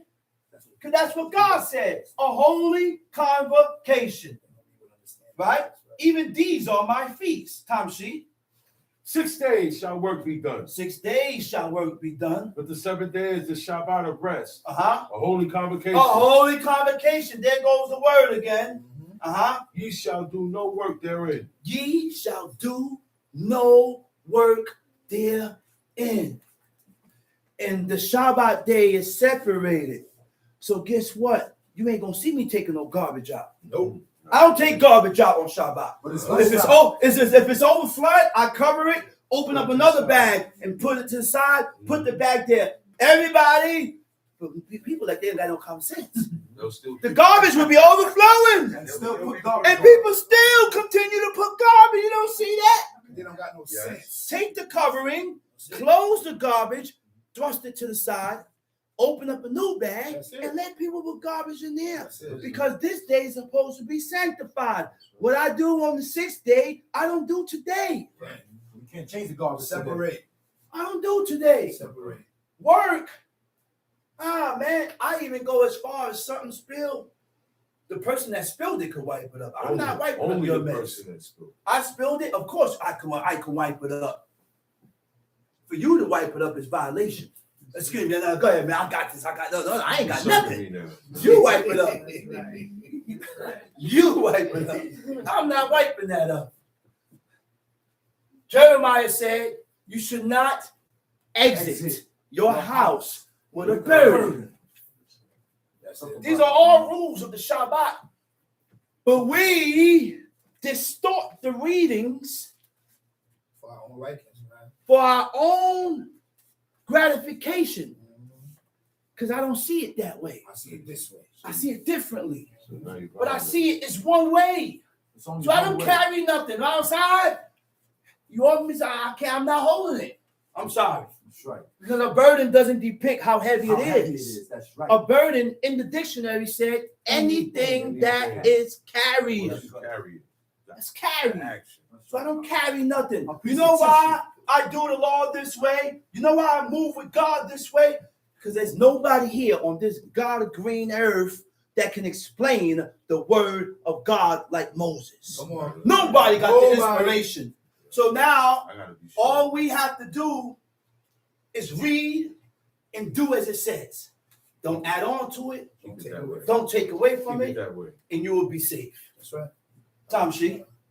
It is the Sabbath of the Lord in all your dwellings. Uh-huh. Verse 4. These are the feasts of the Lord, These are the feasts of the Lord. even holy There convocations, goes again, even holy convocations which ye shall proclaim in their seasons. Uh-oh, there go. Let's read it. in the 14th day of the In the first month, 14th day of the first month. Read. at even. At even. The 14th day at even. It starts at even. Okay? Now, everybody had the erroneous idea of when the Shabbat starts. And the best thing, the best chapter to explain that is Leviticus 23, brother. Okay. No, not 23, 24. Okay?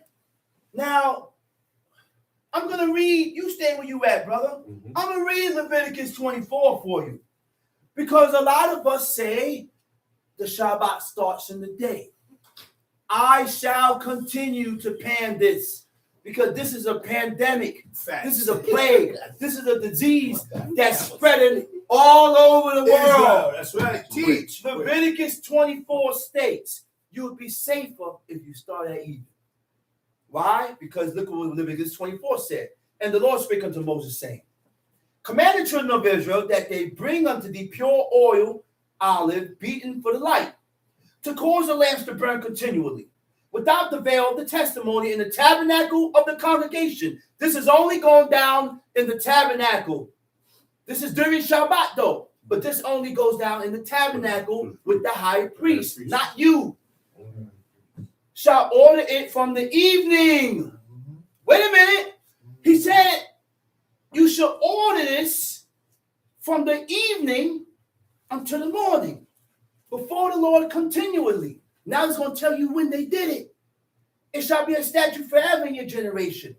He shall order lamps upon a pure candlestick for the Lord continually, again, from the evening to the morning. And thou shalt take fine flour and bake 12 cakes. He's doing all this from the evening it starts to the morning, right? 2 tent deals to be in one cake. And thou shalt set them in rows, 6 on a row upon the pure table before the Lord, right? And thou shalt put pure frankincense upon each row, that it may be on the bread for a memorial, even an offering made by fire unto the Lord. The next verse said every Shabbat. So if the Shabbat didn't start at even, why it said every Shabbat? This is the evening. Yeah, that's when you make the showbread. He starts making the showbread. See, one thing about this book here, you can't follow your own order. No. You start it when God said start it. That's right. And God said you start preparing the showbread from evening into the morning Right. every Shabbat. Yes. Now people say, say Shabbat day. Man, go to hell. You got 12 loaves. All right? Yes, that's where you go. You know why? You know why? Because people say, Shabbat day. It says Shabbat day. You can only observe Shabbat during the day. That's the cutoff. That's the cut That's the cutoff. But the book right Cut here off. says from evening unto the You gotta morning. make 12 loaves, man. Evening unto the morning. That's the cutoff, man. That's what the book says. So our only way is to do the Shabbat and start it from the way it says.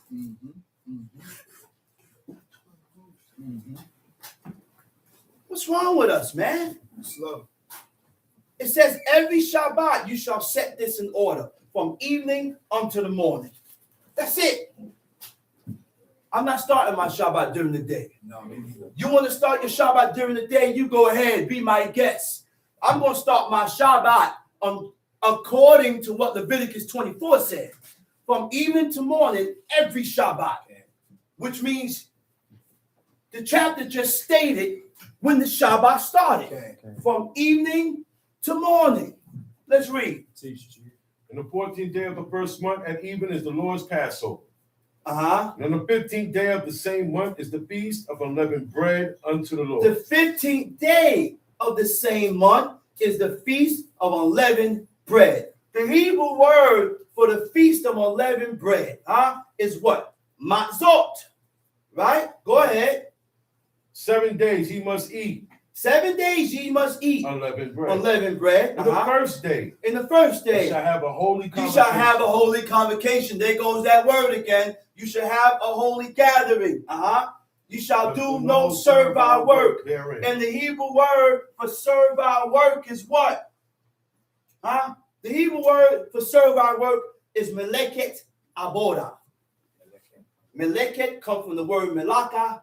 Aboda means to serve, work, labor, or business. Aboda means to serve. Okay? Go ahead. So now it says, ye shall do no servile work. Okay? Now, people say that you can cook on all the feasts, but none of the feasts has the qualifications of the Feast of Unleavened Bread. This is the only feast that God said that you can prepare that which you shall eat. Because for me to prepare and cook is work. Look at Exodus 12. Exodus 12 states that you shall only prepare that which you are going to eat. It don't say that for Sukkot. It don't say that for feast of for blowing of the trumpets. It don't say that for the feast of booths. It don't say that qualification for no other feasts. The only one. So for me to be saved, I prepare my food from the day before. I'm not cooking on those days. The only day I can cook, or you should be cooking, is on the first and the last day of the Feast of Unleavened Bread, because that's what the book says. You are allowed to. All those feast days, God said, no work. Prohibited. No work. Okay, go ahead, read.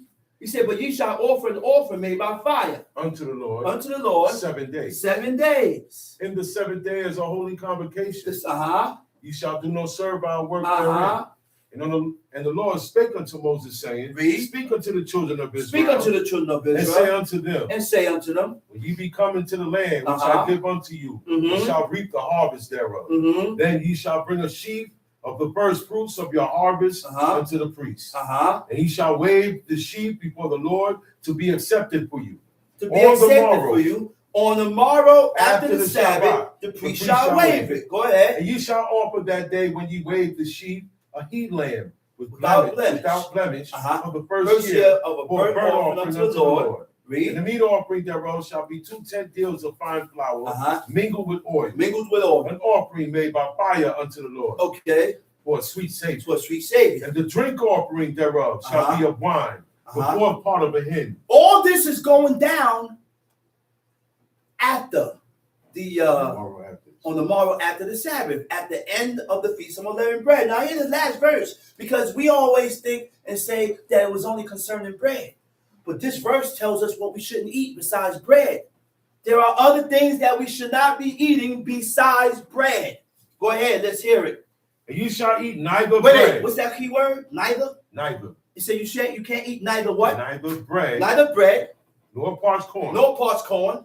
nor green ears. So now your objective is supposed to be finding out what is parched corn and what is green ears by looking into the Hebrew and finding out the meaning of the word, so I know what not to eat. It ain't just leavened bread. Take time.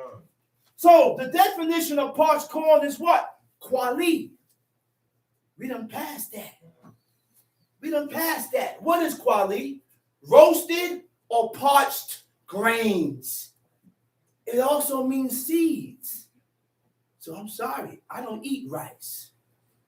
Even though you told me I could eat rice, I'm not eating it because I read here where these are things that our forefathers stayed away from. I don't eat seeds. Even though you told me I could eat seeds and it's only according to leavened bread. But I read here where it says I shouldn't be consuming seeds. It's only for 7 days, Sam. You can't refrain from eating grains and seeds just for 7 days, just to make sure that I'm not in violation of the commandments of God. Come on, Chief. You that greedy? Come on. Food cause you to sin like that? Food. Okay, that's parched corn, right? And what's green ears? Green ears is carmel. Carmel. The definition of carmel is green wheat and fresh grain. So it ain't just leavened bread. And I'm not, see, a lot of people say, oh, well, that's how that people do it. This how that is on. No, that's how this one do it. That's how this one do it. We do it according to what it says in the book. Everybody should be observing the feast on leavened bread according to what it says in the book. Not according to how this house do it, and not according to how that one do it, not according how this one do it, because there's only one right way. Only one way. Somebody's wrong. Somebody's wrong. It's very important. It's very important. We got to stick to the book. Yeah. Come on, man. Go ahead. And you shall eat neither bread nor parched corn, nor green ears, until the selfsame day that ye have brought an offering unto your God. It shall be a statute forever throughout your generations in all your dwellings. And you shall count unto you from the morrow after the Sabbath. So we was commanded to count the Omer. I said we was commanded to count the Omer. Go to Exodus 12. Exodus chapter 12. Okay, before you go into Exodus 12, right? I want to hit 2 points. I'm going to hit 2 points to prove my to prove what I'm saying. Why? Because I don't speak what I don't talk my own words. Okay, now in 1 Samuel chapter 28 is going to tell you what is leaven and what ain't leaven. How do you leaven your dough? So the king has been rejected of God. The king has been rejected of God because he has not hearkened to the commandment of God. Now he got desperate. Because these man them yearn. They yearn for the guidance of God. And when God departed from them, they don't know how to act. Because they depended on God. But we have to realize something, that King Saul only messed up 2 times. We can't put our foot in King Saul's shoes. No. Anybody in here only sinned twice? No. I said, did anybody in here only sin twice? We can't even count the sins. Can't even count the sins we did. Come on, man. Huh? So the Hebrew word for parched corn is quali. Quali is grains. All grains. All seeds. Quali means grains and seeds. Nuts too. Nuts and seeds. Nuts is a seed. You gotta let people Nuts. So all these things we have to refrain from. These are not my words. I didn't make this up. It says it in the book. He said you should refrain. Neither shall you eat bread nor parched corn. In the Hebrew it says kwali. Kwali means grains. Parched are roasted grains or seeds. All seeds, all nuts, and all grains. Beans are seeds. All beans. Okay?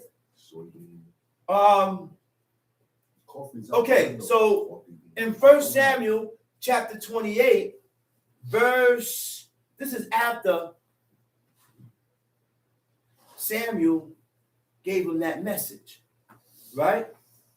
So now it says, I'm going to go to the point. Now, therefore, I pray thee, hearken unto thou also unto the voice of thine handmaid. I'm in 1 Samuel chapter 28, right? And let me set a morsel of bread before thee, and eat that thou mayest have strength when thou goest on thy way.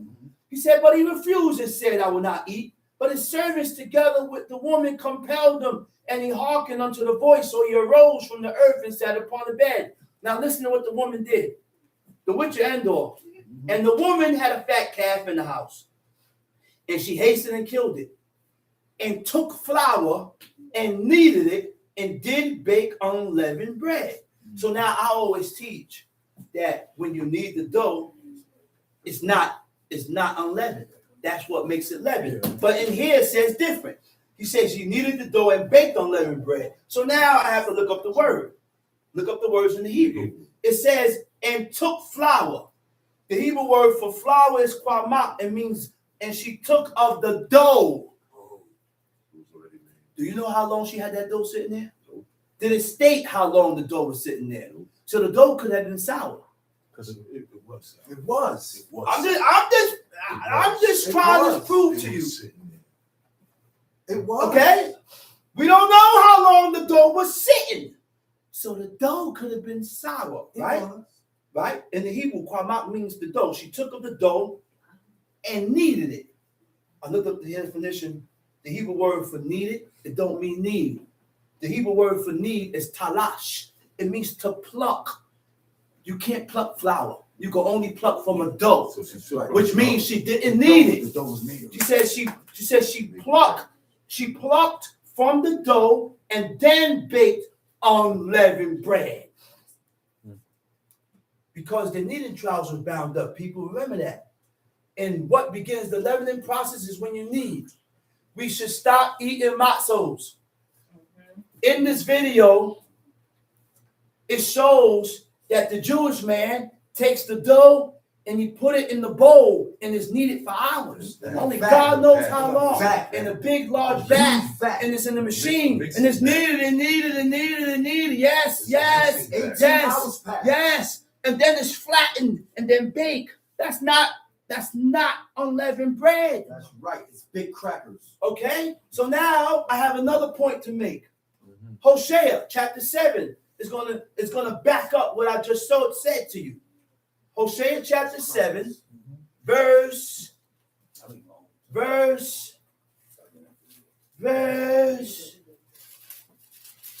Hosea 7,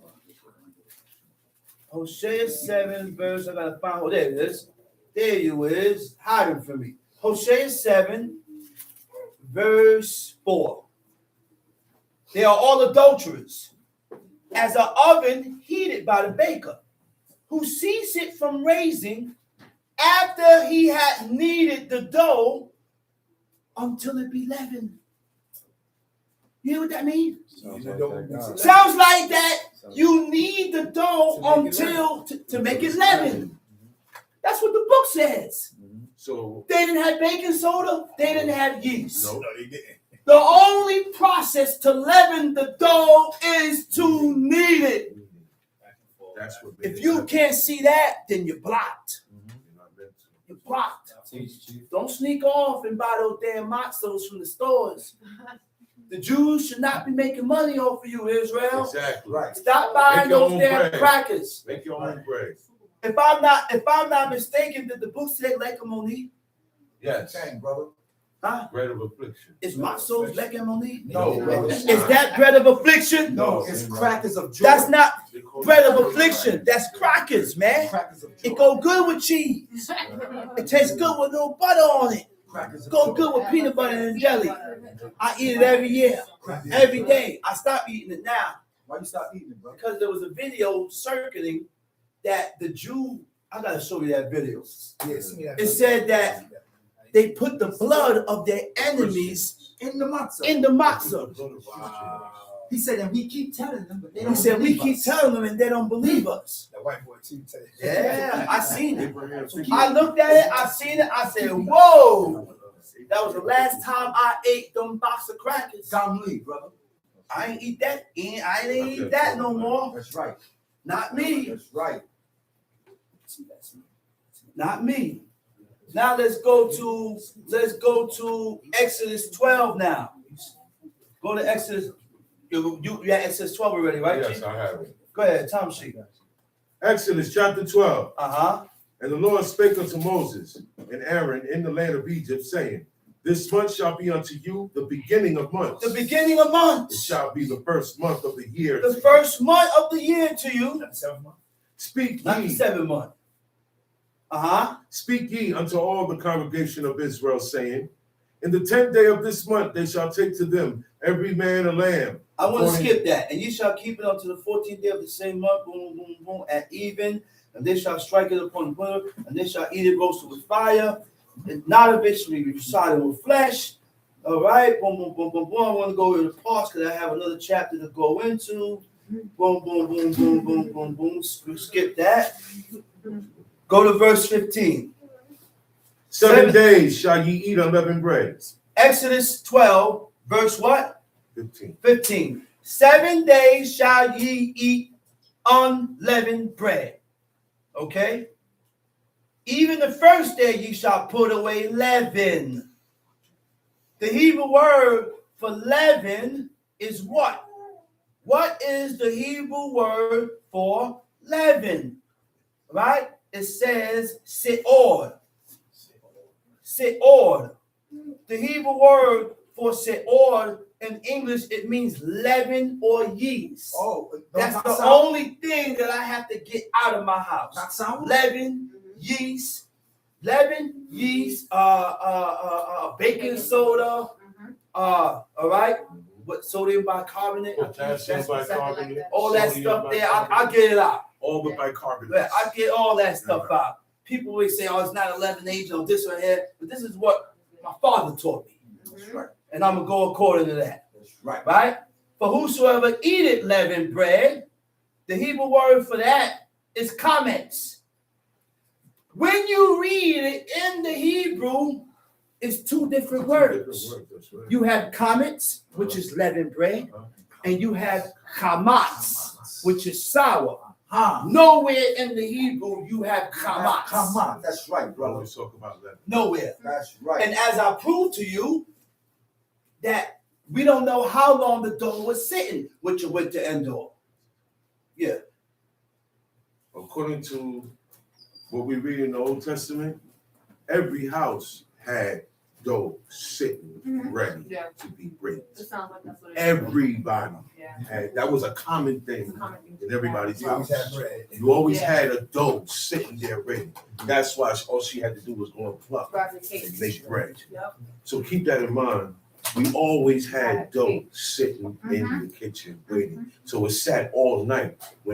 When the Isha gets up in the morning, Mm-hmm. she doesn't have to mix. Uh-huh. She takes it. So yes, it be So sour ready dough for already. bed. Yes.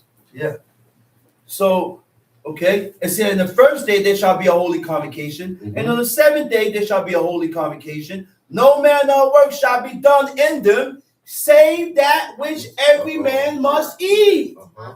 Does it say that for any other feast? No. So why do we continue to cook on those other feasts?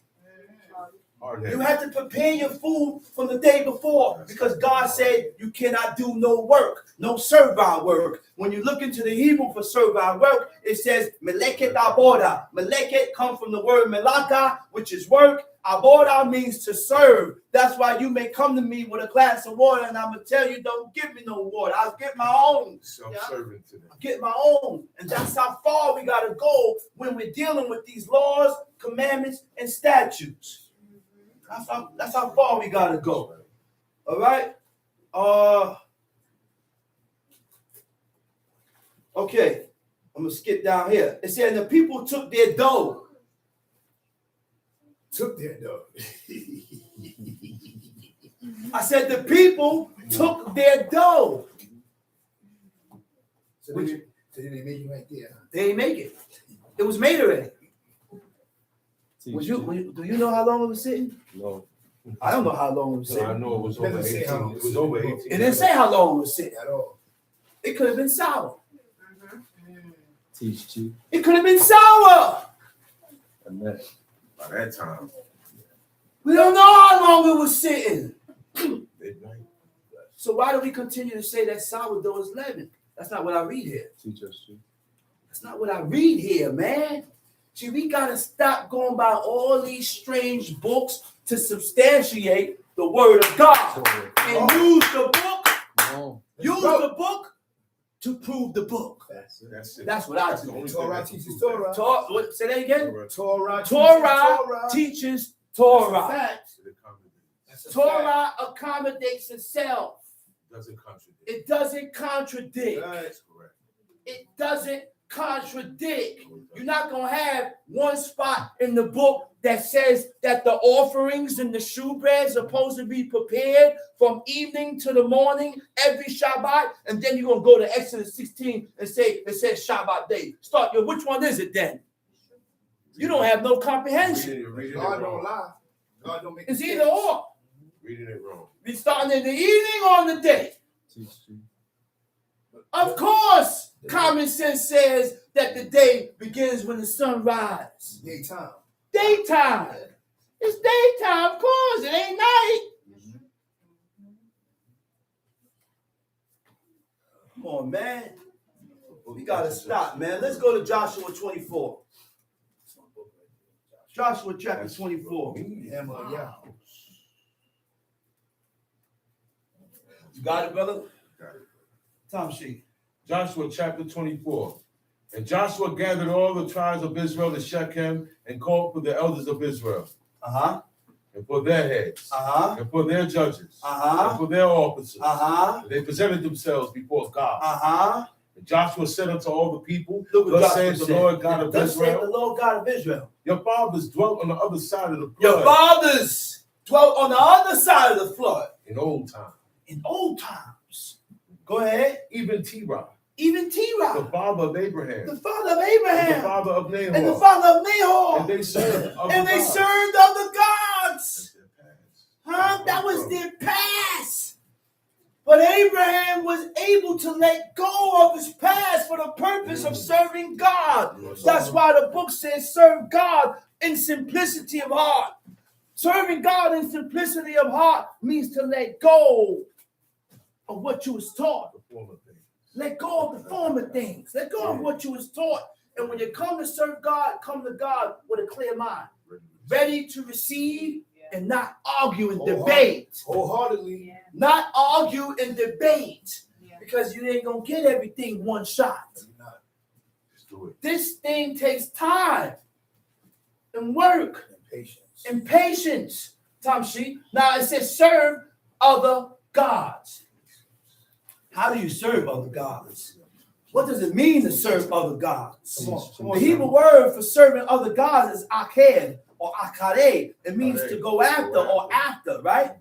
When you serve other gods, it means engaging in their practices. Okay. Engaging in their practices and adopting their beliefs that are associated with other gods. I don't gotta be in the mosque to serve other gods. I ain't gotta be in the church to serve their gods. All I gotta do is engage in their practices. That's it. All I gotta do is take on their beliefs that is associated with their gods. Okay. Huh? To engage means to take part in, That's right. to become involved in, to adopt. To adopt your belief is to what? To choose, accept, and integrate ideas and Integrate. principles. Integrate. You know what integrate ideas means? Integrate ideas is when you combine. Huh? That's what we do. Integrate ideas is when you combine, when you mix different concepts. When you mix and combine different information and viewpoints to what God says. Mixing, man. And that's why God said, don't mix. Don't mix. Stop mixing and stop mingling, because in the process of mixing and mingling, you begin to go after their gods. You're going to go. Their deities. Tom Sheep. And I took your father Abraham on the other side of the flood. And led him throughout all the land of Canaan, and multiplied his seed. I took your father Abraham and led him throughout the land of Canaan. Abraham was the only one that God saw fit out of all the people. He saw him. He saw the qualifications. He saw Abraham, man. Abraham had a certain amount of faithfulness in him. Look, Abraham was a faithful man. He was different, man. Right. He was different. Set apart, baby. He was a man. He was a man that God told him to kill his own son, and he was gonna kill him. He was gonna kill him. We can't say that he fell away, because the book never said he fell away. The book ain't say We can't say that he was crying. Oh, hey, Isaac, my son. Man, go ahead with that foolishness, man. Ain't say that. The book don't say that. It said he took him, he bounded him, You gonna kill him. and he drew his hand back. He's gonna take his life. He was about to drop it For God. man. And before God. They probably got pissed at. And then the angel came. Abraham, Abraham, now I know that you fear God. Took him to the You know what that means? Teach. You know what that means? Come on. God would use things that you love to prove you. test you and prove your loyalty to Him. You know how you feel about that. You know how you feel about that. And He knows how you feel. That's when He said, "Your only son, whom thou love." I love him. Because you know he loved Ishmael too. Huh? Yeah. Huh? I love her. It ain't only him. Sometimes our love for a woman is very high. And we take chances with our lives and with God for the sake, for the love of being with the woman. Huh? Break yourself for her. And you break yourself for that woman. I said, you break yourself for her, man. Come on, man. My father used to say she'd make you change God. Tom Sheep. And I took your father Abraham from the other side of the flood. I took your father Abraham from the other side of the flood. He separated him. He separated him. Go ahead. And led him throughout all the land of Canaan. Led him throughout all the land of Canaan. And multiplied his seed and gave him Yitzchak. Mm-hmm. And I gave unto Isaac Jacob and Esau. And I gave unto Esau Mount Seir to possess it. But Jacob and his children went down into Egypt. And I sent Moses also and Aaron, and I plagued Egypt, according to that which I did among them. And afterward I brought you out, and I brought your fathers out of Egypt, and ye came into the sea. And the Egyptians pursued after your fathers with chariots and horsemen unto the Red Sea. Go ahead, run it down. And when they cried unto the Lord, he put darkness between you and the Egyptians. God put darkness. That's the same darkness that was in the beginning. That's that darkness that's felt. Scientists have dark. It's called dark matter. Right. Eat up light. And this darkness consumes the light. This darkness, see, it was darkness upon the face of the earth. He's saying you have had God above the waters, hovering and gliding over the waters. He said, God said, let there be light. But at that point in time, God didn't put a separation between light and darkness. It was a mixture. It was mixed. Now it ain't mixed no more. When God put a firmament, which is called space, to separate the light from the darkness. Huh? You know what? Listen, man. What is keeping the darkness from mixing with the light? Think about that. God, man. Right now, darkness is somewhere. But it's been commanded to stay there. Not to come. That's the time. Has a time. Everything Right. moves at its time. Right. So when sunset, evening approaches, And that mingle comes. and then the mingling comes in, and then it's completely dark. That's right. Teach. And then the light disappears. Where it goes, I don't know. So, Chief, ask God. Teach. What's keeping the Atlantic and the Pacific? I don't know. Keeping the waters in the What's sea. keeping that from mixing? Man, Oh, yeah. That's my favorite thing. man. The Atlantic and the fresh water don't even mix. Don't See mix the difference. at all. It don't even mix. If that ain't From one end to the other. They Look, okay. man. Come on, Chief. and that's two parts of it. My God is God, man. And the end, my God is God. That's And it. the end, The truth. Have And the end. Tom She. And your eyes have seen what I have done in He Egypt, said, you seen what I did in Egypt, and ye dwelt in the wilderness a long and you season. dwelt in the wilderness a very long time. 40 years. Read. And I brought you into the land of the Amorites, which Mhm. dwelt on the other side Jordan. Uh-huh. They fought with you, Uh-huh. and I gave them into your hand, Mm-hmm. that ye might possess their land. Uh-huh. And I destroyed them from before you. Uh-huh. Verse 9. Uh-huh. Then Balak, the son of Zippor, king of Moab, arose and warred against Israel, and sent and called Balaam, the son of curse you. Beor, to curse you. Mm-hmm. But I would not hearken unto Balaam. Mhm. Therefore he blessed you still. Uh-huh. So I delivered you out of his hand. And you went over Jordan Look. and came unto Jericho. God commanded us to destroy these 7 nations. And we went against God. Yes, sir. We went against God, started mixing and mingling with He these told 7 us not to nations. do. Married into them. Married into them, He told took us on not to their do. ways. So now God deals with people according to their choices. That's right. God deals with you according to your choices, whether you're an Amorite, whether you're a Moabite, That's right. whatever you is, No it matter doesn't what you count. are. And with that, I hope everybody has gotten what was bought. Uh-huh. And I'm gonna say Shabbat Shalom. Shabbat shalom. Shabbat shalom.